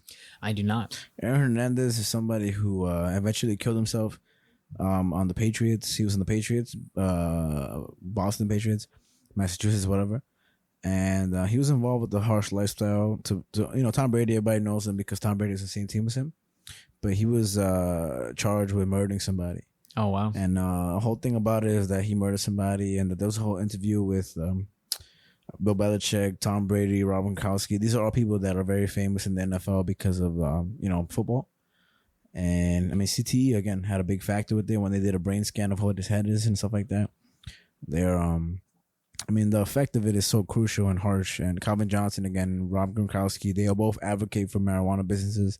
So I think this article is interesting, and I like that Jake Plummer is doing what he's doing. I don't think he was a prominent NFL player just because he isn't. Like, I don't know who he is, and I don't care for who he is, respectfully, just because he's not like a major star. Like, no racial. Like, he really isn't, and I think that's the good thing about NFL players. Despite how famous you are, it doesn't really matter. Like, what you have said and doing for people is crucial. And again, people disregard athletes if they don't do anything so major, right? Like win a Super Bowl. I mean, I was interested to see if you knew who this was. Not at all. Because when I read that some dude at a fucking restaurant recognized him, I was like, oh, so like is he well known or something like that? Yeah. I wouldn't know. There's like NFL people who are like, you'll recognize them because you know them, you've heard of them. Like, I'm a big fan of a lot of football players that aren't really well known, and a lot of football players aren't. But I think ultimately, like when it comes down to this article, that I just think what he's doing is great. And it's not to like degrade him or disregard him because of his fame. Fuck that. What he's doing is a very good thing. I just wanted to bring it up because there's a lot of great stories that revolve the situation that I think have to be focused on, because like his situation seems much more tame. Like his situation seems much more like And thankfully, like he didn't do anything drastic that changed there's your life. no like real controversy behind. Like the most controversy is like what I mentioned about how he flipped off a fan and was fined for that. And that stuff is like just rage. There was a football player who lost his brother in a motorcycle accident, and when he went to go to play at I think it might have been either at Baltimore or Boston, but the fans were like talking shit about his dead brother who just died, and he decided to play that game. And so I mean, aside from the fans being dickheads, I just think what's important to realize is that like all athletes, not just football, but contact sports, which is predominantly football, because if you ever relate rugby to football, I think rugby's tougher. Go play football like with the helmet and shit like that, because with rugby, you fucking drag people down. With football, you run into people's heads. you dead ass. Like imagine me and you were to run into each other's heads and bang each other's heads. And I'm not just saying that. I used to do that. Like I used to run into my friends' heads, and we would do it for practice. You know, in rugby, it's more so like, hey, let's just drag people down. I'm not saying it's not a hard sport. I'm just saying there's a lot of CTE that's covered up by the NFL for the sake of profiting off the sport. You know, like you don't want to bring out the bad. That's why you haven't heard of this Will Smith movie. And Will Smith is one of the biggest stars in the world. You get me? But the whole point of him doing that movie was to cover the point of CTE, which is crazy. Yeah, I mean, like I said, the article definitely touches on that for sure. So it's interesting. But it should be the whole focus of the article, because I feel like that's not how it covered enough. But I feel like as a quarterback, he probably didn't deal with that as much as like linebackers, running backs, linemen, defensive ends, like people who have to hit their heads. Like quarterbacks are the most protected people on the field. Without a doubt. Yeah. I mean, in the sport of football, that's definitely true. But the article gets interesting here, where this dinner is pretty interesting, because the writer, I ask him to define his concept of fame and his relationship to it now 15 years removed from being number 16. And Plummer says, I'm so much more appreciative of it now. Before, it wasn't a burden, but sometimes it was just like, man, when I was in it, I had to be a certain way. You're in it. If I had the experience I've had in the last 3 years while I was playing, I feel like I could have handled a lot of situations better. I just wasn't there. The article says, when he left football, Plummer famously left the spotlight and went home to the Sawtooth Mountains of Idaho for a while. He kept plugging away at what it meant to be a different version of himself. It took time. He became a CBD advocate. He became a handball organizer and champion extraordinaire. He transformed because change is healthy, Plummer says. No sense in staying yourself this one way forever. The help of hallucinogens over the years has also played a significant part in learning to deal with the trauma and mistakes of the past and formulate plans to be more effective. I asked Plummer what learned during these experiences. It's the only time Plummer during our 6 hours together doesn't seem like a complete transparent being. Some spiritual anecdotes are better left within. He says, it's hard to go into that too deep, other than I've just learned that we're here as one. We're all on Earth. We're all humans. We are all real similar, even though we all look real different. It's connected me deeper to everything around, to the beauty of life, to the beauty of hanging out with a dog, to the beauty of that love, beauty of hearing the leaves in the trees. Hippie. It helps your senses get back in touch with what matters most. I can hardly watch TV too much anymore. It's too noisy. It's too much. I'd rather go outside and watch the sun or watch the clouds pass by. It's more pure. It makes me feel less attacked, less stress. I know what I want to do here on Earth. Yeah, I feel like ultimately, like what he's explaining and what his profound experiences are pretty much everybody else who is an NFL star. You know, like obviously he has a platform to speak on, but I just still think that it's like the Brittany Griner situation. You know, just because you are part of the NFL, like your mushroom experience is so profound and on the New York Times, or The Athletic, whatever. But I still think that at the end of the day, like there's people in jail right now for giving mushrooms to people that probably helped them, like, you know, Didn't you bring up a story as someone who was on mushrooms not too long ago? Maybe, I just don't remember right now. But I just think that, like, I'm not shitting on the article. I'm not saying this and that. I think what he's doing is perfectly great, because in the time where mushrooms are put at a certain scale in terms of illegality, in terms of federal law, for like to like when you think of mushrooms, like what they do is help you just expand your mindset and appreciate life more. And the law says, nah, you know? And it's the same thing. Like, I don't know if you know this, but in the past, what people did and the government did to soldiers is that they purposely gave them acid to see the effects. Yeah. Yeah. And they also like gave them like, you know, brothels and prostitutes to see what they would do with these women. And like they would see their effects and then they would like punish them or some shit like that. Or like make them go through harsh, like, I gotta really look at my facts with that. But the government sucks ass. And like, this is more of a respectfully privileged aspect of things. You know what I mean? Even though I respect it completely because it comes from somebody who's dealt with the punishment of like real harsh hitting and stuff like that. Everybody in the NFL has. I'm just saying that, again, I just think that he brings light to it, but everybody should be able to bring light to it. And I don't understand how you can advocate for Brittany Griner when you can't advocate for people in jail right now, you know, in jail for marijuana, acid, mushrooms, like, you know. But you won't see people in jail. You don't want people. I don't know. Like, alcohol is legal and mushrooms aren't. That's the world that we live in. Yeah, man. It's sad. It's sad. It really is. What's interesting is that Aaron Rodgers. Do you know who that is? Yeah, Green Bay Packers. Aaron Rodgers, another quarterback known for his idiosyncrasies, recently discussed on the Aubrey Marcus podcast a hallucinogenic experience he had in 2020 while on vacation in Peru. Nice. The Packers quarterback contacted Plummer this month. Nice. Plummer says the two kindred spirits connecting. He's got to go out and perform during the season, but the connection has been made.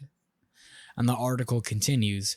Jackson, who like Plummer, has been an outspoken proponent of alternative medicines in his post-playing days, seeing that this version of Plummer is taking flight, the same as the starting quarterback who finished the 29,253 passing yards and exactly 161 touchdowns and 161 interceptions during his NFL career. Aaron Rodgers or Jake Plummer? These facts belong to Plummer. Okay. And Jackson says, very unswayed and unimpressed by status and money. He does make some people uncomfortable with the things he says, and I don't think he cares anymore. I think the only people he makes uncomfortable are pieces of shit who think that the only way of their life is through Jesus and stupid ass thinking. Jesus. Yeah, that dumb shit. But former Broncos tackle... Respectfully. No racial. Former Broncos tackle George Foster explained his former quarterback succinctly. He says, I'm pretty sure nobody's ever like, what's going on with Jake? People who know him know that's just Jake. Yeah. And the article continues. I ordered steak and Plummer ordered ground beef. But as soon as the plates are presented, he shakes his head. He is excited to eat, but he has handball games in less than 90 minutes. He's like, man, these are the same things, man. Only one of them is ground. Man, beef and beef are the same, man. Mushrooms, bro. He does say something like that. No, he does. It's a white guy. But he has handball games in less than 90 minutes, and he is going to feel slow. His guts will digest slowly. Plummer doesn't feel slow on the court after he makes lion's mane's mushroom tacos at home. Mother Nature, he said, wants human beings to eat less meat, pointing to the harsh effects livestock have on spiking methane emissions, which is playing a role in expediting climate change. Fuck that shit. Pussy. That's some mushroom. That's done. You've done too much mushrooms, man. Like, that's when you're wearing like Ecuadorian fucking ponchos. Well, I mean, the article said he's already wearing like a Rastarian. He's mushroomed out. He needs some real life in him as well. Like, fuck that. Look up Ari Shaffir. The comedian, and look up what he's done, where he's traveled, the drugs he's done. And I mean, comedians will tell you all, man. I don't know. In terms of social awareness and stuff like that, NFL players know compared to like comedians who've been always canceled and this and that. I just, no, respectfully too, you know, but this whole no bullshit, racial. no racial. When it comes to this NFL player preaching about like, cows and this and that, whatever, that shut the fuck up, bitch. Like, you know what I mean? Like, just fucking eat your mushrooms, and because you said you want to eat your mushrooms for your mental benefit and your physical benefit, and now you're preaching about the methane effect of cows. Well, he does say it later in this article. He does kind of speak to like that it's okay to sort of eat meat, but just not at the extent that we do now. I mean, I think it's discussing how we treat the animals that we eat, because we eat those animals and then we intake that, not only energy, but also stress hormones that are released. Like when you kill a fish, there's a certain way to kill a fish. Mm-hmm. Like there's a certain style to kill a fish. You can see any video on YouTube that shows you that when you kill a fish a certain way, certain stresses are released, making the fish taste worse. There's a lot of styles culturally that are done in a sense to like make the fucking fish taste better. And what I'm trying to say is that like, I think, look, Jess says, damn, it's still alive. Hell yeah, motherfucker. What I'm trying to say is that like, I don't know. This Jake Plummer guy is a little bit of both, right? He's a little bit of both of like, how rich is this motherfucker? Look up his net worth. I'll tell you his net worth right now. I mean, he's retired, so I don't think it'd be too much. Look it up then. Jake Plummer. Forgot the L. I can't type on this fucking keyboard. That's because you fucking suck. I'm used to my keyboard, man. Well, how is his net worth? Jake, let's see. All right. What the fuck? It doesn't say it right away. You know why? Because he's rich as a motherfucker, making money off that mushrooms. 30 million. Oh, just 30 million. just 30 million. Just a little bit of money. That's actually less than I thought it'd be, to be honest. Fuck out of here. He's a nobody. Who the fuck is Jake Plummer? Ain't nobody, and nobody today. Go to any sports bar, be like, Jake Plummer? You know who's gonna say so? The loser who voted for his bitch ass team that won no games. I don't know. The way you mentioned him, he won in college. I mean, like I said, I literally don't know. I know you don't. But I'm saying, like, who else won in college? Tim Tebow, his bitch ass. Tim Tebow was on the news because he prayed, and then Republicans, I would say strong Christians, were like, let Tim Tebow pray. But as soon as Colin Kaepernick did the same thing to protest, fuck Colin Kaepernick. NFL fans are stupid. At least the fucking white ones. But you're an NFL fan and you're white. No, I'm not white, bitch. I'm fucking You're not Latino. white? No, bitch. That's crazy. I thought you were white this whole time. Oh, yeah, I'm Polish. No, I'm not Polish. I'm actually American. Oh, shit. I was born in Minnesota. My parents were born in Minnesota. We're Minnesotans. Wow. Yeah. The more you know. There was also the coworker that I mentioned earlier that was saying like, oh, we talk white and stuff like that. She's Latina, but she was saying like, oh, I'm white passing, so we're more privileged and stuff like that. And I told her, I was like, I'm also white passing. So I wasn't trying to come out as a dickhead. I'm having a formal conversation. You were a dickhead. No, I was being super kind. You were totally a dickhead. No, I was being super kind, and I told her, I'm like, look at my skin. I'm also what you say white passing, but just know that in the neighborhood I live in, where there's a bunch of white people, I will walk into a bar and I will sit down with all these white people, and all the white people will look at me and they'll be like, oh, this guy's different. So like at the end of the day, you can, this black, white, tan, whatever you want to say, but like all of us, you good Link? Gucci Link? All of us who walk into a room full of white people, and we are the different. That's why I don't care about that shit what people say, because I'm just saying that like we all come off the same way to people that are just Caucasianly ignorant, That's a phrase I'm gonna come up with, Caucasianly ignorant. And yeah. I mean, I think this guy is interesting just because of like the mushroom aspect of everything. I just think the perspective aspect, he's a little off, just because like he's a little like I don't like to use the word privileged in a lot of sense, but he's a little more privileged than a lot of like he's definitely a little kumbaya for sure. Yeah. And there's a lot of black athletes who advocate the same thing, who don't get enough like, how can I say, attention. Yeah, and I know that for a fact, because it doesn't even be athletes. It could be activists or just people speaking. So I think like he has the advantage, which I'm not shitting on, because I think any like source of speaking out is great, and I respect him for it. But at the end of the day, also I just think that I'm not like hating on him. I'm hating on the people around us in terms of politicians and like people who just even like people we know. Like you ask somebody like you do mushrooms, and they're like, no, I would never. But then you're like, you want to get some tequila after work, and they're like, yeah, bro, we out. That's like dumbass. Like, what the fuck? Like, how about you enlighten yourself, bitch? And I think, and again, I never done acid. You done acid and stuff like that. And there's a lot of like power seek, but I just personally think that mushrooms also show you a lot about yourself, and like in a more quote unquote natural mannerism, because acid is man made. You know what I mean? And there's a lot of people who've done acid who also have done a lot and haven't come back from it. And same with mushrooms, all psychedelics. But I just think that like I've literally talked to somebody who she said that she's like her and her friends in a different country dug out mushrooms from cow poop, cleaned it off, and like have taken it. And that's kind of the way. I mean, there's also this like theory of that's why monkeys evolved, because they ate mushrooms and stuff like that. You ever heard about that? I haven't, actually. That's the reason that they think monkeys have evolved also. And I've always thought this, and this is off no basis, but that's how I think religion has become. But I also heard a story where somebody did a certain psychedelic. I don't know if it was mushrooms or acid. This is off David Lucas on Brothers and Curses. But he said that his boy did psychedelics and he got into a fight with a tree because he thought the tree was talking shit about his mother. He thought the tree was talking shit about his mom. Wow. That's just funny. But shout out to Jake Plummer. I mean, I don't got much left of the article left. I'll let you know right now. Okay.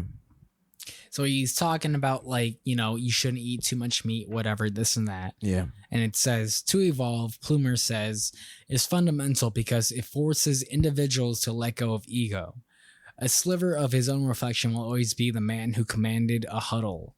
There is more to him, and there's always been, he says. He says, I'm 47. My plan is to live a long time. I think I can get to 100 teens. I used to be put. Oh, he's definitely drugged out. He thinks he gets 100 teens. He's bugging out. He says, I used to be put an end to it, but why are you putting a mushroom on? Why are you putting a number on it? He adds, maybe a third of my life is over. Do I want to be remembered as just a football player for the rest of my life? Hell no, man. The article continues, he doesn't, but he knows the world at large will remember him for his days in a helmet. And the reality is, football players deal with an abundance of lingering physical issues in their post-playing days. So do veterans and people in poverty. How then will he pitch this concept of mushrooms as an alternative? Plumer first and foremost wants his peers to try and commandeer the power of the negativity themselves. And this is said by the same where was it? By Plumer. Let's all relate to $30 million worth of Plumer.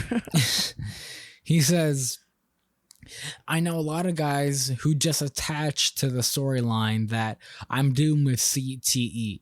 So how can we stop you from thinking like that? Because if we can really stop you from thinking like that, you don't have to if you don't want it. He says, we can reverse that thinking. Without mushrooms, without anything, with the power of our minds, we can heal ourselves. We can. He says, how many times did I walk into the huddle and I can't feel my right arm? I had 25 seconds to call a play, broke the huddle, and 24 seconds later, my arm is moving. How is that? I've got major power in my brain. All of us do. I think what he's speaking on is the wrong thing. It's really interesting, isn't it? Of just like, I think what he should be speaking on is the betterment of the NFL, how they treat players, and like insurance and stuff like that. I think like he should stop correlating the NFL to what he's trying to do, because he's trying to relate post treatment to like current NFL's player treatment, and I feel like he has no perspective on that.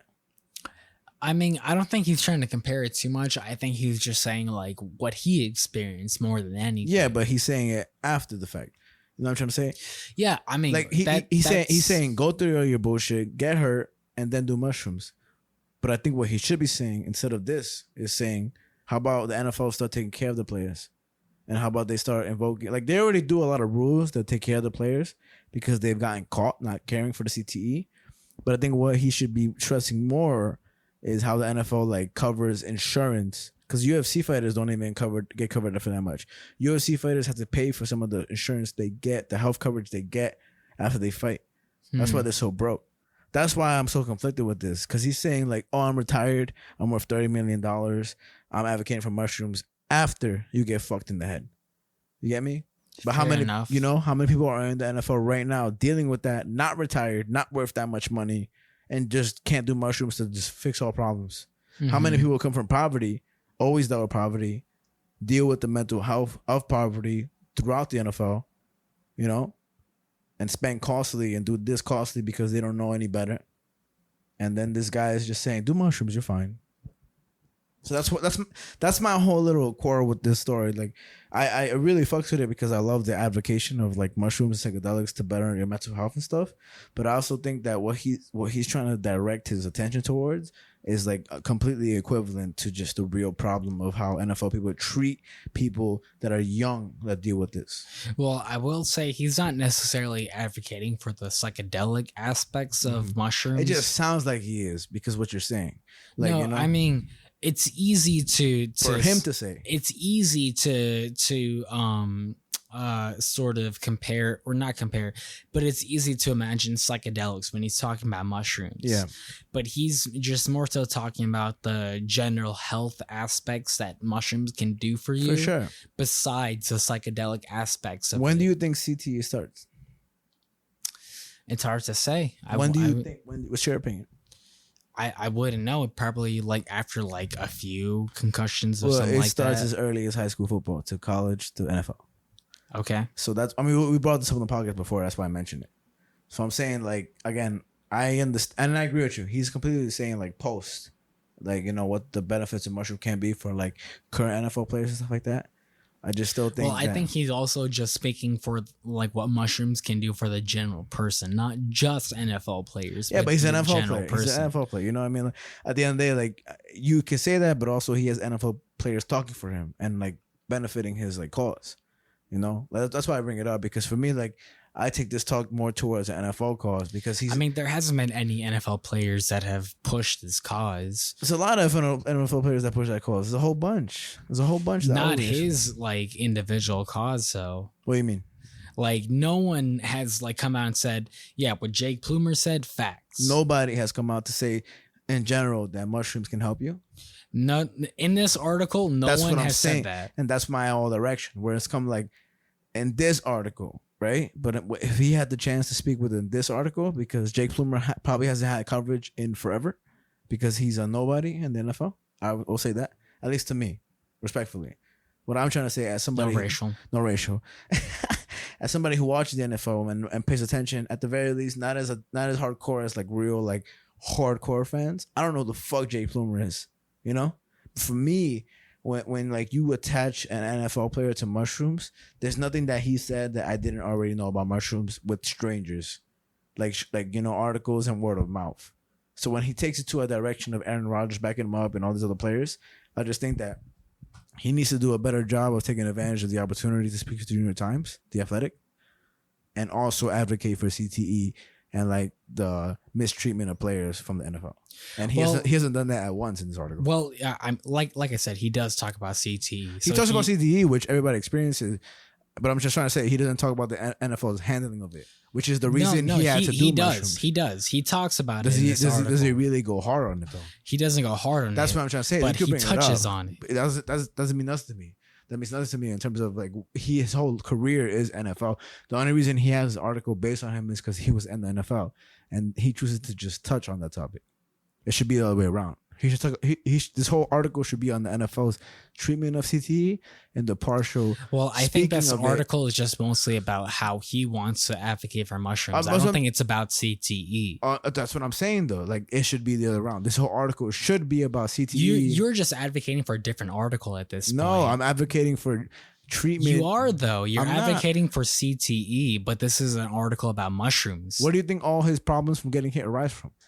It doesn't arrive from CTE. Yes, it does. Because it's a small topic that he only touches on. If you look up any football player ever, the reason that he's dealing with what he has, the soreness and all that stuff, that's all CTE. That's all physical pain that relates to that topic. Like, you may not say that because you don't understand that, but it's every story with every NFL player ever that you're not aware of. That realistically, that this whole article is about that, and I promise you that I will back, whatever, I will look into it myself so you can understand that he's advocating for mushrooms, but it's because of the CTE that he didn't even deal with as much as other players on the field that he's doing this. I mean, he says that he hasn't experienced CTE like other players. What you're doing right now is going back and forth. You're going back and forth, but I'm trying to say to you, like, the whole basis of everything comes from CTE, because CTE fucks with you mentally, and it's I'm just saying, he literally has said himself in this article he hasn't experienced that same level as other players have. At the end of the day, though, that's why he should be, taking advantage of this opportunity to not speak on his mushroom benefits, but the idea of how it could treat CTE in the NFL, because he himself can only do so much. So if it's him, it's him. But if it's Antonio Brown, if it's Antonio Brown, if it's Tom Brady, if it's Ron Gronkowski, if it's Andrew Luck, if it's Deshaun Jackson, if it's Ben Roethlisberger, if it's Eli Manning, if it's Peyton Manning, if it's fucking Frank Gore, I'm gonna name him. You know why? Okay. Because you know what it is. Like, the thing is that, like, this is one guy who is a white man who's like talking about his mushroom experience and this and that, but he's still not in the NFL. How old is he? I don't remember. I think I brought it up. That's what I'm trying to say to you. Like, in general, like, this guy is one little small section of what the basis of everything is CTE. That's why players like that need that, and marijuana. That's my whole topic of it. Like, I think he should be expanding on that topic of CTE in general. I think what you're getting at is you want to make it more of a topic of CTE, but this article isn't about CTE. I'm not. What you're not understanding is that the whole thing is about CTE. Yes. I know what you're saying. I know what you're saying. And there's only a subsection to speak about that. Okay, no, I understand what you're saying, but and he's not taking advantage of that. But that's fair for you to say, but that's just not the point of this article. It's not to talk about. That's one article. It's not to talk about CTE. Just because the article is supposed to talk about mushrooms, but mushrooms is talking about the effect the CTE had on him. He barely talks about CTE and the effect of mushrooms. So you think that CTE has nothing to do with how the NFL associates itself with CTE? I don't think so, because this is literally based on one article that you read off his perspective. This is his perspective. This article has nothing to do with that. That's what I'm getting at. So you think it has nothing to do with CTE based off the article that he's talking about the NFL? No, I'm not. And the NFL never associates them with CTE. No, that's not what $30 million man. That's not what I'm saying, Frankie. But you're implying it because you're not. No, you're not trying to address that point. That's not what I'm. You're not trying to address that point. That's not what I'm. When have you done any other research about CTE among football players?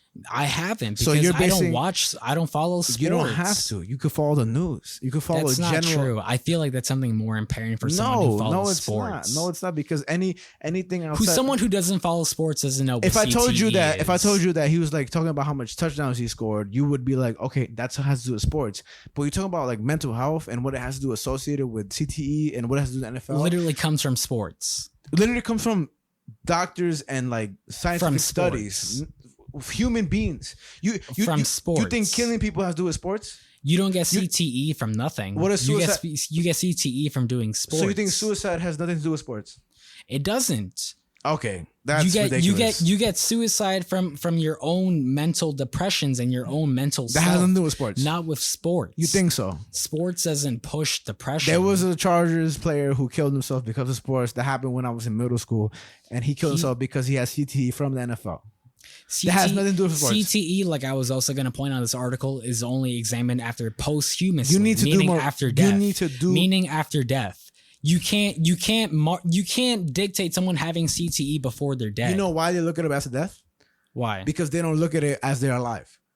Same thing. They do. Same thing. What was the person I just mentioned to you that killed himself? That was in the Patriots with Tom Brady and everything. I don't remember his name. The guy who committed suicide. I don't remember his name. Okay, so what you're saying is that CTE is only diagnosed after sports. That's literally what they say. How many players are subjecting themselves to diagnosis CTE? I don't know. Well, what you need to realize is that what you're saying is completely ignorant based off the article, because it's not true. Because there's been players who've died literally last 2 months, who have died, and they've all found CTE in their brains. None of them have been posthumously. None of them have been scanned posthumously while they've been alive for CTE. You know why? I'm just telling you what the facts are. It's posthumously. You're not saying the facts are. You're saying bust this article. What I'm telling you as a fact, because this has already been happening for the past 10 years, is that CTE has been... If it's been happening for this long, someone would have disproved it by then. Okay, that's why I'm telling you, you never heard of the Will Smith movie about the CTE, right? Have you ever heard of CTE before this article? I haven't. So how can you speak so boldly about what you're talking about? Because what you're saying right now, you're speaking boldly on a topic you have no idea about. Because I've been studying this shit, and I've mentioned to you before. Because if it was spoken more boldly, it would have been a bigger conversation. That's what you think. After I've told you that the NFL has suppressed this for decades. So even though I've told you that the NFL has suppressed this for decades, you're still saying that they would have to cover it. Just like someone would have had to cover it. And they have, because you haven't looked into it. You think they haven't. Because they... I'm not saying they haven't looked into it. I'm saying that they have, and you're saying that someone would have covered it, but someone already has covered it, but because you didn't see it, you're saying they haven't? That's not what I'm saying. You are, bro. That's what you just said several times. That's not. I'm saying it hasn't been covered. Obviously, it's been covered. There's no without a doubt that obviously it's been covered. I'm just saying by the masses, it hasn't been covered for everyone to see. And why do you think that is? I don't know, man. Because people don't want to talk about it. Who's people? The NFL, obviously, because they don't want to point themselves in a bad light for causing their players to go through this distress. But there's been... I know what you're getting at, Frankie. And I know too. I know too. I'm just saying to you that like if you listen to this again, you're gonna understand what I'm trying to say to you is that this conversation is completely about CT, and it always will be, because it doesn't just start with what's his name? Jared Plummer. It doesn't just start with him. There's literally 20 to 50 cases about this guy already. And for you to say that suicide and CTE is only posthumously discovered, that's ignorant, man. That's not true at all, because it's true. And they've found it to be true. And as science develops, it's been discovered as that. And that the NFL denies it constantly because they don't want it to be something to... Because, you know, I looked into it even when I found that like these sort of CTE and things like that are only discovered posthumously. And again, that just speaks to how I see things as they are. And that's what I'm trying to say to you. Like, you can't just make these statements just because how you see things as they are, because what I'm trying to say to you, despite what you're thinking, like the whole posthumously thing, that CTE exists while you're alive. Do you agree with that? I mean, I would imagine it has to. No, you don't have to imagine. It does. Right? So when people, like I mentioned, when people like the guy from the Chargers who killed himself, like all these other people who like drove into a car and killed himself, the guy who killed his mother, like the guy on the Patriots who murdered somebody, like all these people, like you're saying that couldn't have been detected if they submitted themselves to a fucking like brain scan during their lifetimes? You think it's only post-life? I mean, that's what it seems like. Like seems. But what I'm trying to tell you is that factually, that's not true. That's not true. You say that, but I know that. I know that for sure. And I'm actually making my topic next week so I can show it to you, because it's a sad thing that people from junior, middle school to high school to college to everything deal with CTE, because it's a true thing. You don't have to be in the NFL. You could be somebody in an accident. But the thing is that I already know that CTE is a controversial topic. No, it's not a controversial topic. It's a factual topic that's suppressed by the NFL because they don't want it to be existent. I mean, that makes it controversial. No, like that. Yeah, it does. So people don't want to talk about it. That makes it controversial. Because a company that has no scientific basis wants to suppress it, that makes it controversial, even though science is saying that it's existing. Science also said that it can only be posthumously diagnosed. I promise you that's not true. It literally says it. That's not true. It literally says it. It can only be posthumously diagnosed. That's not true. You can search it up for yourself. It says it, posthumously diagnosed. And even then, if it says that means that people don't exist with it throughout their life? It's just, I'm just telling you, that's when it can be diagnosed. I'm not saying that they don't live with it before they're dead. That's what I'm trying to say. But that's when it can be diagnosed. Regardless, I mean, that's what I'm trying to tell you. Like, people live with that throughout, and that's my whole basis of everything. That I searched up what it means to have CT, even posthumously, and everything that I could find says that it can only be diagnosed after death. Well, I don't know why that is. I don't know why it is, but it can only be diagnosed posthumously. That's all I know. But still, people live with it. That I'm not denying that, but again, it can only be diagnosed posthumously. I feel like you still have to reevaluate a lot of things you said. In terms anything you can search up will tell you it can only be diagnosed posthumously. Right, I'll look it up, but I also look up how it affects people living with it. Okay, all right. I'm not denying that people don't live with it now, but I'm saying as a fact. But that's the only thing. That's the only thing you're talking about. But before you weren't saying all that. You weren't just saying that. Just it can only be done posthumously. There's a lot of things you were saying earlier that's not what you were saying in terms of correlation to CTE. Like in terms of suicide. Like suicide can't be caused by CTE. I mean, I'm sure it could. But earlier you were saying suicide can't occur because CTE because it can only be diagnosed posthumously. Dude, I don't even know. That's what I mean either because I'm a little drunk. But I'm trying to say to you, like, when you say that, I have to rethink it. I'm not upset with you. I'm not. Like, just trust me. That first of all, I'm not upset with you. I'm also not like trying to. It's just like kind of the intensity of the conversation. Just know that also, like, one of the cool things about, well, we've been arguing about this for that long. But one of the awesome things to do is that we can talk, we can get heated. But it's never like, fuck you, Javi, I'm storming out of here. Like, but what I thought you said earlier was that suicide can't be caused by CTE. It can only be determined posthumously. But no, I definitely, that's not what I'm saying. Definitely don't remember like what you said earlier because like I've been drinking. But I just think, beside all that, give me some knuckles. Give me some fucking knuckles. Way to just bring it in together, pal. Seriously, no, because I don't want to like have an argument and just be like, fuck this podcast. Like, I think the beauty of having this podcast is to be able to have a heightened conversation, but also like, let's look up our facts before we even like, I was basing my shit off the article. You were basing shit off the article. I was basing myself off previous knowledge. So how about we have a focused hour on this whole conversation? Sure. That's the best way to settle things. But let this be a lesson to people that get upset at each other. I'm not upset at you, bro. Nah, you're upset with me. I can tell. You're like, fuck this guy. Nah. I'm not even going to text him when I'm home. I'm just going to leave him on red. I don't even fucking care about this podcast. This is my laptop too. Fuck that. I should have brought that up as a point. Nah, seriously, man. Nah. Let me just get through this shit. You're still not done with the article. There's not much more. There's not much more. How about we gotta have a peace treaty for whenever we get heated. What's the peace treaty? Apples.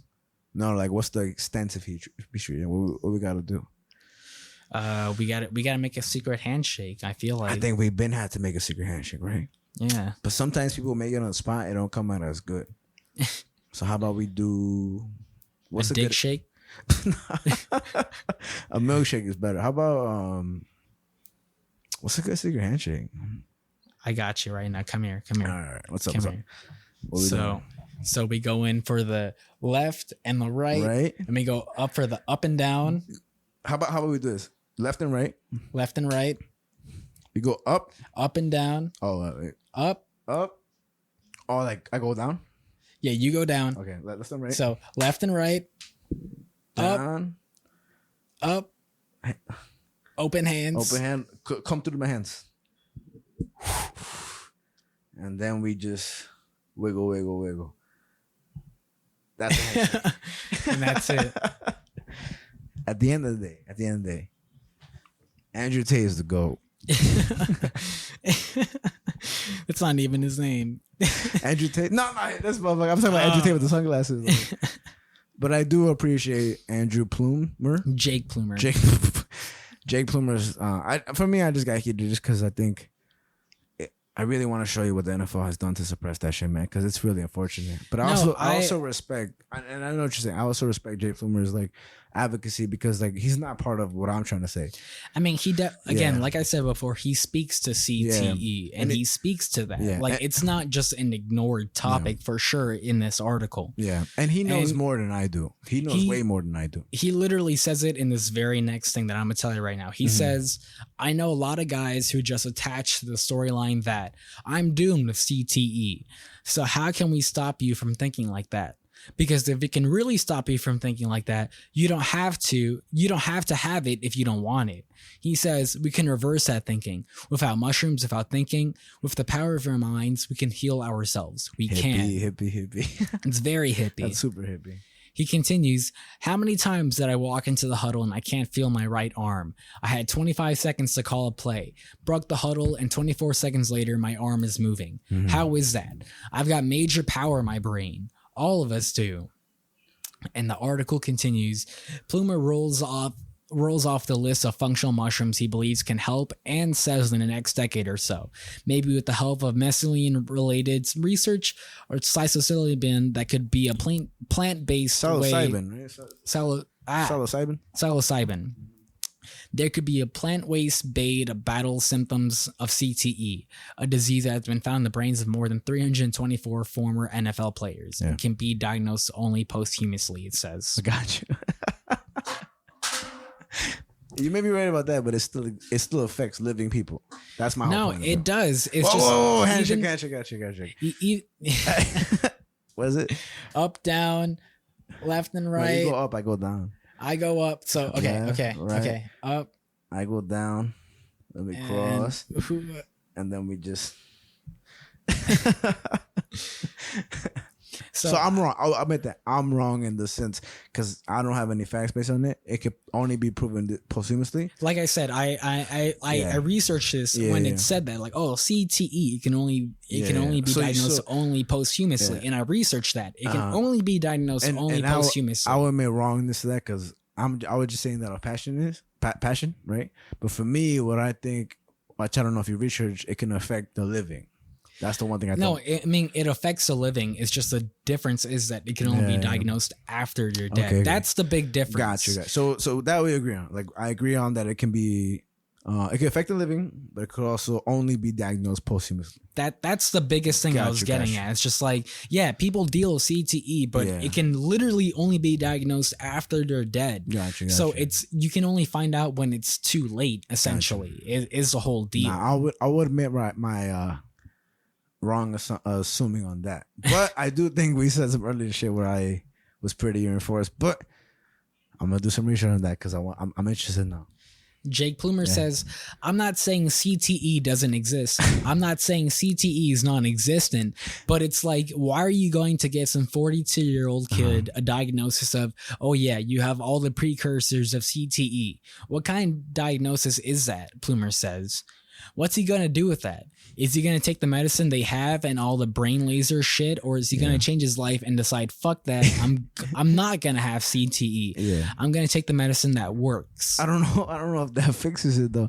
Like I get where he's coming from, but imagine the person who's going to like die with CTE and they're like, he could not get rid of it. Like it was hard. And then he's like, do shrooms, man. It's just in your head, man. It's just in your head. And that guy like dies a horrific death, and he was like, you could have done shrooms, and the doctor was like, no, actually he had it for like 10 years and then he did shrooms and he still did. I think this is why this guy is interesting. Yeah, I'm not advocating for what he's saying. I just think he's interesting more than anything. And you know why I respect him? Because like he invoked this conversation. To me, I would have continued if you never brought this up. I would have walked out the door for the podcast, and I would have been like, you can always like live with CTE. But now that I've learned that, like I get to research that, and I'm pretty sure it's true if they're like saying that. And now I get to like study it more and focus, because I think that's a real crucial thing that we don't talk about. And I'm not even saying I'm just saying like the NFL does suppress that, and I think that's the real interesting part about that. So, like hearing this article, I've learned more, and I think that's important. And I think it's important to also like admit that you're wrong. Like I was wrong in that sense, and I like that because I'm not afraid to do that. I feel like people who, like, if I was a dumbass, I would have you heard that and just still walked out of here like, no, I'm right, and just spread that false knowledge. But now that I know that, like, it encourages me to like look it up more. So what Jake Plummer is doing is like helpful to me and you and everybody. And if you're like a football player right now, I hope you hear this conversation, but you also learn from it type shit, you know, because it's important. You know? Yeah. I mean, Plummer says he feels better now at 47 than he did at 40. Gotcha. His back gives him fits still at times. Yoga has been a game changer, and he's recently started classes to become an instructor. He says, I still have hard days. I have shitty days. Yeah. I have days where I've had really bad headaches. That's just part of it. I got beat up. My body at times will tell me and remind me if I don't allow it to be debilitating, then I can go about my day and just do what I need. That may sound woo-woo a little bit, but there's a lot more people that believe in that than going to their doctor and believing what he's doing because he ain't doing shit. I mean, he sees you for 30 minutes, he'll give you a pill and says, good luck, mister, and then you're back again a year later or less. Also, when you go to your doctor, ask for your sperm count. I have to pee so bad. So bad. That's what made me so fucking hype. So where was I? You were about to finish the article, but you still have some left. Come on. Finish it up, though, because I want to hear the end. So he says there's a lot more people that believe in going to their doctor and believing what he's doing because he ain't doing shit. He sees you for 30 minutes, gives you a pill and says, good luck, mister, and then you're back again in a year or less. It's almost 3:30 p.m. and Plumer has a bit of drive ahead of him before he's back in Boulder for the scheduled handball showdowns with friends at 4:30. Okay. Before we stand up and walk toward the front door, Plumer says the ultimate power is knowing who you are and what you want out of your own reality. Facts, though. It used to be throwing a football. Then it was smacking a handball against a concrete wall. It was standing up for CBD treatment in Colorado. Now, Jake Plumer wants to offer an alternative way of living by showcasing how the mushroom can be a preventative measure of one's health and wellness. Okay. And he says, and it's okay to be true, your authentic self without fear or judgment from other people. Yeah. Like, I went through a time where I was socially anxious. I would go places and I could not be myself without people watching me. I am over that. I have broken through those moments of deep learnings. Am I afraid of death? No, I've been afraid of living. And living is, if you want to get up and dance, then get up and dance. Nah, he's a hippie. I think he's still afraid of that. He's a hippie as motherfucker. The article ends, we don't dance, but we get up and head out. Okay. I thank Plumer and Jolly for carving out time. They each pull me in for a hug, first Jolly, then Plumer. Plumer is excited for some handball. He interlocks his fingers over his head and reaches for the sky. Then there's the goodbyes. I walk across the street toward the Corolla and turn back just in time to see shaggy-haired, purple-toenail Jake Plumer, assured by his own conviction mushrooms can save the world. Standing outside the Mexican restaurant again, I see Plumer and Jolly in a big bear hug. And that's the name of the article. Who wrote the article and what's the title of it? So, again, the name of the article is Jake Plumer Wants to Live Forever, and it's written by Christopher Kamrani. Gotcha. Props to him. It was a really well-written article, and I was like, I don't think I could break down notes of this without ever truly conveying what this article is. Okay. Just word by word of the fact that it's this guy seeing Jake Plumer for himself, and it's sort of an interview. It's sort of one of those like sit-in videos that you'd see on like Vanity Fair or something like that, Vice or some shit like that, or Vice or some shit like that. And I was like, this is too good of an experience to not just take the whole experience of it. Gotcha. I personally think you could have broken it down, but I did like that you read it, because if you read it, like, again, I think when you read something like that and it invokes conversation like we had, I think that's important, and I think it brought out like the best conversation we could have had, you know? Oh, I mean, definitely it could have been broken down. It's just, I love this. I love the way this guy writes. Yeah. And I very much, like, I just enjoyed how we got to a little banter and shit like that. I think that's important, you know? Yeah. I mean, I would have loved to just like sort of have my notes down and whatever and just get through the article but more I feel you. like straight through. Yeah. But I think it was just the article speaks for itself. There's not much to be said past what the article says, and I just kind of wanted to express that. Now, you had a spicy 3 topics, man. I'm not even sure. Like, it was good. I mean, bro, long ass episode. Long ass fucking episode. Which isn't a bad thing. It's one of those things where it's like, it is what it is type shit, you know? Damn.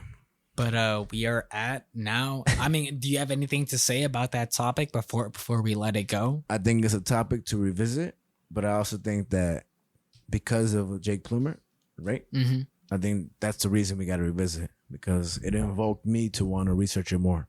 And I think that's the best thing we could do with that topic right now. Just like, I mean, like I said before, this is just an interesting character to me. Yeah. I don't necessarily feel too strongly one way or another. Yeah. I just I read this story and I was like, this guy is really interesting. Yeah. I would love to spread what he has to say. And in this conversation, there is no right or wrong. Like, there's just what we know so far. He's definitely a hippie without a doubt. Nah, he's a little like that. That's one thing I would say. He's a little hippie, like, but I will say also that I think when it comes to conversations like that and articles like that, it invokes thought, and that thought is gonna go a long way. And it may not to us, but maybe there's people listening and stuff. I mean, you know, I'm also kind of a hippie, so I read that article and was like, fuck yeah. This guy, like, I like his ideas. Yeah, and I'm all right with some of his ideas, but I think that what he has to say, it's very kumbaya. Super kumbaya. And it's just, you know, in an ideal world, this would be the perfect article. Yeah. in the yeah, man. It would be the perfect article. But now we're at the A.M.C. section. We are. Oh, look, Everyone Comics, just like that video. Nice. Shout out to Everyone Comics in NYC. Check out the YouTube video. I'm gonna go take a hit. Go take a hit, bro. I'm gonna take a hit with you. Ooh, shit. Ooh. So we're at the A.M.C. section. We never left. And instead, Brian transformed to slime. Yeah. CFO Slime is here. You could say Brian transformed into slime, or you could say slime overcame Brian. Hey, yo. I mean, he is slimy. He is very slimy. So like, he's leaving a trail of slime right now. Like, it's just all over the floor. And I didn't want to bring it up. Yeah. It's just as soon as we're on the show, I feel like it's just us. So I feel comfortable just kind of talking shit about people. Facts, me too. Because, you know, we're here, we're in front of the microphones. You know, I feel so, it's personal. Yeah. It's very one-on-one. No one can hear this. Nobody. Up until we upload it. And even if they say it was us that said all those things, it wasn't. No racial. Oh, yeah. That's how we get away episode. With it. Yeah. Same episode. As a little sum up, when we say no racial, it's because, you know, nothing we said was to offend or do anything, you know, because we cut this clip. Real quick, I wanted you to tell a story about Kelly. Oh yeah, so it's pretty funny. Hold on, it's for the Spanish speakers. So for Spanish speakers, so one night I was out with Frankie. What was it? It was like 9 p.m., 10 p.m. Or I didn't go home the day before, whatever. Doesn't matter. The funny, my mom called, right? So mom's like, ¿Dónde estás, cabrón? Where the hell are you? Blah, blah, blah. And I'm like, yo, ma, I'm sorry, like, estoy con Kelly. And my mom doesn't know, like, a friend named Kelly. I know friends people named Kelly, but she doesn't know Kelly. She's like, Kelly? ¿Quién Kelly? And I was like, ¿Qué le importa? Stupid. I got home, my mom, she was tight. So yeah, if you're out to a Spanish speaking mom, tell her you're with Kelly. I thought you were gonna like go on some whole story about how you were fucking some white girl named Kelly. Only other white girls. But we are at the A.M.C. section, and what are we talking about today, man? So we're at the end of our cycle, as the show does. Our flow. And we are at the comics section. Yep. And I'm already wearing the T-shirt of what we're reading today. Show it to the camera. And we'll just do one of these. Boom. One of these. And yeah, we are reading Deadpool. Yep. It is written by Brian Posehn and Jerry Duggan, and the art is done by Tony Moore. Yeah, man. And this book is my proper introduction to Deadpool when I first started getting into comics. Okay. And just to give you some little fun facts real quick about this. So this came out in 2012.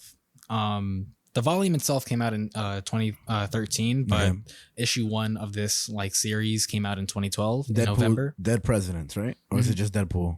Well, so Dead Presidents is just the name of the arc. Okay. So like issue 1 came out in November of 2012. And this run with Brian Posehn and Jerry Duggan lasted until 2015. Oh, sure. So they did 3 years of this, and it lasted 45 issues, spanning 8 volumes. They also have a little side volume that's not a part of the main storyline, but it's kind of like his own little adventure. He gets married, and he finds a wife. But after 2015, Jerry Duggan continued to write Deadpool on his own without Brian Posehn, and he wrote Deadpool on his own from 2015 to 2018, writing another 36 issues from 2015 to 2017, and then when they relaunched the Marvel Universe, and then they pushed it to this thing called Marvel Legacy. Okay. Where they renamed all the issues of comics of their legacy numbers. So instead of calling it issue 36, it was issue like 289 of like how many issues there's been of that comic since it's been out. Okay. And so he did that from 2017 to 2018 for another 14 issues. So Jerry Duggan himself has written essentially over 95 issues of Deadpool or in a span of 6 years. Crazy. And those are some little fun facts for you. I've met Jerry Duggan a couple times myself. He's a very humble guy. He's from New York. Nice. He also does a bit of photography and stuff like that. So he's a very down to earth kind of guy. And when you meet him, you can definitely tell this guy writes Deadpool. He's just like a silly character. He's just jokes. Like I remember the first time I met him, he was already putting on hand sanitizer and stuff because I guess he just finished like meeting someone. Yeah. And I come over and whatever. Like these dirty bastards. I mean, you know, at a convention. Yeah. Facts. But fucking. Me and my cousin come up and we're like, oh, hey, like Jerry Duggan, whatever. And he's like, oh, I would shake your hands right now, guys, but my hands slabbered in hand sand. Slimy, you could say. He did like the motion where he reached like across the table. He's like, yeah, let me just like dry myself off of you guys. And he was just a really funny guy. And I actually got him to sign this volume that I have of Deadpool. Personalized and whatnot. Oh, show it to the camera so we could put it on the thingy. We'll take a picture of it too to put in the supplementary. Even better. But yeah, that's cool as fuck though to get your shit signed. And you have a lot of comic books that are signed by the people that have written them or drawn for them and shit. So I think that's a cool little thing to have.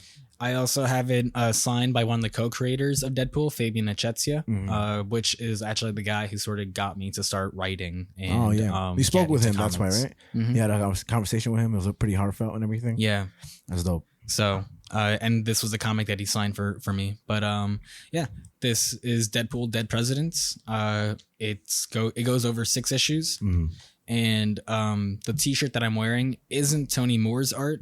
It's Jeff Darrow and Peter Doherty. They're the guys that do the cover arts for issues 1 to 5. Okay. And then Zach Baldus does a cover art to issue 6. But yeah, Tony Moore, his art is great in this book. Like from the very first page to the last, it's just it pops. It pops. It pops like crazy.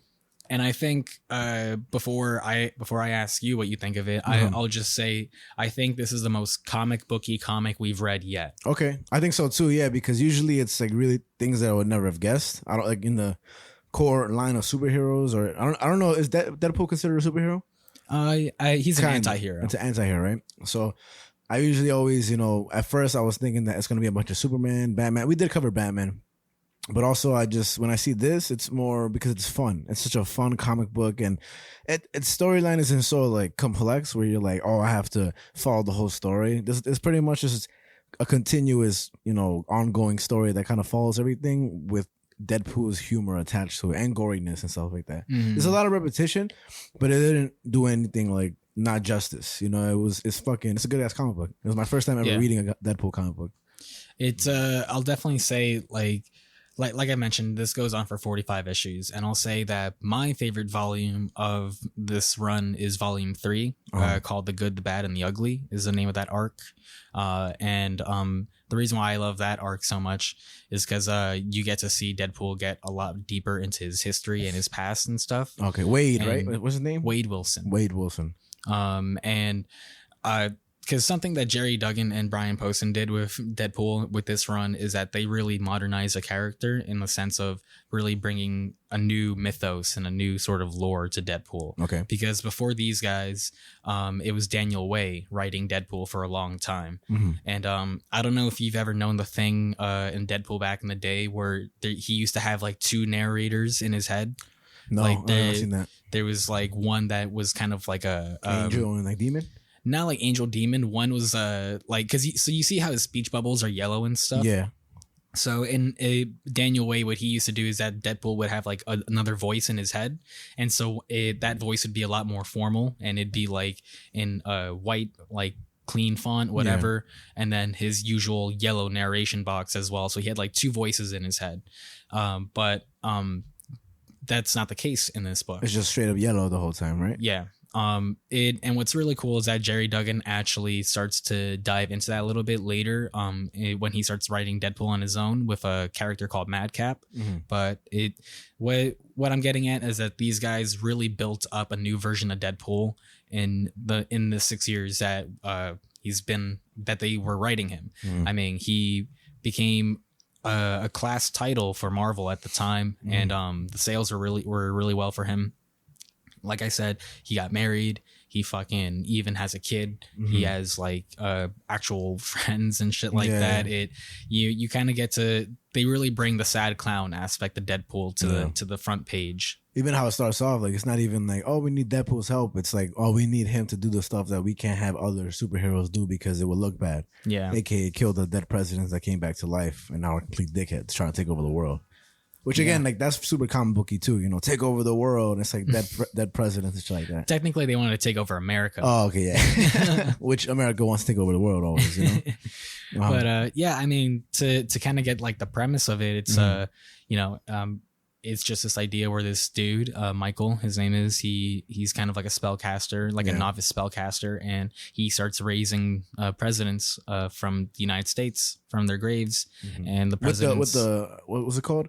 He wanted to help America because Americans are fighting with one another, basically.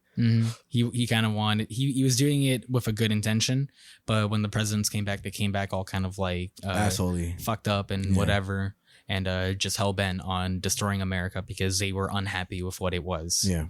And so the whole book is just basically Deadpool getting enlisted by S.H.I.E.L.D. to kill these presidents because, like you said, they can't have the actual Captain superheroes America. like do this because it looks bad. And so it's a classic anti-hero Deadpool story where it's just like, who are you gonna call? Deadpool. Yeah. And fucking I don't know if this is really like something that you saw, but like I'm seeing it just now. It's on my notes. But you see this hand coming up from a thing. Would you say that's like an Evil Dead shout out, or is it just because it's a hand coming from the grave and it kind of just looks like it? It's like the first page, I think so. I mean, or is that always kind of like a thing that is always going to be like reference Evil Dead because they did it? I guess 'cause I don't think it's a direct Evil Dead reference. I just think it's kind of like it's just one of those things where it signifies like zombie raising from the dead and stuff. Which is funny how they always start with the hand. I don't know. It's not really funny at all. But I just imagine they just start with the foot for the one time. Their neck. How later? I don't know if you know this by like heart, but how much later was the Deadpool movie released after this comic book? Should I look it up? I don't know. What's your guess? I'm gonna say 2014. The Deadpool movie came out. That's my guess. It says, "What the fuck? My connection is not private." Oh, what the hell? Oh my god! What the fuck? You trying to steal my shit, homie? Yo, Spectrum, what the fuck you doing? Yeah, I don't know. This is back. Oh, I really can't do it. Oh my god! What the fuck? I think it's 2016 though. No, I think it's just because I put Deadpool movie. I wanted to say 2016, but I felt like I don't know. I don't remember watching Deadpool the same year Trump got elected. That's when he got elected? Yeah. Trump 2020. Look, yeah, no, Deadpool 2016. That's just a funny picture of fucking Ryan Reynolds. Okay. Did you like Ryan Reynolds as Deadpool? I do. Yeah, I think so too. I before Ryan Reynolds, there was a Deadpool video game back in the day that I played, and if I remember his name correctly, the voice actor was Nolan North. Okay. And Nolan North is a really well-known voice actor in the video game industry. Like he's done the voices for like Nathan Drake and Uncharted and like a bunch of other games and shit. But he did the voice of Deadpool in that game, and I for a long time that was like the voice that I had in my head of Deadpool, and he has this really like growly like. I'm trying to like even think of how to imitate. Like, hey, no, like deeper in bass, like, hey. Kind of like, yeah, like he really sounds like a mercenary. Okay. He's like a G.I. Joe. Kind of like he's like, oh, that's good. I know what you mean. Like with the cigar in his mouth, like, all right, guys, like I can't do it. My voice is terrible for that, but shit. But I'll show you the trailer. We'll put in the supplementary to the game so you can get like an idea of what his voice sounds like. But for a long time, that's the voice that I had in my head. So whenever I read Deadpool comics, I always had that voice in my head. I definitely feel like it's changed now because of Ryan Reynolds. And his voice is good for it, I think so, because it's so it's not high pitched, but it's still kind of kid like. He's like a kid like kind of character and type shit. So I was just curious because reading this, because I've only seen the movie Deadpool, my whole basis of what Deadpool should be like is from what I've only seen, right? I've always known just a little bit of it. My cousins really like Deadpool. So as I was reading it, I was like, how is this going to relate to the movie? And I feel the movie really captured Deadpool really well in regards to reading this. Like, you know, it's constant jokes, constant humor. And it's like, it's one of those like realizations of like, we're not trying to be funny. We're just trying to be Deadpool, you know? And that was really captured well throughout off my basis of Ryan Reynolds being Deadpool. And the movie's really good too. That sadness is there too. Yeah, I I kind of did a disrespect to the other co-creator of Deadpool. Forgot to completely mention his name. How dare Rob Liefeld. Rob Liefeld.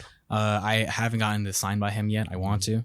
I've met him though. I met him outside the convention. Like it was at the end of the convention, and we were leaving, and we were just crossing the street, and I just saw him standing in the corner of like a couple people, and I was like, "Oh shit, you're Rob Liefeld," and he's like, "Yeah, hey," and I was like, "Fuck, I don't have my Deadpool comic on me." Yeah, but so I've met him before, but he's a big fan of his own work. Like, oh yeah, nice. He loves that people love Deadpool. He's always sharing like new Deadpool statues and comics and Deadpool drawings and shit like that. Like that's his baby to him. Oh, nice. So he loves the character. What else has he written? He used to be a big X-Men writer back in the day. So originally Deadpool came from X-Force, and then from that point on, Rob Liefeld would write Deadpool and Cable, and continue to write X-Force and other X-Men titles. And I'm pretty sure Rob Liefeld also created Cable, if you know who that is. Cable, I know he's a character, but I just can't remember off the bat. He's the dude with the big metal arm, and he's got like a massive gun. Does he have like a one electronic like a glowing yellow eye? I thought it was red, but I know I've definitely seen him in the past, but I just don't remember him right now. Nice. Yeah. Cable right here. Nice. Yeah. So that Deadpool's gone through a lot, basically. Like he's kind of a newer character in the Marvel universe, just comparatively. But he's definitely made a name for himself, and I think this book does it justice. The jokes happen pretty quickly off the bat.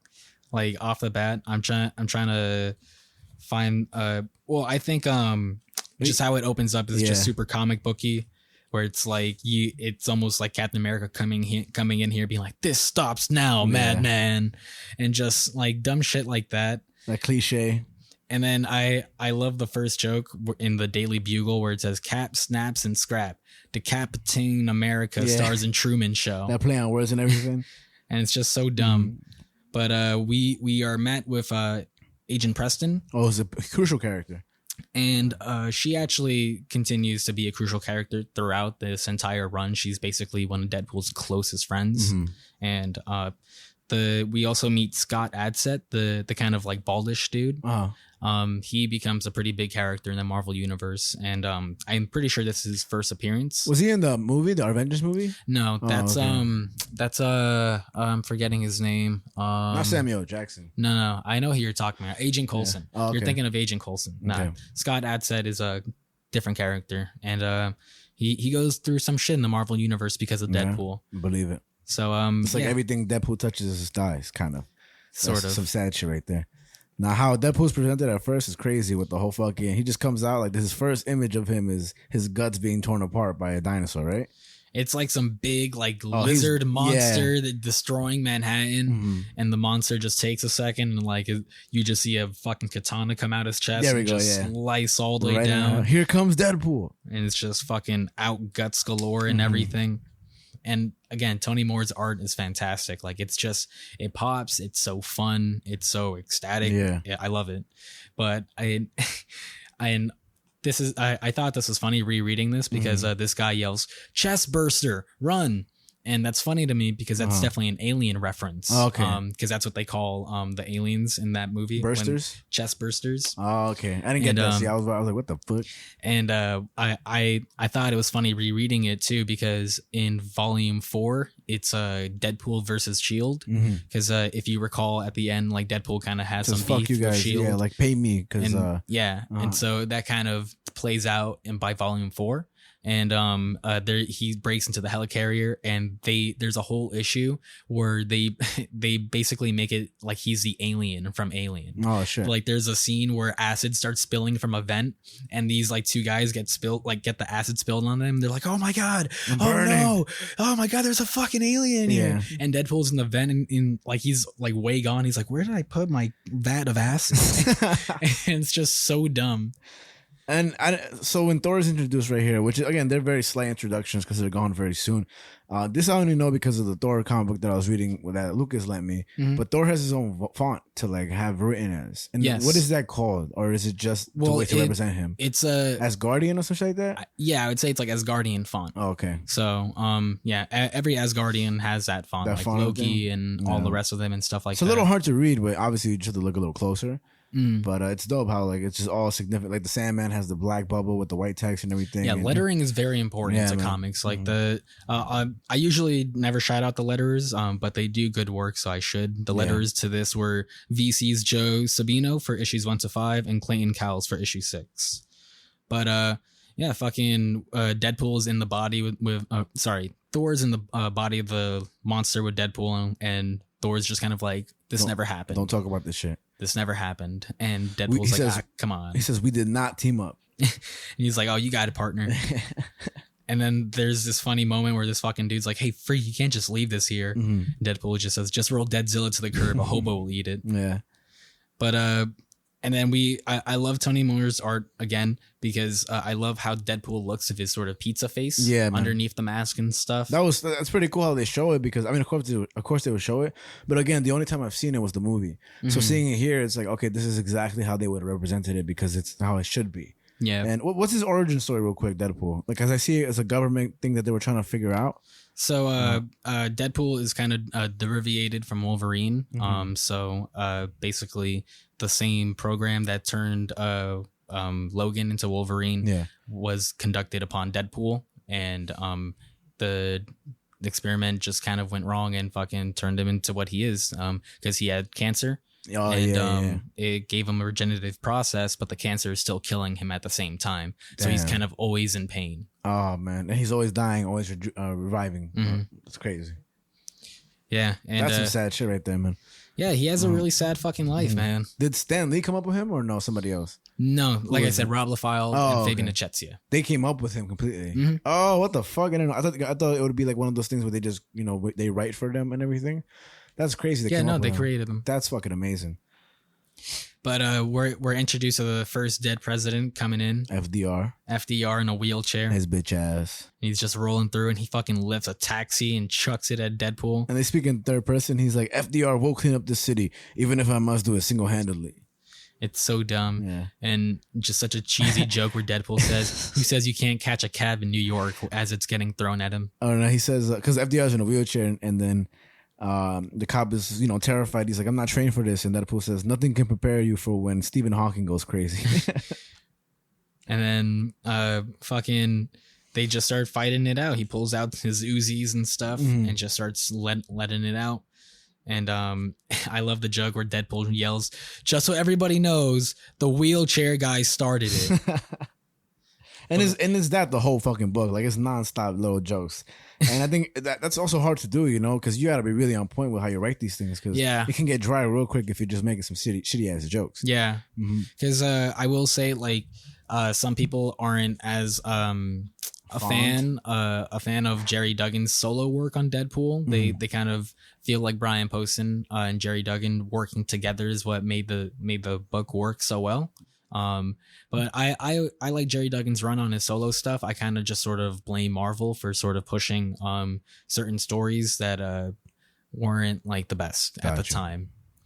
But yeah, fucking they kind of burst down to the train station and stuff, and they just fight it out, and he kills him on the third rail and shocks him pretty much, and gets him. And Shield's like, yo, that was good. You want to work for us? Thanks. And they get to the helicarrier, and Deadpool's butt naked, see his bare cheeks. Yeah, little cheeks.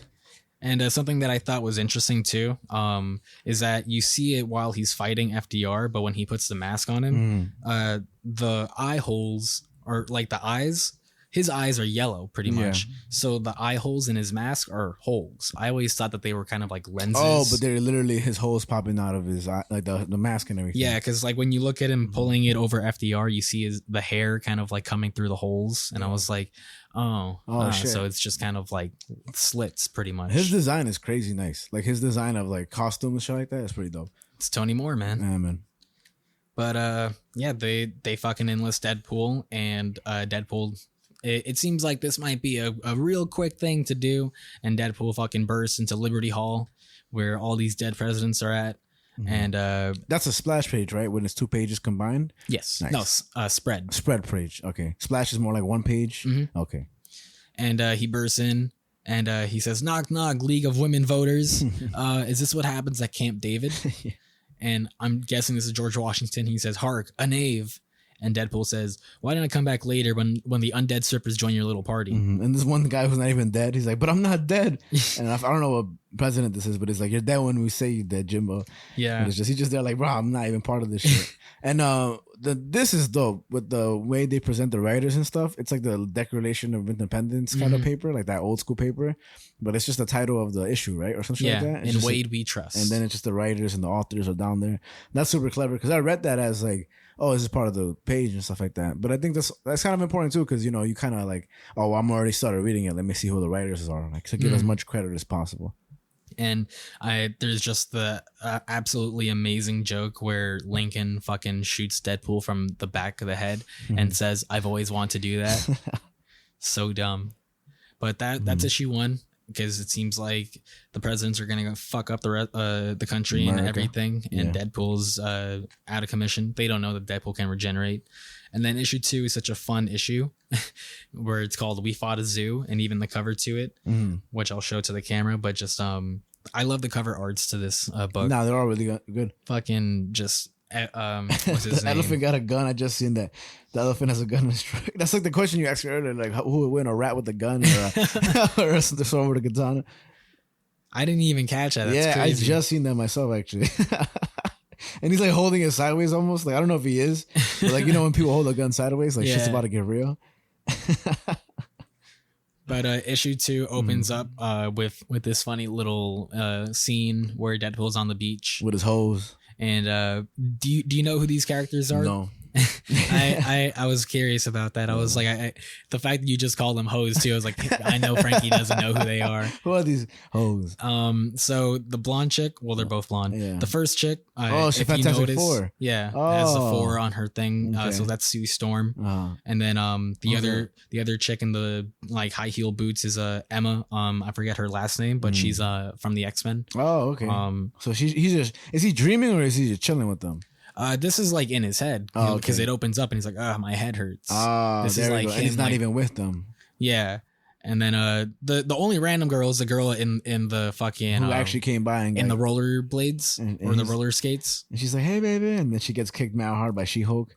Yeah. Which, by the way, real quick, so you posted a story about She-Hulk, right? Sum it up. What was the whole story you posted about She-Hulk? It's getting unnecessary hate.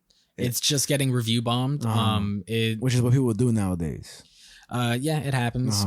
It's just getting review bombed, and there's not necessarily much reason for it. It's just because it's a female character, probably. Like it just seems like kind of like what I highlighted. It's just a show produced, written, starring women and whatever. Okay. But there's no like direct reason as to why it's getting a review bomb. It's just sort of happening, and the article that I shared does point out to it's like She-Hulk might not be the best series too, but like this is kind of ridiculous. Yeah, I mean, I think it all depends because I agree. Like, if it's good, it's good. If it's bad, it's bad. But also, I think at the end of the day, there should just be an honest opinion on it. It probably is true to like the whole review bombing thing because it got like the most 1-star ratings out of the shows. Out of MCU Miss show, Marvel, even more than Miss Marvel, which was the second. She's the second now, right? I just think when that show came out and even the little trailers for it and everything, there was a lot of like bad feedback on the trailers. People, for the CGI and stuff. Not even the CGI. They just said like she looks more like she's being not a superhero show, but it looks more like how can I say, like a I Love Lucy type of sitcom. Like it didn't come off as serious. And why he's so no, I'm kidding. I mean, yeah. From what I saw too, I was like, this looks kind of weird. It looks so like happy. It looks like she's like a single mom who's gonna pick up her kids from the soccer kids, and not just because she's a woman, but just because how the picturing was framed. Like on the trailer for it. I mean, I never really watched the trailers or anything. I just know that it's supposed to be like a comedy, and instead it's kind of wacky and whatever. She breaks the fourth wall in it and stuff like that. So, have you seen any of it? I haven't seen it yet. Gotcha. I want to. Though. I might check it out just to see it because I also don't think like like if it's bad, I also don't think that you should push it just because it's not you, but like people probably feel guilty and they're like, oh no, we need to think it's good because it's a woman cast and this and that. And like sometimes those things just suck. There's a lot of movies that are like that, aka Ghostbusters 2. Not the one with the female reboot. lead. Yeah, I'm not saying it was terrible, but a lot of people were looking at it as like, well, that wasn't like made by women. It was directed. No, it had by, an all woman cast. No, I know, but yeah. it wasn't like what I mean by made. It wasn't written or directed by women. But chances are it was probably rebooted like that because it's like a newer generation, like progressiveness. No, of course. And I think just like I was just making that note. Oh, my bad. No, just like in the sense of just, again, like, how about just think of an original movie? Like don't hop off a Ghostbusters classic just to like push your agenda. You know, how about create an actual like an original story, you know, involving women, this and that. And I don't know. I just think that, again, I'm not saying that all women casts aren't funny and this and that, but just there's a lot of brighter, better ideas that I think can come about if you just don't push the agenda so much and just make it about the actual story. You know, like. Yeah. I mean, what I thought was funny about this scene, well, after She-Hulk kicks that chick away, hard, bro. Deadpool says, "Hey, I was about to show her my disco balls," but okay, she's roller skating. But I really enjoy that they sort of are self-aware of what they're doing, because then She-Hulk says, "You're better than this, Wade. Look at these pathetic, over-sexualized fantasies falling over each other. This is gross. Where's your strong, smart, fun, attractive woman?" And Deadpool just says, "Well, she was here just a second ago, but the sea has her now." And you can still see the girl bouncing in the back in the water. And then him and She-Hulk start kissing and stuff like that.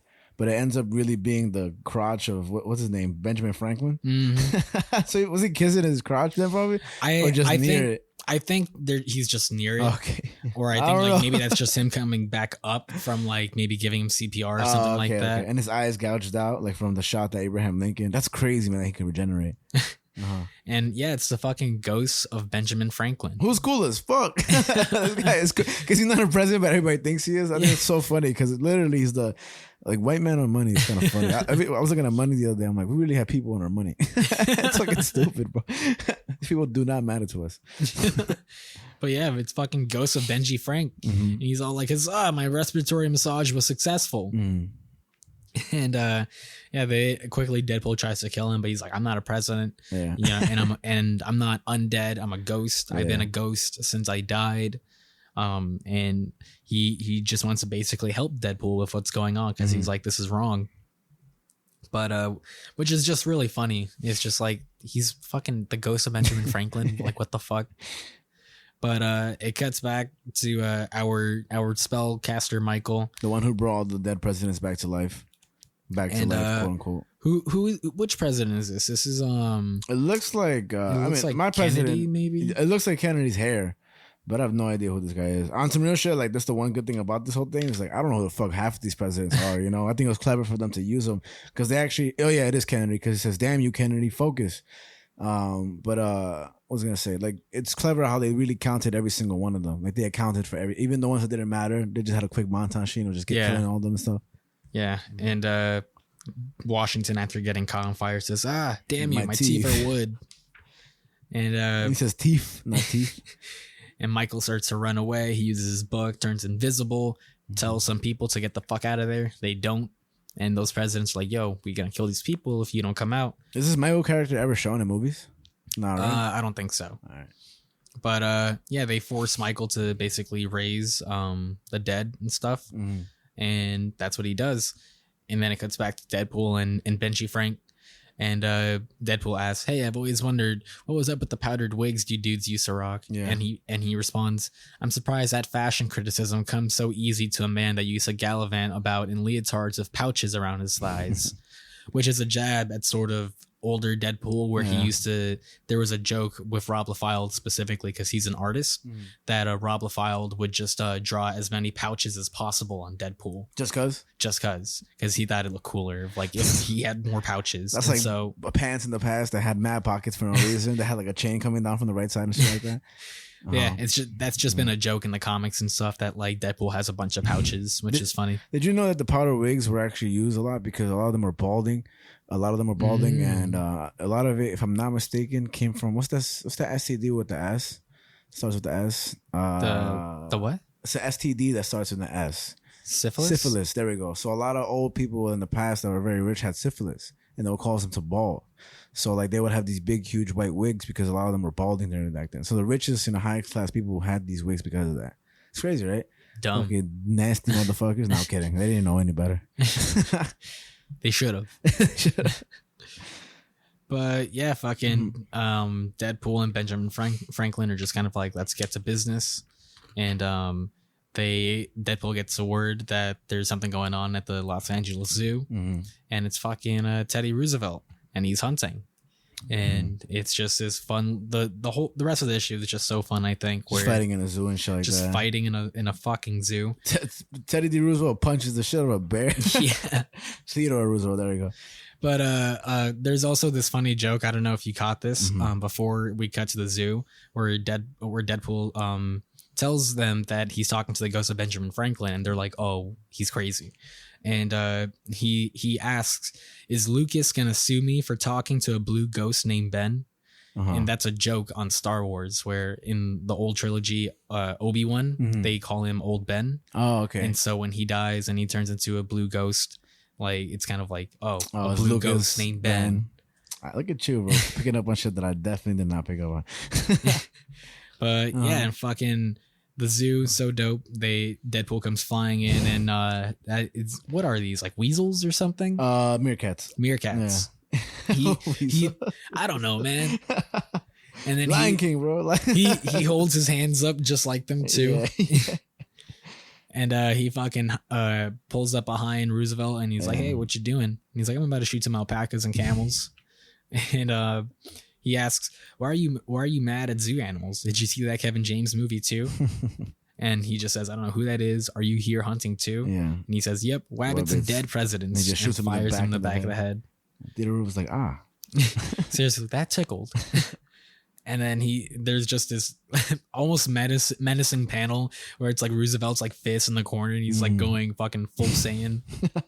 Yeah, I didn't realize that. Like his hands are spread out to the sides, and he's like, ah, ah. And Deadpool gets slammed and just goes flying away. And to an elephant. And then we get to see Benjamin Franklin being the hound dog he is. Thanks. Where he sees some girls like, "Oh, well, hello, mama. You handle Theodore. I'll make sure this dusky strumpet and her infant escape." And Benjamin Franklin's a horny motherfucker. Yeah. in the whole issue. But fucking elephant just comes up behind Deadpool and just completely rams into him. His intestines are just wrapped around his tusks. It's crazy, bro. It's fucking wild. And Deadpool says, "Yeah, at least buy me dinner first." So funny. But this seems like the perfect moment for Roosevelt to get the shot on Deadpool. And he starts shooting. He shoots a bit off of the elephant's ear off. Yeah. And definitely reading this issue, I was like, they could never do this live action. Oh no, I mean they probably can, but somebody's gonna be like, "Oh my god, how dare you! Like, you shot a fake elephant." But that shit would look awesome on fucking CGI and shit like that.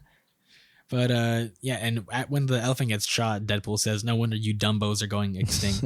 And again, it's just the cleverness of even calling him a Dumbo. Constant, yeah. But they end up killing the elephant, which is fucking hilarious.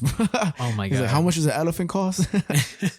The way that they kill the elephant is wild, because Deadpool gets himself off the elephant, fucking fights Roosevelt, and the elephant wraps Roosevelt around its trunk. And Deadpool sees some electric wiring out to the side, gets a cable, runs over, tells the elephant to put down Roosevelt so he could shock him. It's like the elephant's gonna understand. And shocks Roosevelt, and both Roosevelt and the elephant catch fire. Burst into flames, bro. Jesus Christ. I wonder how burning elephant smells. I wonder how it smells good. Chicken. You think elephant tastes good? Probably tastes like chicken. It probably tastes Most delicious. things taste like chicken. Nah, I don't think that's true. Is that, you don't think that's true? No, I think if you eat a frog and you're like, "Oh, it tastes like chicken," they're like, "Nah, it tastes like frog." Well, I feel like most other meats taste like chicken. Nah. Like, I feel like a camel probably tastes like chicken. Probably not. Probably hell no. It's like red meat. It's like probably tastes more like beef. Maybe. Okay, yeah. Maybe like, beef or steak. Turkeys don't taste like chicken. Yeah, because they taste like turkeys. All right.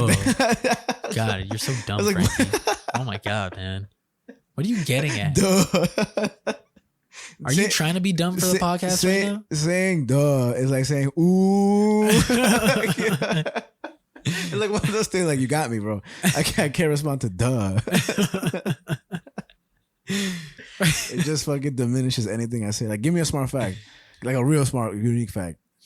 Did you know that Sam Raimi was 20 years old when he directed Evil Dead? duh. You know what I mean? Like immediately discredited, immediately not interested. But the ooh shit is funny as fuck, bro. Ooh, you're like, shut the fuck up. You getting cheeks tonight? Duh. Ooh. That's pretty good. with Kelly.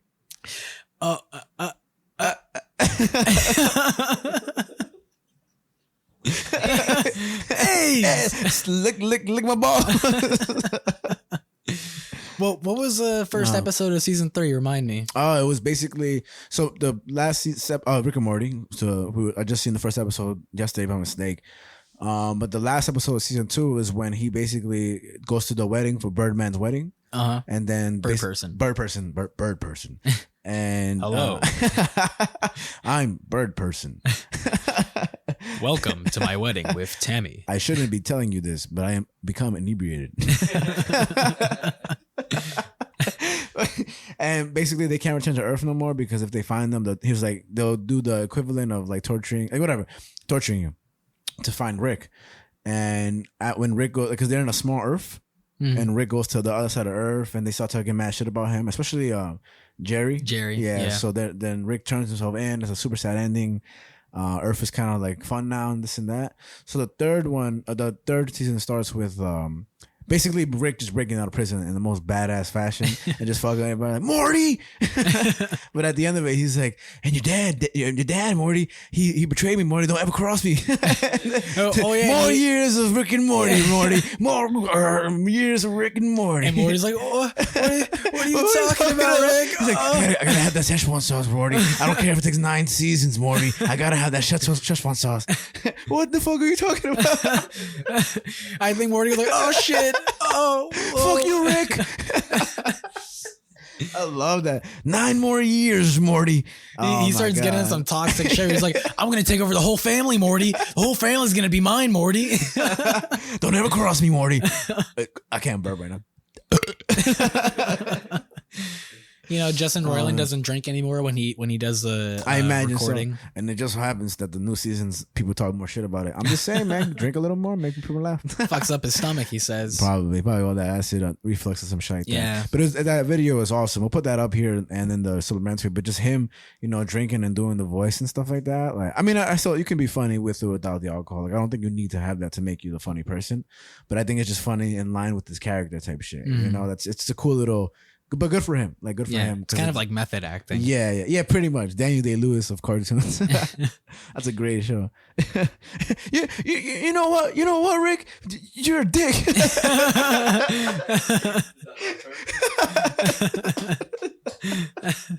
Thank you. 29 episodes, Frankie. Finally was a good impression. 29 episodes. That's all it took. Don't forget to bring a towel. I'm still working on that one. Want to get high? All right, so we're up to him killing the elephant with fucking fire. Yep, he kills him with fire. And you know, he says something where he says, you know, Thomas said, Benjamin Franklin says this. He says, you know, Thomas Edison did the same thing once. Today he's a hero, but because Preston and Atsit can't see him, Deadpool just repeats him so that they can hear that. I'm fucking done. Just see that. Just to seem like the smart person. But I also learned about that recently from Bob's Burgers because there's an episode where they make a joke about that of like Thomas Edison. I got him doing that. Method acting. Where Thomas Edison kills an elephant, and what's the name of the elephant? I forget. You get what I'm saying? Yeah. Right? But apparently he like did that for real and shit like that. That's pretty dope. I love Bob Burgers. I watched so many of the fucking first 3 seasons, like over and over and over. But fucking they decide that, you know what, we might need some more help. Yeah. And so they go to Doc Strange. Which is awesome. I completely forgot about that. Like I read it, but I'm saying like talking about it right now, I completely forgot they go to Doctor Strange. Yeah, and you know, Jerry Duggan, he loves writing Doctor Strange nowadays in the Marvel comics and stuff. So it definitely is like one of the earliest signs of him writing the character, which is pretty cool. But the door gets opened up by Wong, and he says, "Sorry, we're appointment only. Can you return on the 11th of November?" And Doctor Strange is with his hoes. He's like with like 3 hoes, bro, and one He's guy. just kind of like, "What the fuck?" He's just having a party. What the fuck is he doing? It's like 4 girls there, bro, and then one random guy behind him. And Wong's pretty skinny here compared to the movies. But and then we get to issue 3, which has another great cover. And this is an iconic kick of Deadpool, right? This like kind of split kick in the air, or no? Is it just one thing he does? I don't know actually. Oh, okay. I just feel like I've seen him do this pose of like basically doing a split in the air but kicking both people to his side. And I just think I've seen it before, but man, yeah, it's a funny cover. He's fucking kicking Richard Tricky Dick Nixon, and plus remember Checkers, and then there's an editor's note where it says Nixon's dog, and Nixon's there's a lot dog of that has shit. like its intestines like out or whatever, but it looks like snakes actually. and it doesn't really like a dog. It looks like a fucking deer. But I see now deer. that's a dog. But no, if you look closely, I think those are snakes coming out of They him. are. Why It's are crazy. they snakes? I have no idea. Maybe Wild. because Richard Nixon was a snake. Ooh. But yeah, fucking they're with Doc Strange, and they do the classic comic thing where Deadpool kind of sort of catches everyone up to speed by talking out loud. Yeah. Just being like, then evil undead Abe Lincoln shot me, and I beat up Teddy Roosevelt, and Ben Franklin's ghost is trying to help me. And Agent President said we should come here. Now you're up to speed. And fucking Ben Franklin tries again. Can anybody else hear me? No? A pity. And Doc Strange is not pleased, or he's not like cool with it. He's just kind of like, get out. These are kind of, this is a joke. He whatever. don't believe it, basically. And then he gets an image of Michael actually raising the dead and stuff. And he's like, whoa, this guy actually has no idea what he's doing. Like, he's dealing with necromancy. This is kind of bad. Yeah. And fucking there's this little moment. We have the sort of first like fourth wall break where he says they kind of sort of describe what happens in the first issue, and then Deadpool says way back in issue 1. And he's like looking right at you. And Ben Franklin's like, are you talking to me? And Deadpool turns to him and points back at the camera, and he says, no, them. And both Franklin and Preston are like, who's them? And he's like, I forget, it's too hard to explain in one panel. It's funny because like he has no face. He only has the mask. But you can look at the gesture and the drawing of it is so perfectly like you get exactly what he's saying. That's pretty amazing. And something that they actually did for the movie, which was kind of one of the first superhero movies to do this, where they animated the eyes of the mask.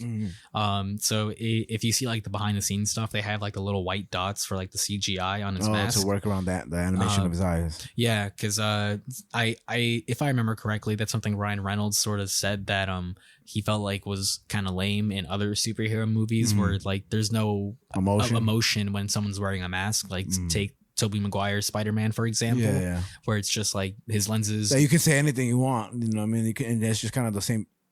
Yeah. You know, and it's like, okay. That's pretty dope that Ryan Reynolds would point that out, though, to be honest with you. That seems like more of a director kind of take of things. Ryan Reynolds had a massive hand in the film. Like, that's amazing. He produced it. He he really had a hand in the editing and things like that. Do you know if he was a big fan of Deadpool before he... He was. I mean, in that movie that you like to bring up sometimes that act like never exists. Which one? X-Men Origins Wolverine. Ryan Reynolds plays Deadpool in that movie. Really? Yeah. What the fuck? I don't remember seeing Deadpool in that movie. Because it's a completely different version of Deadpool, and that's why I don't like it. Oh, what is it? What is it? We'll put it up. But what is it? They fucking sew his mouth shut, and he just has like these big like katana blades that come out of his arms. Oh, okay. And it's just like not Deadpool. It's more guns and shit like that, and more talkative. No, they sew his mouth shut. The usual. Like, the usual. Yeah. So it's just kind of like is it still his suit? It's not even his suit. He's just wearing like black pants and he's shirtless. What the fuck? It's so dumb. That sounds stupid. Was he like scar ridden? Like Deadpool was supposed to be? He was scar ridden, but not like extremely like how it was in the recent films. Ass. Yeah, doo trash, super trash. But we have that fourth wall break. And then we have another sliver. Well, not another sliver. Well, yes, another sliver because we see his ugly face and shit. Yeah. We have another sliver of sort of the sad clown aspect of his life where Doc Strange says, "You are an odd, incomplete man, Mr. Wilson." And this? Yes. Sorry, I just Googled it, how it looked. I do remember seeing this, and that sucks ass. Yeah. Look. That's complete fucking trash. What the fuck? They just put tape on him. It's so bad, That's man. so stupid. All right, thank you. But his response, which I like, he says, "Listen, Siegfried, just point me in the right direction. I'll put this wizard on his ass." And fucking they decide that they're gonna try and find him. And Michael and all the presidents are in some sort of dentist office for some fucking reason. George Washington, his teeth. He wants like human teeth. I figured that's what it was, but they never said it, so I was kind of like, it's like an assumption thing, kind of. But you're right. So, I like how they have the Michael guy and some old school ass like lock and chains, like that piece of wood where your head and hands go through. It's like such an old school way to hold somebody captive. Like imagine the cops did that shit to people. And they make like old school references where they refer to a car as a chariot without horses. Which is clever. And like they refer to a helicopter as like the flying chariot or something like that. So it's clever. You put a sock in his mouth, fucked up.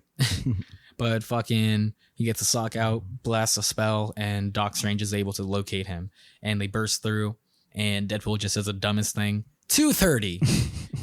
But it's a cool spread or a slash. Super cool slash. Is Doctor Strange the strongest person in the Marvel universe? No, not even close, or just kind of like. He's arguably the strongest like sorcerer. Not a magician. But I don't know. The strongest like person in the MCU is or in the Marvel universe is Thanos. Usually, okay. Like Thanos, there's literally a comic called Thanos Wins, where Thanos goes in the future and to get a peek of the future and sees himself, a future version of himself, just completely alone because he's killed everyone. That's amazing. I gotta read that shit. That sounds incredible. So Thanos always wins. But yeah, fucking they burst into the dentist office and it turns into a whole shebang. Fucking Doc Strange takes Michael out to have a private chat with him and he takes him to the astral plane. So cool. With this trippy ass panel. Yeah. And fucking he kind of figures out that Michael has always had some sort of connection to the mystic arts. Yeah, this is fucking hilarious to me actually because if I may say, like they're like, how did you find out you had powers? And I thought there was an epic story, and he's like, it all started with my hamster, right? I was like, no way, this is how he fought. Like my hamster died, and I was like, damn, he's dead, and then he brings me back to life. I'm like, really? Like that's your fucking. Hey man, we all have our own origin stories. Respectfully, that's just so funny, man. Because it's like, so it's his hamster, right? I mean, this Michael guy is kind of a joke. I mean, he's had a fucking mullet as a kid. Hey man, party in the back, business in the front. But it fucking cuts back to Preston and Deadpool fighting the presidents outside, and if you notice the car that Preston is hiding behind has a bumper that says T. Yeah. And it says T. It's the new Kool-Aid. I thought you meant the license plate. It's like Earth and then Nerd. The license plate says Earth Nerd. But fucking Deadpool gets thrown to the car, and whichever president starts attacking Preston says, "Did you know that I was the only president that was never elected?" And Deadpool says, "Not if you ask the hippies that voted for Gore. Everyone without a healing power should go home for the day. Run." Like all the Preston and shit like that. Yeah. So Preston's like, "Fuck out of here, bitch." And he even makes a coffee joke because he just can't shut his mouth. Where Preston says, "Thanks, I'll be back with more firepower." And he says, "And a grande lot with a double shot of espresso, please and thank you." I like how he said a lot. Is it how's it pronounced? Latte. Well, he says a lot. It's written a lot. L-I-L-A-I-T. Oh, I'll like. Oh, what the fuck? Olay. Yeah, grande Olay. There we go. Cafe Olays and shit like that. Nice. Fucking stupid shit. Not you, the fucking people. Just get fucking coffee with milk. Café con leche. Con leche, bro. But they fucking crush up the car. They fucking stab Deadpool in the back with a sword. And fucking this dude comes for a kick. He says, "Ford goes back for the game-winning kick. It's good." And fucking just chucks him. And then this is when they come with the helicopter. Yeah. And fucks it up. My bad. Yeah. And this is when this dude, Nixon, comes out. It's like, "It's me. I'm back again. Get on board." And he says, "I recognize this place. This is Watergate. This is where it all went wrong." He's like, "Come on, Dick, let it go." He's like, "You go ahead. I have some unfinished business." And for some dumbass reason, he just trips. and just trips into the blades of the helicopter and just fucking dies. Good for him, bro. I reread that part like 2 times because I was like, what happened to this guy? He just trips. What happened? It's so random. But fucking they decide that they need a plan, and Doc Strange comes back with Michael and stuff. And Michael and stuff. What? It's just funny, like Michael and stuff, not Cole. Just Michael and stuff. Michael and Wong. But fucking Doc Strange is like, let me get that sword out of you. And he says, thanks. Everyone knows that I have the best healing factor that a secret government program can buy, but I can still feel pain. He also makes a joke at some point. I don't know if he already made it of Canadian he's from Canada, healthcare and stuff. Oh, no, I remember he mentions that he's from Canada, right? Or something like he's that? Canadian. He's Canadian. That's amazing. The one good thing to come out of Canada. and then they actually make another Canadian joke because someone calls him an American. He's like, actually, I'm Canadian, and he's like, even worse. Oh, right here. He's like, oh, now see here, my fellow American, and he's like, I'm Canadian. He's like, bah. Oh, it was right here. It's crazy. But yeah, it's funny how he didn't say even worse, but we all know, and he wanted to say even worse. But yeah, fucking Nixon chucks him into some grandma's room and whatever. They fight it out. Fucking, and Doc Strange makes some dope ass sword. Yeah. That can kill the undead. And he calls it some shit. He says, I hereby dub thee Veto, the magic sword. And then Strange later is like, everybody knows that the swords are supposed to be named after females, and he calls it something else.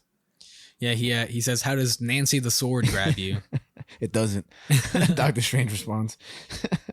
And then Doc Strange whispers some secretive shit to Deadpool, and he looks really concerned. And Preston's like, everything all right? And he says, it was personal. It's almost time for my yearly mammogram, right, Doc? And he's already gone. Yeah, I like that they put that in there because like throughout the rest of the issue, they don't discuss what exactly he said to him. Obviously, it's revealed probably in later volumes and stuff. It is. But it's pretty cool.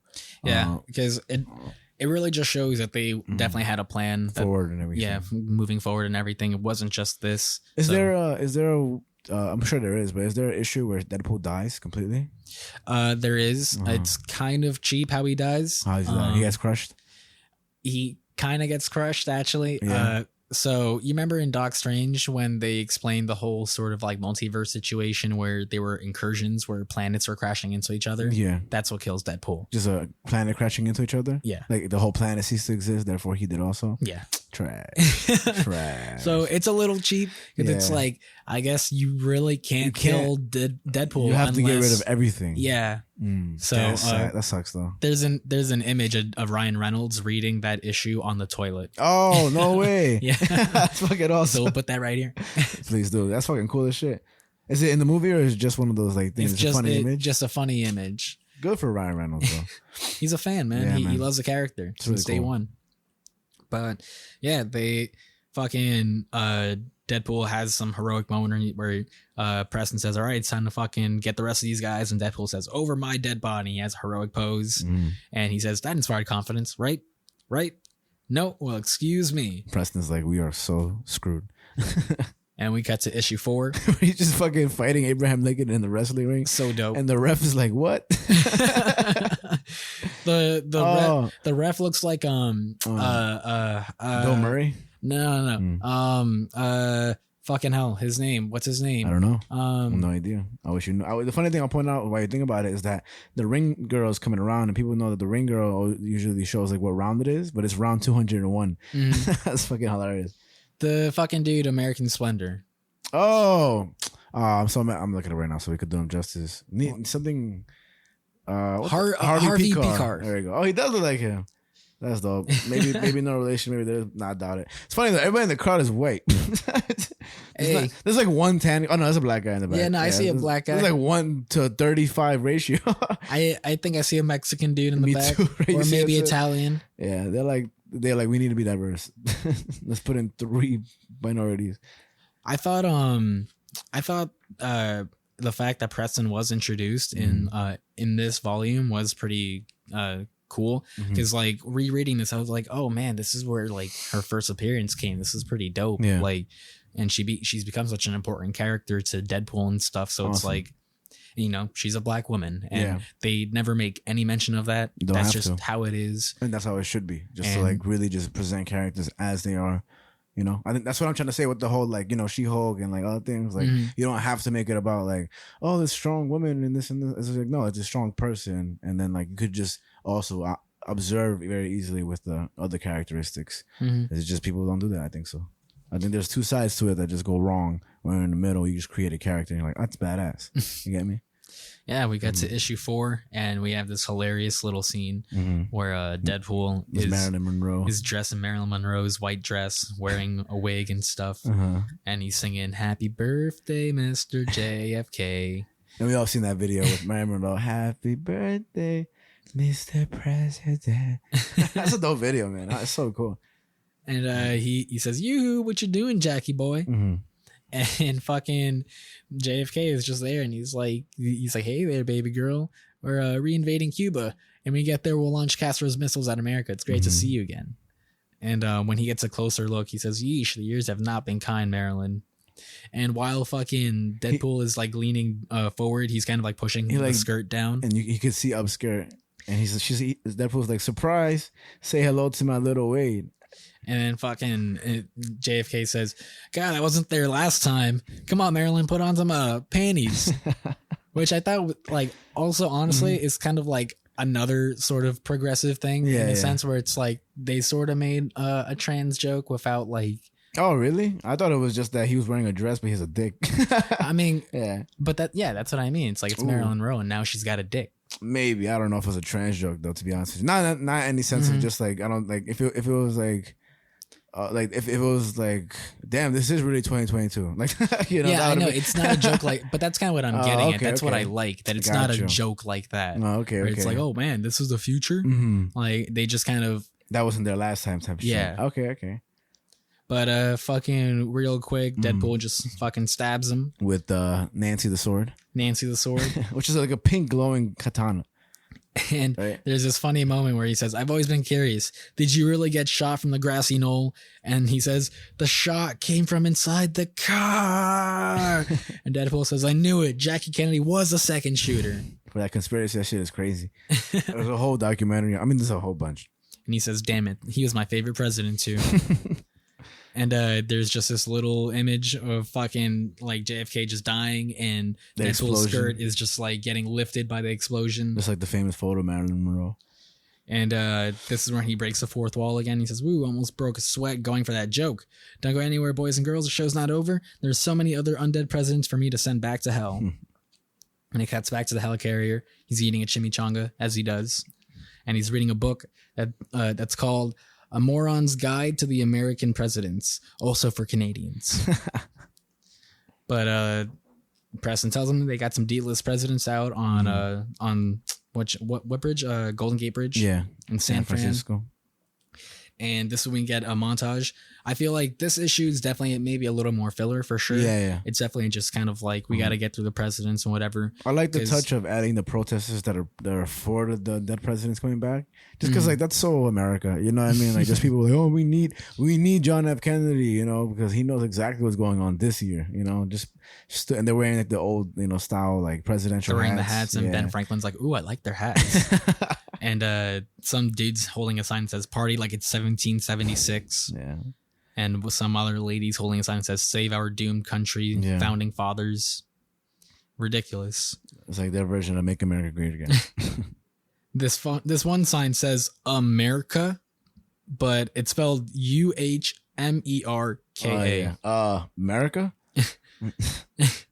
So dumb. But fucking Deadpool's like, Ben Franklin ghost like your hats. And then some guy's just like, "Are you mocking us?" And he says, "Sure, I guess. So he says, "Sure, I guess. So why do your beloved dead presidents want to blow up some red bridge?" And this guy's just like, "It's a Golden Gate Bridge. It's kind of famous." And they make that joke in the opening box for the page where the location of it, where it says Golden Gate Bridge. It's kind of famous. So I wonder if people don't know, like Americans don't know what the Golden Gate Bridge. I don't know. Are Americans? I don't know what the Golden Gate. Is it when I was in?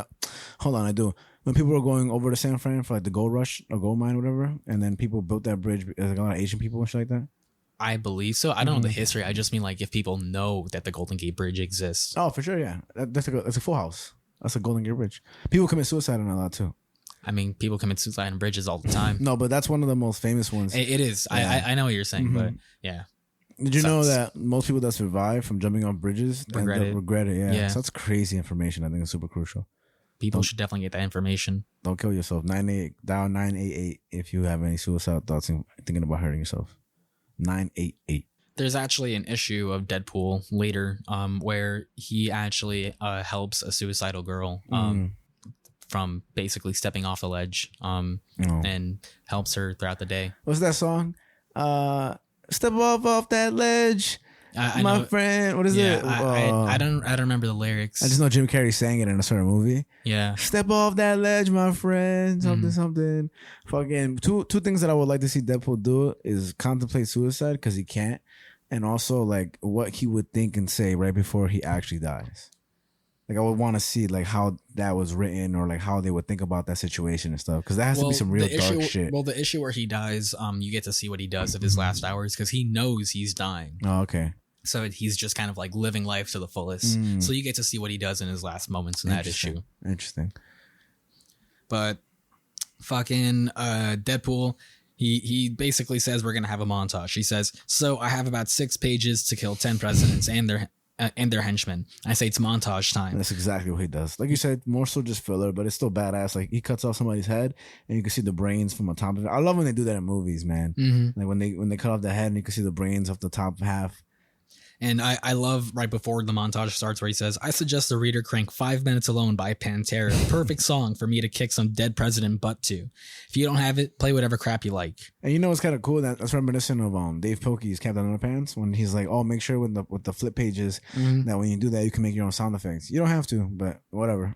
You know, and it's more, and that's pretty dope because it's kind of like same thing, you know? And there's I hope we didn't miss it, but there's a joke that he has where I think we did miss it where he gets stabbed by the elephant and there's like a sound effect where it's like splurge and he's like, I like that sound. No, we definitely missed it because the elephant was way back there. Yeah. Oh man. But that was a funny joke. Like he just, it's a sound effect and I think he does it again where on this page he says Hadouken, which is funny. Oh really? No way he says Hadouken. Yeah. What? But Hadouken. Before he kills him, he says. Oh, he does say it. Before he kills him, he says, "Hey, obscure presidents, call out your names as I kill you." And they're doing exactly that. Yeah. And Deadpool's just like, "Never heard of you, don't care." At one point, they're like, "Oh, I was this person, now this person." He's like, "I should have done this chronologically." Yeah. And then fucking you just see up ahead, you can see the Angel Island and Alcatraz, and here come the remains of several dead presidents. You know, when I don't know if you caught this joke when he was killing the presidents on Angel Island. I don't know if this is necessarily the joke, but do you know what happened at Angel Island? So Angel Island is pretty much like Roosevelt Island, right, or some shit, whatever it's called. Like okay, it's near there or some shit. I forget really what it was, but maybe like a lot of people getting sick. So they took all the sick people and buried them on Angel Island in New York City. So basically, when you go there, you're stepping like on the ground of where hundreds of people were buried. Okay, yeah, that sounds familiar. Yeah, I've only heard it in like passing, so I don't know if it's like accurate for sure. But there was definitely this huge thing that happened there, and it's pretty interesting. So when he's killing all the presidents, I think one of the jokes was like, "It's happening again," and I think that might have been a reference to that. But we'll check that supplementary, all that stuff. Okay. Yeah, fucking. Deadpool for some reason jumps off the bridge. He's like, I've always wanted to jump off a plane or off a bridge. He says, I always thought if I jumped off a bridge, it would be over a girl and I'd be nude and listening to the Smiths. Yeah. And he just lands on the fucking plane, breaks his fucking legs, a bunch of blood everywhere. And they get to Hoover Dam. And when he gets hit by the plane, it's like still beats flying coach. And they get to Hoover Dam. And we are introduced to Herbert Hoover, the 31st president, Calvin Coolidge, 30th, Warren G. Harding, 29th, and Butch. And they say, Butchin, our 15th. We should have had him with those last guys. And it's just little jokes like that are so entertaining. But they're about to blow up Hoover Dam, and Deadpool just comes in and yells, Shazam! Which is just random as fuck. But and this is where the dead presidents have that thing where they say it's the nearest horseless carriage, whatever that is. But they're about to get out of there. Deadpool says, "Nope, I got a bunch of fucking TNT for y'all." And he says, "Yippee-ki-yay, mother!" And then they blow up. And this one he says, "Still beats Flying Coach" when he gets picked up. Oh, okay, that's what he said. That's good. The hell, I think so. And Preston says, "Deadpool, you idiot! You could have missed us. Do you plan your movements ever?" And he says, "Only those are the bowel variety. Every morning at 10:30, like stinky clockwork." And fucking they decide that they need to go to the next spot, which is a nuclear power plant. And you got John Quincy Adams, and they have Lincoln where it just says "duh." So that's it's like, you know who the fuck this is. We don't gotta tell you, which is pretty much true. But what president was Abraham Lincoln? Oof, I don't know. 16th, I think so. 16th? No, 16th. But fucking Deadpool just comes in and he just starts slicing left and right, getting rid of these other presidents. And Lincoln escapes, fires at Deadpool again. And there's just a nice little attention where Deadpool lifts up his hand to kind of try and block the bullet. And you see that the bullet goes through his hand to hit his head. And he just says, "Really? Again?" But he throws his phone on the helicopter that Lincoln leads on to track him. He references Apple Care. He's like, "Good thing I have Apple Care," which I think was pretty interesting. I don't think you could do all that because, copyrights and shit like that. But I think you're a way to just get away with that. I think you're allowed to just get away with that. If you just say Apple Care and stuff like that. Yeah. I don't know. Not nowadays. Shit just gets crazy. But it cuts back to the helicarrier, and they have Michael in captivity or whatever. They're kind of holding him in a cell, and Preston's like, "Oh, well, Ben Franklin is actually able to speak to Michael, and Michael is introduced to him, and he's like, yo, these guys, they don't buy your story." And Michael gives Preston some insider shit, tells her that her boss pretty much has basically done some shady shit, and has the proof of it. They show it to AdSet and stuff, and they kind of know that their boss is doing some shady shit. And then it cuts to Vegas. We get to Vegas because that's basically where Lincoln ends up, and he is in this fucking wrestling match, and it's some like cliche ass wrestling match, like basically Hulk Hogan, "I want you," yeah, and it's just this massive dude just coming in, and he's ready to fight and shit, and Lincoln comes in and says, "Yeah, in life, I try to destroy my enemies by making friends of them." And he comes in with a fucking arm swing and says, "But making corpses of my enemies is so much more fulfilling," and just slams a dude down. Did you ever? I think they referenced Daniel Day-Lewis's Abraham Lincoln in this comic book too. Oh, really? Yeah. Did you ever see the movie? I haven't. I heard like it's all right. Okay. But I heard Daniel Day-Lewis actually went to go live in the woods and shit to go feel what it was like to start your own fires, live like Abraham Lincoln, Lincoln Logs, Lincoln Logs. Apparently. It's wild. Super. Daniel Day-Lewis is a real method actor, that motherfucker. But I still haven't checked out none of his movies. Not that I know of. So I gotta check out his shit. Isn't he also in that one movie, The Phantom Thread? I think I know he's in Fear and Loathing in Las Vegas. I don't know that one. You don't know that movie? I have a DVD, but I just never watched it. Somebody gave it to me. Give it to me and I'll look at it. I just stare at the fucking thing. No, I'm waiting for like a real good day to watch that movie, to be honest with you. I hear it's crazy. Crazy good. Classic too. Not that I would know. But yeah, fucking Deadpool, Preston, Ben Franklin, they all pull up, and Franklin's like, "What level of hell have we plummeted towards?" Deadpool says, "This ain't hell, Ben, buddy. This is heaven. This city has drinking, partying, paying people to do things to your body, gambling, running from gambling debts. Las Vegas is the best." And he says, "And tonight we have Roman gladiators on steroids. Can you smell the Pabst Blue Ribbon and baby oil?" And Franklin just says, "I only recognized a few of those words." But the little splash page of Lincoln and Deadpool fighting each other, that's pretty fucking cool. Yeah, fucking these two just decide to fight, and it's fucking Deadpool. I think he's kind of making a Wolverine joke in this splash page when he says, "Mind if I ask you a historical question? Did you ever go to Canada and put a short hairy baby in a woman?" I think he's making a Wolverine joke because Wolverine is hairy and Canadian. I don't know, he's Canadian. Yeah, look at that. But fucking Deadpool and this dude just start fighting. They start swinging left and right. There's that's why he gave up the swords, right? Just to have a fair fight with him. Yeah, he wanted to have a fair fight. He's like, "All right, let's fucking have a fair fight." Why would he do that? Just for the comic book sake. And fucking Deadpool is just kind of getting wrecked. And Ben Franklin sees some girls and he's like, my stars, who are those strumpets? It's like he hasn't had sex and hasn't eaten in forever, right? Those are two things that he misses the most. He's like, hello, ladies. Oh, phooey. Ben, they can't see you old silly man. And they die or they get crushed by like the lights. He's like, basically, it doesn't say this, but he says, my hoes. He says, no, not my body shoppers. And he gets so mad after that. He's like, Deadpool, kill that man now. But fucking Lincoln comes up from behind with a chair. Yeah. Lincoln's a badass in this fucking shot right here. And he's coming with the uppercut. He's fucking giving Deadpool the old one too. Yeah.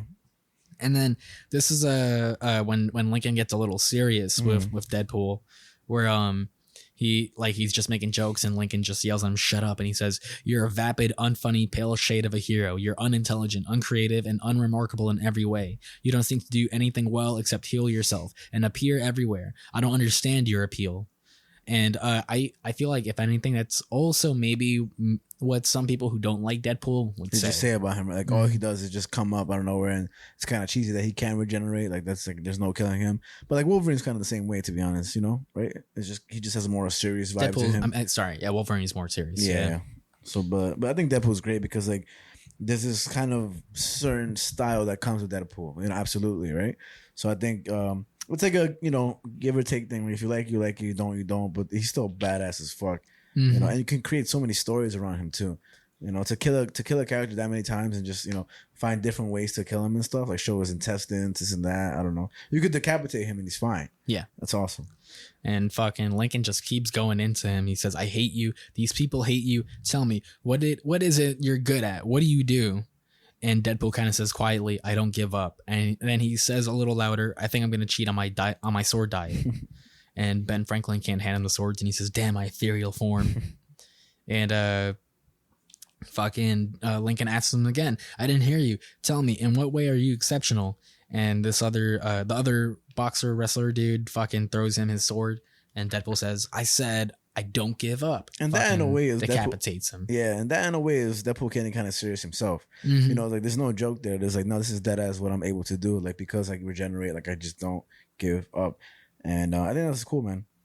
When he gets serious, like you feel it. Yeah, seriously. And that's that contrast. It's that true contrast, and I really appreciate when he gets very serious, and just a little bit more.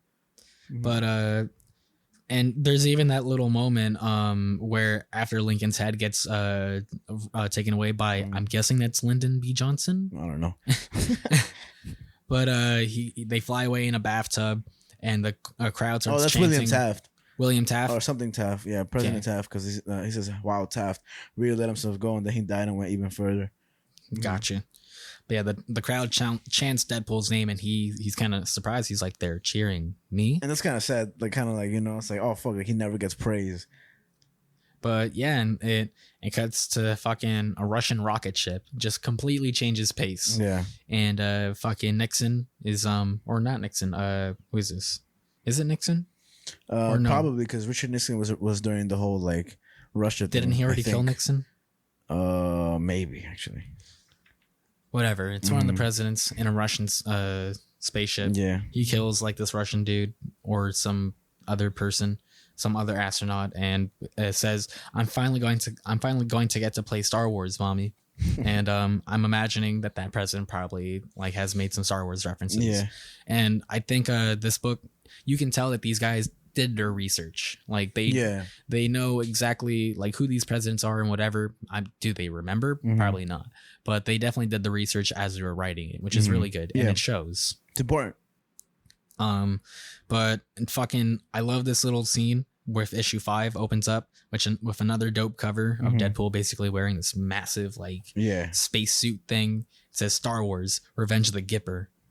And it opens up back in Vegas, and Lincoln and this is where he makes the Daniel Day-Lewis joke. Oh, does he? Yeah. So like Ben Franklin says, "Well done, chap. You defeated Lincoln." And Deadpool's like, "I hope so. I'll always be nervous that I just killed Daniel Day-Lewis." Oh. All right. So that's pretty much the whole. Yeah, I don't know.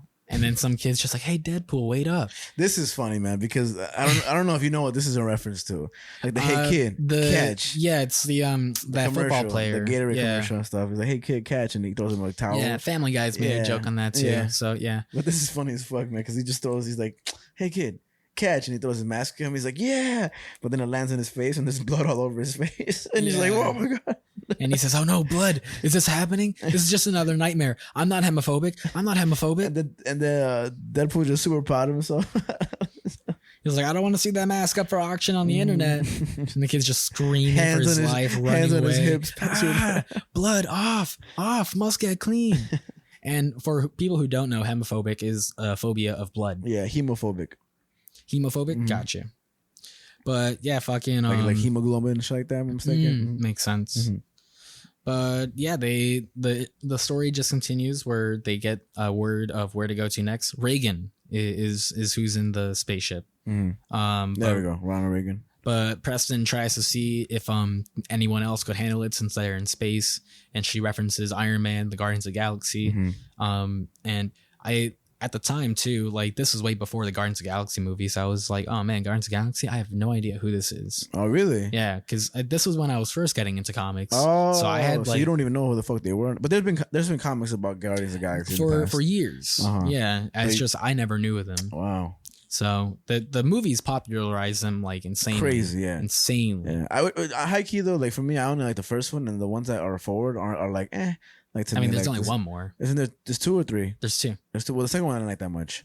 The second one is okay. Yeah, and then like even I think it has a better opening than the first one. I love that opening of Groot to Mr. Blue Sky dancing. Such an amazing opening. I like what's his name? Main guy. Star-Lord. Star-Lord. What's his name in real life? Chris Pratt. Yeah, I like how it starts off with him just jamming out to music and stuff like that. His shit is sad.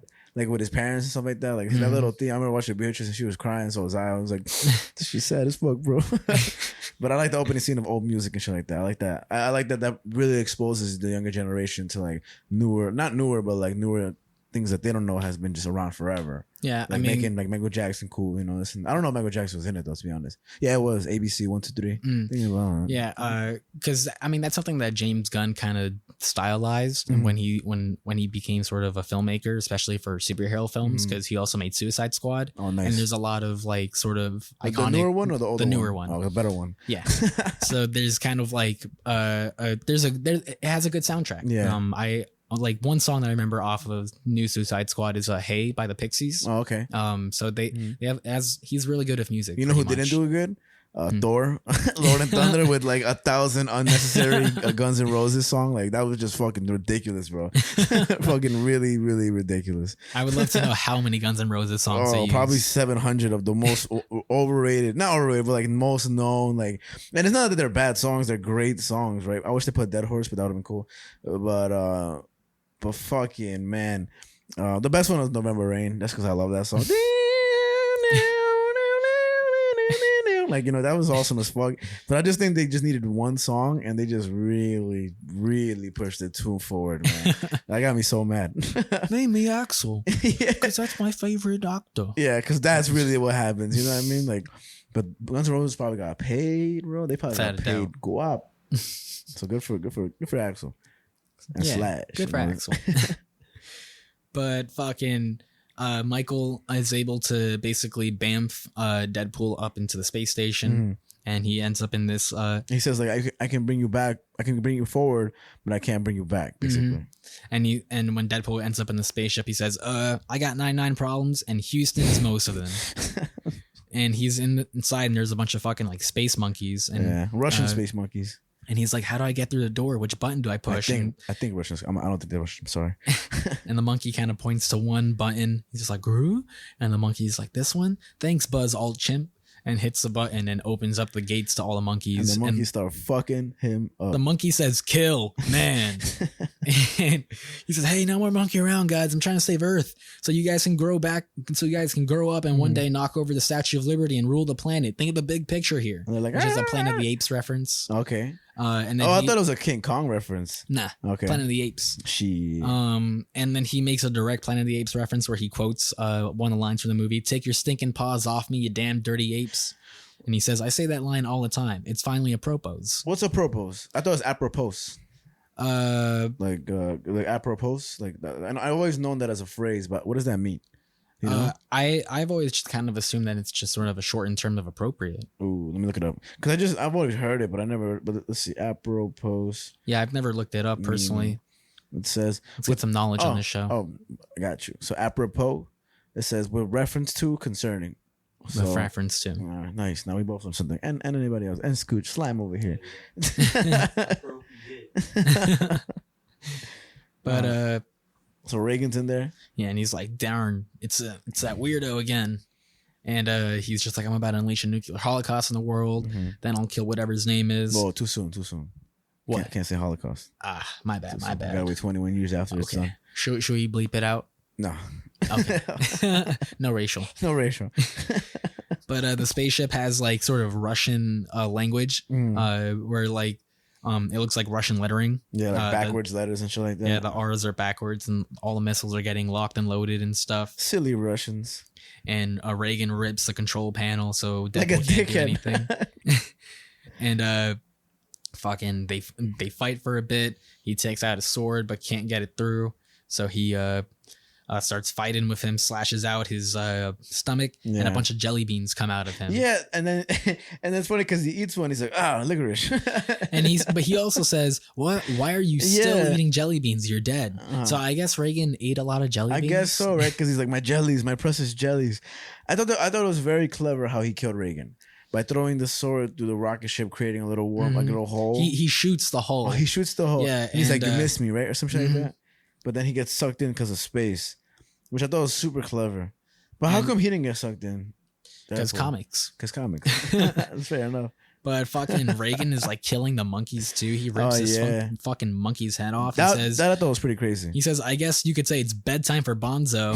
And Deadpool's like, I don't get it. And he says, it was a movie I starred in back in 1951. That's that research coming in too. Yeah. That's pretty interesting. But Deadpool just says, sorry, it doesn't ring a bell. Who cares? Did you ever have your own video game? Yeah. And I'm actually very offended that they took off the monkey's head. And I'm actually pretty triggered right now. I'm sorry, Frankie. I'm going to have to protest this comic book. This book from 2012? This book from 2012. Comic book. I'm sorry. I'm totally triggered right now. I'm sorry, man. I can see your microaggressions right now. They're really coming full force. Duh. So yeah, he gets sucked through the fucking wormhole eventually in a bit. No, not now, right? Or yeah, next page. Fucking as soon as he starts getting sucked in, he says, playing Star Wars isn't fun after all.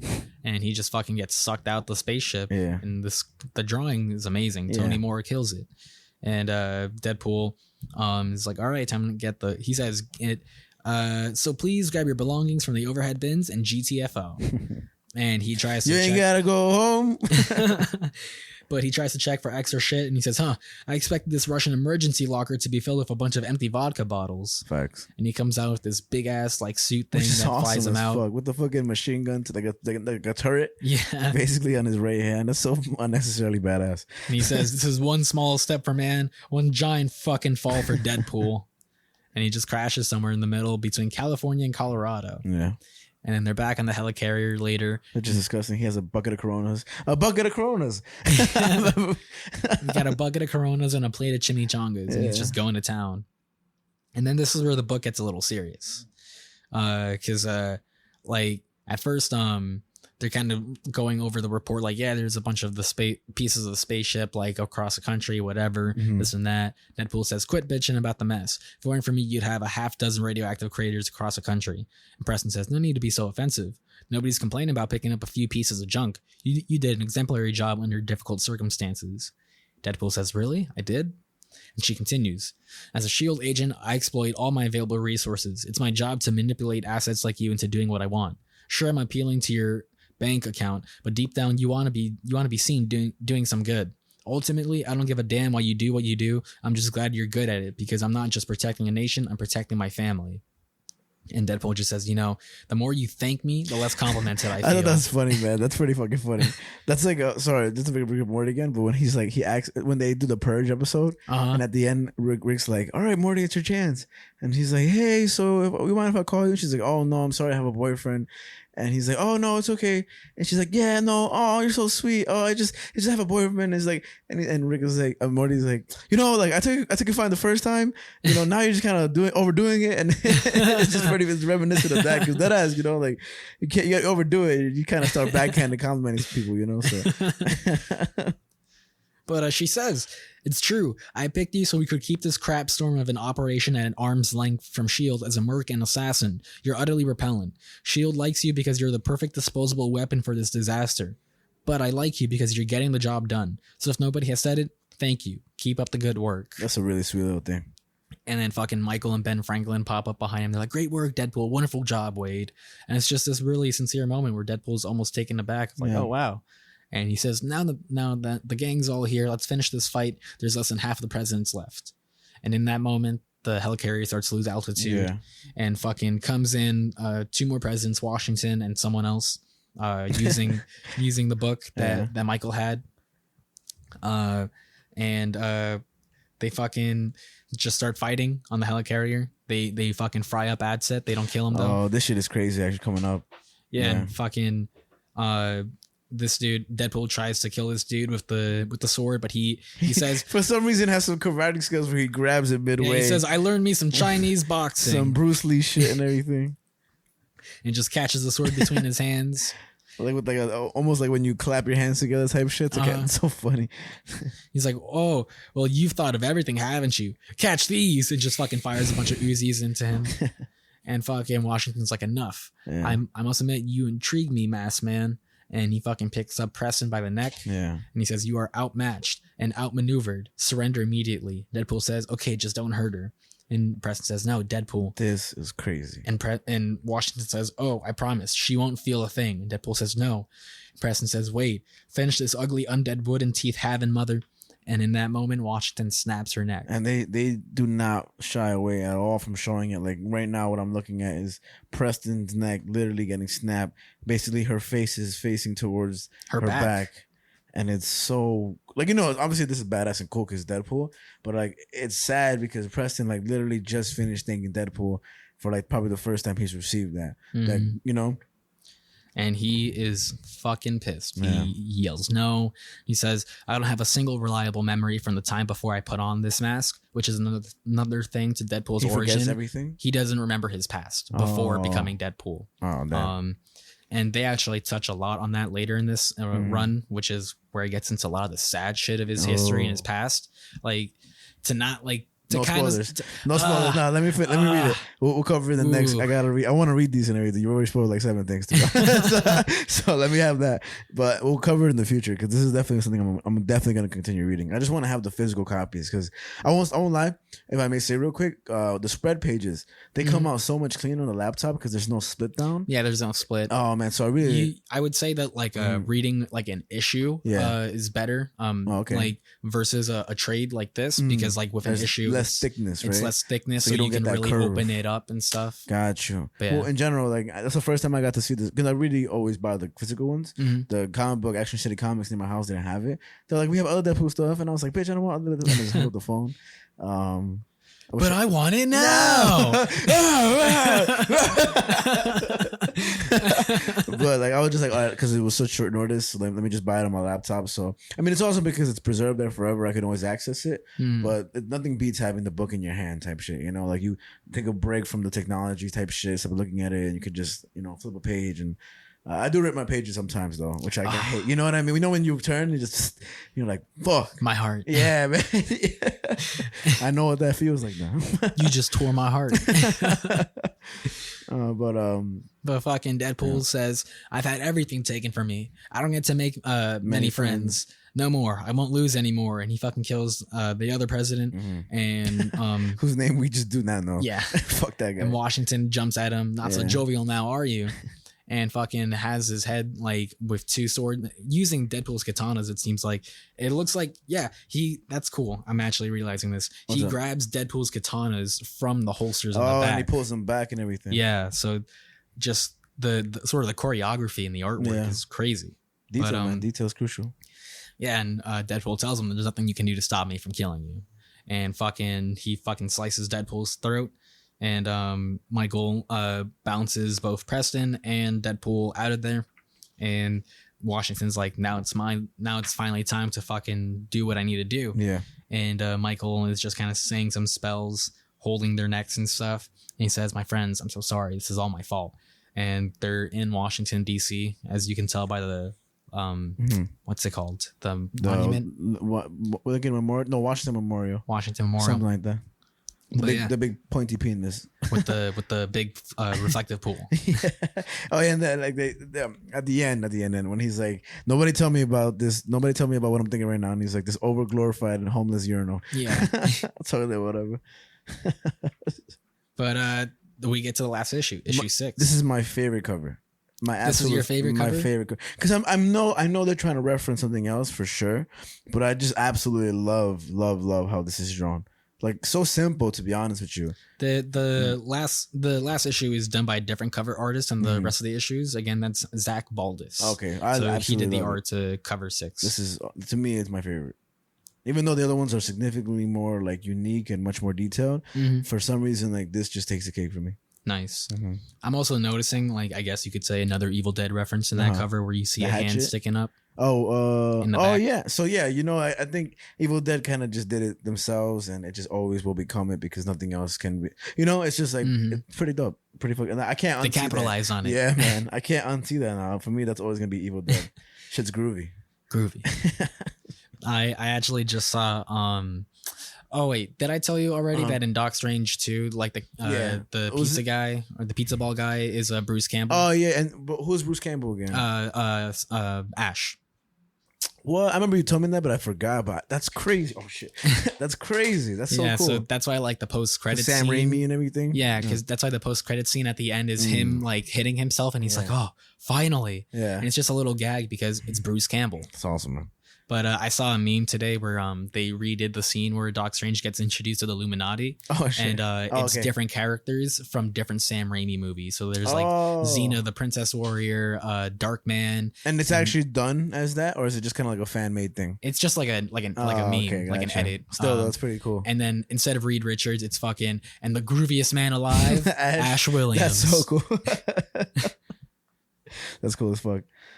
But we get to it might be the 6. Lincoln Memorial, actually. I don't know. Nah, because Lincoln is in the back and he's sitting in the chair. Right? Yeah. Supposed to watch the memorial. What an American you are. Get a load of this fucking guy. No duh here. Ooh. Ooh. That shit is bad funny, man. Shut up. Shut the fuck up. Ooh. But fucking issue 6, last issue. Michael's waking up Deadpool. He's like, wake up, get up on your feet, this and that. And Deadpool, first thing he says, did she make it? Which goes to show how much he cares about Preston. And she indeed did not make it because she's in the bottom right corner, dead as fuck. And he says, oh, Deadpool, Preston died. And he asks how long he's been out. And it's been a while. And basically, Washington has revived all the undead soldiers and this and that. And they're basically destroying Washington at the moment. And we got this beautiful spread page. Yeah, with this, it's like almost this cliche action movie scene where they say, it's a bad situation. How bad can it be? You turn the page. Oh my God, we're all going to die. And there's like this purple, pinkish orb right at the stairs of the whatever that is. This Lincoln Memorial. Fucking, and that's where George Washington is trying to like basically create this orb of power or some shit like that. And there's just a big battle going on. You got horses and cannons going off against cars and police and this and that and shield agents everywhere. And fucking Taff comes up again in the bathtub with Lincoln, whose head is now on the body of a rubber ducky. Oh, because he got decapitated. Yeah. So a little rubber ducky head. It's not funny. And Deadpool hops in the bathtub and blows him up. And he's like, that was easy. Well, he doesn't kill Taff. And he says, crud, your boobs have boobs. Oh, and Taff, when he swings a massive tree on him, he says, good thing your boobs are covering your, some shit like that, right? He says, whoa, not used to a naked dude if that much would. At least your fat covers your, what? And that's it. You see he's fine. And he's in this fucking mech thing that looks like it's from Alien, honestly. At first, I thought there was a monkey in a big machine. But it's Adson. I could see that. You see it, right? Like it looks like a monkey real quick. But he's just there like kind of fucked up. Kind of looking like Deadpool, to be honest with you. He's all fucked up and shit. And he's like, listen, like, you go do your thing. I'm a handle the army. And they actually make a note of how many more presidents there are. Yeah. Because Deadpool says, aren't we 5 dead presidents short? This is funny, man. It was like the one in New York City, Jefferson, Madison, and William Henry Harrison got run over by a bus. My favorite one is when Johnson and Grant are in East Los Angeles, and then they basically got shot up by some gang members. Police say they died of natural causes, but it's some like cholos, with like see the Mexican guy with the fucking bandana, so just shooting them up. And they're like, "Why are you miscreants still in your pajamas?" But even when they get hit by the bus, it's gruesome. Yeah, like, it's you pretty see crazy. like the blood everywhere. With the horses and shit like that. Fucking crazy. I like that they got killed by cholos though. That's fucking awesome. Hey, fool. But fucking Adsa tells him, "Good luck, Deadpool. You'll get it done." And he says, "Oh yeah, how do you know?" And he says, "Otherwise, Preston died for nothing." Yeah. And just Deadpool kind of serious. And he says, "Right, no pressure." Preston was one of the few people to ever really believe in me. I made sure she paid for that, which I thought was pretty funny that he said that, because it's like that's kind of just his life. Like he's not making a joke, but like it's you kind of just take it as a joke. You can't help but snicker at that, but in reality, he's like, that's what happens when people believe in me. Yeah. And they're kind of like, it's just fucking dark, man. It's sad. And we had this crazy moment where he finally gets to the orb, and he's looking at the orb and he sees his reflection. He kind of looks like a zombie, and he says, "Is that what I really look like? No wonder people hate me." And when then he cuts off with a joke, "Well, at least there's no Gangnam Style where I'm going." It just speaks to the time too. Yeah. But would you say that Deadpool is a zombie always? I mean, no, because as a zombie you have to be undead. But he is. He's always like the dead coming back. He's technically alive though. True. Like regenerating, right? Like I think of the difference between coming back to life, say like of a phoenix, is that you are fully coming back to life with everything intact. Where a zombie is just a walking dead. Yeah. Like I get what you mean. True. Oh no. Is there anything ever see what I feel? Is there anything ever in any comic books of Deadpool that is written that people collect up his old body parts? Oof. Do you want me to spoil it? Oh, don't spoil it. That happens in this run. Don't spoil it. I'm hyped that I thought about it though, because Nah. Fuck you, Jonathan. You can spoil it for Slime later. Nah. All right, so. But he steps through the orb and he's like, "Oh, it wasn't so bad. In fact, I feel pretty damn good," and just fucking collapses over like a bunch of corpses. Well, doesn't die. He just kind of collapses. And I mean, technically, he kind of does, because Washington says that the rest of them died. So this was Deadpool dying. Oh, and then as he's seeing whatever this like person is, he's like, "Am I dead?" And she's like, "Yeah, but only for a few moments. The big heart of yours is just between beats," which is crazy. And he says, "Who are you?" And this girl says, "Someone that loves you." That's crazy. And he fucking wakes back up. He's back up from the dead. And I'm assuming that gets revealed much later in the Honestly, I forgot this even happened. I don't even remember who this is. Oh shit. I was like, what the fuck? one of his hoes. But fucking ooh. Fucking Deadpool gets back up. He's like, "I've never felt better in my life. I have to thank you for that, Washington." And Washington's like, "Oh, word," and him and his goons. Oh, word. And he threw it in there. He did not say that, but it's like, word. He sucks the energy out of the other two presidents there with him, and he's like, "I need all the power I need." Sorry, General Eisenhower. But and Deadpool just says, "Fine by me. Saves me the trouble of killing your friends. Now it's just you and me, and I already won." And they kind of have a little like battle, nothing too crazy. He throws a grenade at him, and he has this cool moment where he uses a grappling hook to reach out to grab Washington's sword and pulls the sword to him, and he fucking slices off his hand. And I like that he says to Washington when Washington is holding the sword, saying, "Damn you." Deadpool says, "This country made itself in your image, big and tough enough to handle even your return." I like that. Like, I thought that was pretty clever. Like, it's kind of almost shouting out America, like we can handle anything, especially what the past has done to us and all that stuff. So I thought that was pretty cool. And then this is where the book kind of gets serious again, where fucking Deadpool says, "I don't know what's waiting for you on the other side, but you're about to find out." Yeah. And he cuts off his arm, and Washington says, "I trust you have a quip about my having just been disarmed." And he says, "Nope, no more jokes. My name is Wade Wilson. You killed my friend. Prepare to die." And you know what's crazy? how like in the beginning of the issue or the volume, it's like this close up of like Wade Wilson, like his face kind of like being all goofy, like after he's been unmasked and he's like, yeah. But now there's another close up at the end of him, but it's Without so his much mask. more serious. Like it's like a complete 180, right? Like it's just another version of Deadpool. And I like that. It's the same person you saw in the beginning, silly, goofy Deadpool, but now you're like looking at a serious version of him, and it's so crazy how serious he looks here. Yeah, and but he cuts it with a joke immediately after. He says because he stabs the book. magic book that kind of looks like the Necronomicon from Evil Dead. It does. Holy shit, it does. I think we're starting to see something here. He stabs the book in Washington, and he says, "I guess we'll never find out how 50 Shades of Grey ends." Oops, joke. I just can't help myself. And fucking Washington whacks him. He says, punches him in the face. He says, "Who do you think you are that you're so special?" And he says, "I'm just a man." He says, in the right place at the right time. He says, "Oh, word." And he just slices his legs off. Yeah. Gets him back on the ground. He says, "Like you, when you cross the Delaware, men like us can change the course of history." And Washington says, "Well, go ahead, do it." And he starts to grab his head. And Washington says, "I meant with a sword." And Deadpool says, "This is for Agent Preston of S.H.I.E.L.D. She gave her life to defend this country. I may have let her down, but I'll finish the job." As he's holding George Washington's, he's pulling his head off his body. And he just rips it off, and he just says, "It's over." And then fucking, we see... And then George Washington says, let me quote, "Ah." Yeah, this is kind of crazy, because do you think he's genuinely, which we're about to talk about next, do you think he's genuine about it or not? I don't know, man. It's fucking crazy, right? I think they do it just for the lulz. Oh, okay. But yeah, we see Washington, who's now looking like a genuinely a person. Sorry person. Like, yeah, he's not zombified anymore or anything like that. Like, he just kind of looks a little beaten up. He even has blotches on his face like Deadpool does. And he says, they actually make reference to that at some point. Okay.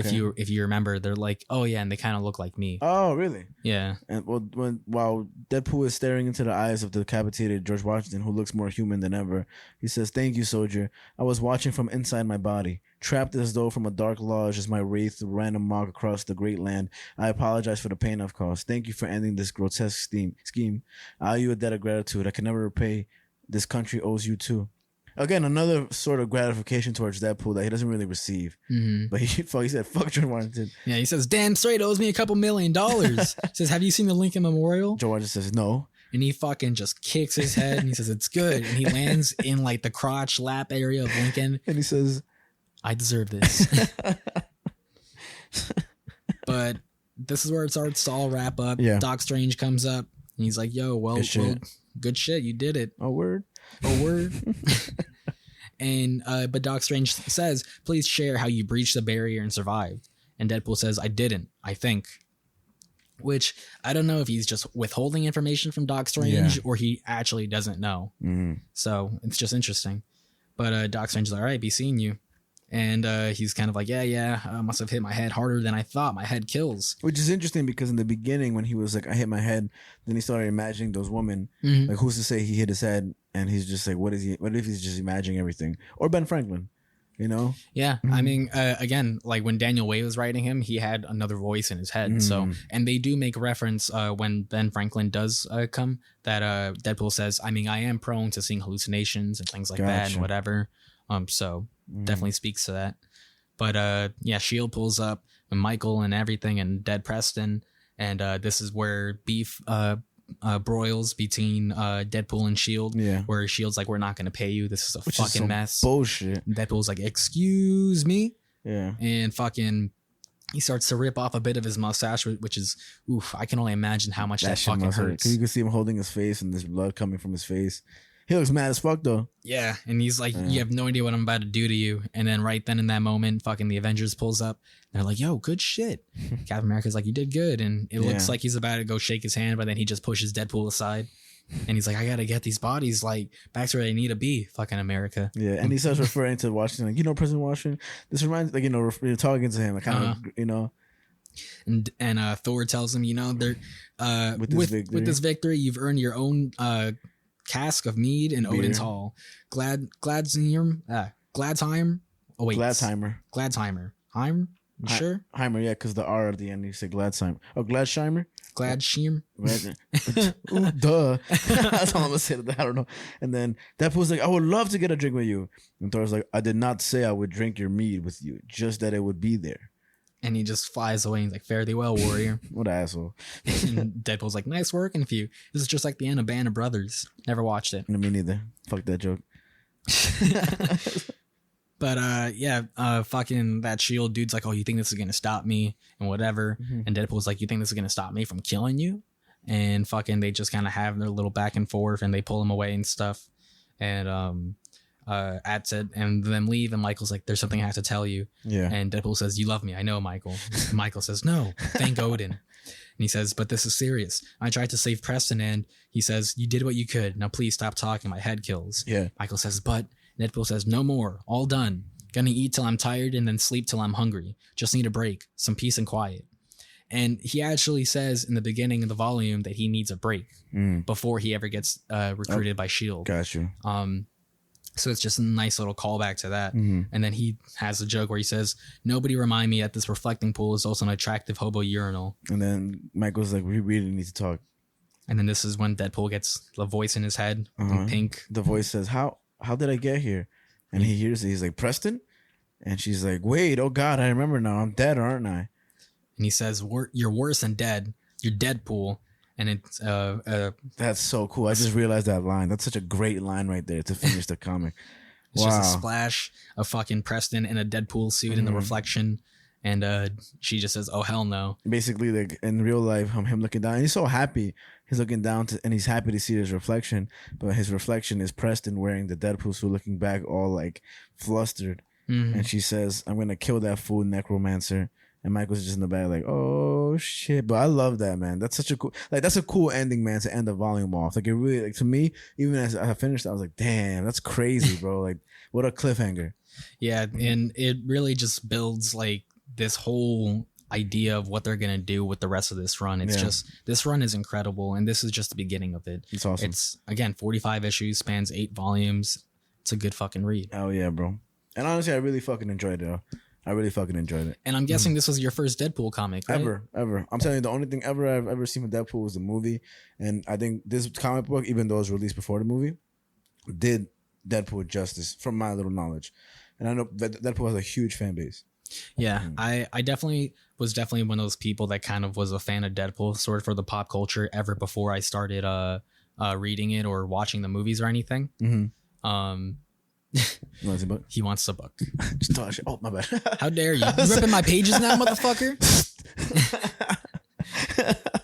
But yeah, it's a great fucking read. Seriously. Brian Posehn, Jerry Duggan, they make a great team writing this and stuff. And Tony Moore's art is fantastic, as we've said. What are your highlights? What are your favorite moments? Let's see. I mean, the ending definitely one of my favorite moments. But there's a lot, like on my laptop, I have it. It's not that I have my phone, I have it. But there's a lot of like just the writing where I was very surprised about how they mentioned like certain things. I can't remember at this moment, but just to like overall it, like, you know, to kind of like wrap it up in terms of little small gists. I mean, the writing was great, and just I never once got tired of Deadpool's character. Which is, again, I think it's something that can very much easily happen because, again, it's so repetitive.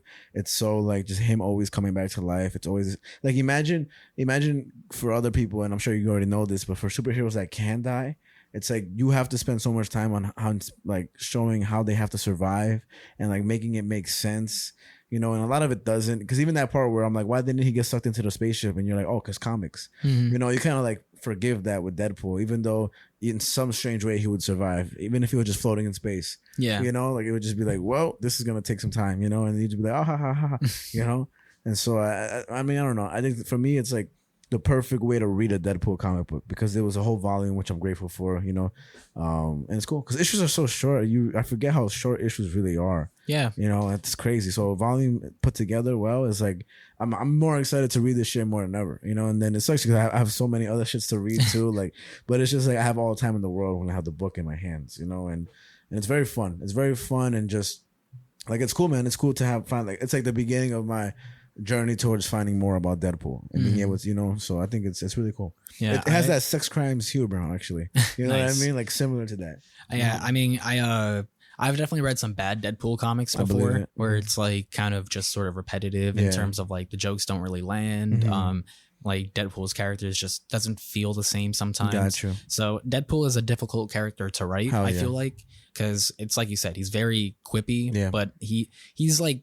He's funny but annoying at the same time. Zingers. He has like zingers. You know, like he's funny to us but annoying to everyone in the Marvel universe. And you have to capture that. Yeah, and you need to portray that really well. And Brian Posehn and Jerry Duggan do a really good job of that. I think what you said is perfect for the feeling, like to feel Deadpool's like presence and reality. You know, like I think to create that is such a unique thing to do, because with Batman, like as long as it's kind of dark and you make the stories interesting and detective-y, you know, this and that, like you can create a dark comic book. But there's like the Deadpool is such a unique thing and character, and I'm sure there's other characters like him, right? But there's no character exactly like him, you know. And I think you want to know what he's based off of? What? Deathstroke from DC. Deathstroke from DC. Why do I? From Teen Titans, if you ever watched that back in the day. I did watch Teen Titans, but I don't remember who he is. Search up an image of him. Deathstroke. Yeah, Deathstroke in the DC universe. His name is Slade Wilson. Slade. What the fuck? So there you go. That makes perfect sense. And and they're both mercenaries and stuff like that. Oh, they have a comic, Deadpool versus Deathstroke. Oh, do they? I just seen it right now. Nice. I'm about to read that shit, bro. Deathstroke. Oh, I definitely do remember this guy right here. This is what he's based off of? Yeah. Slade Wilson? That's hilarious. Oh, this is a real life version of him? I don't know. Is there? What the fuck? What the fuck? Oh, live action, you mean? Yeah. John DiMaggio. No, not John DiMaggio. That's a voice actor. I forget his name. But Zack Snyder's Justice League includes Joe Rogan. Joe Manganiello's. Yeah. He's married to Sofia Vergara. Oh, really? Yeah. Sofia Vergara is very beautiful. She has that accent. She talks like this. And that's not offensive, because that's literally what she sounds like. She capitalized that. Facts. Like, imagine when she gets home, she's like, honey. Oh my God, finally. I can stop talking like that dumbass accent. Which is only in Sofia Vergara's mind. Nah, man. Oh my God. Finally. Yeah, that's Deadpool for you, man. Super fun comic book. I'm glad you enjoyed it. Ah, man, thank you for bringing it up.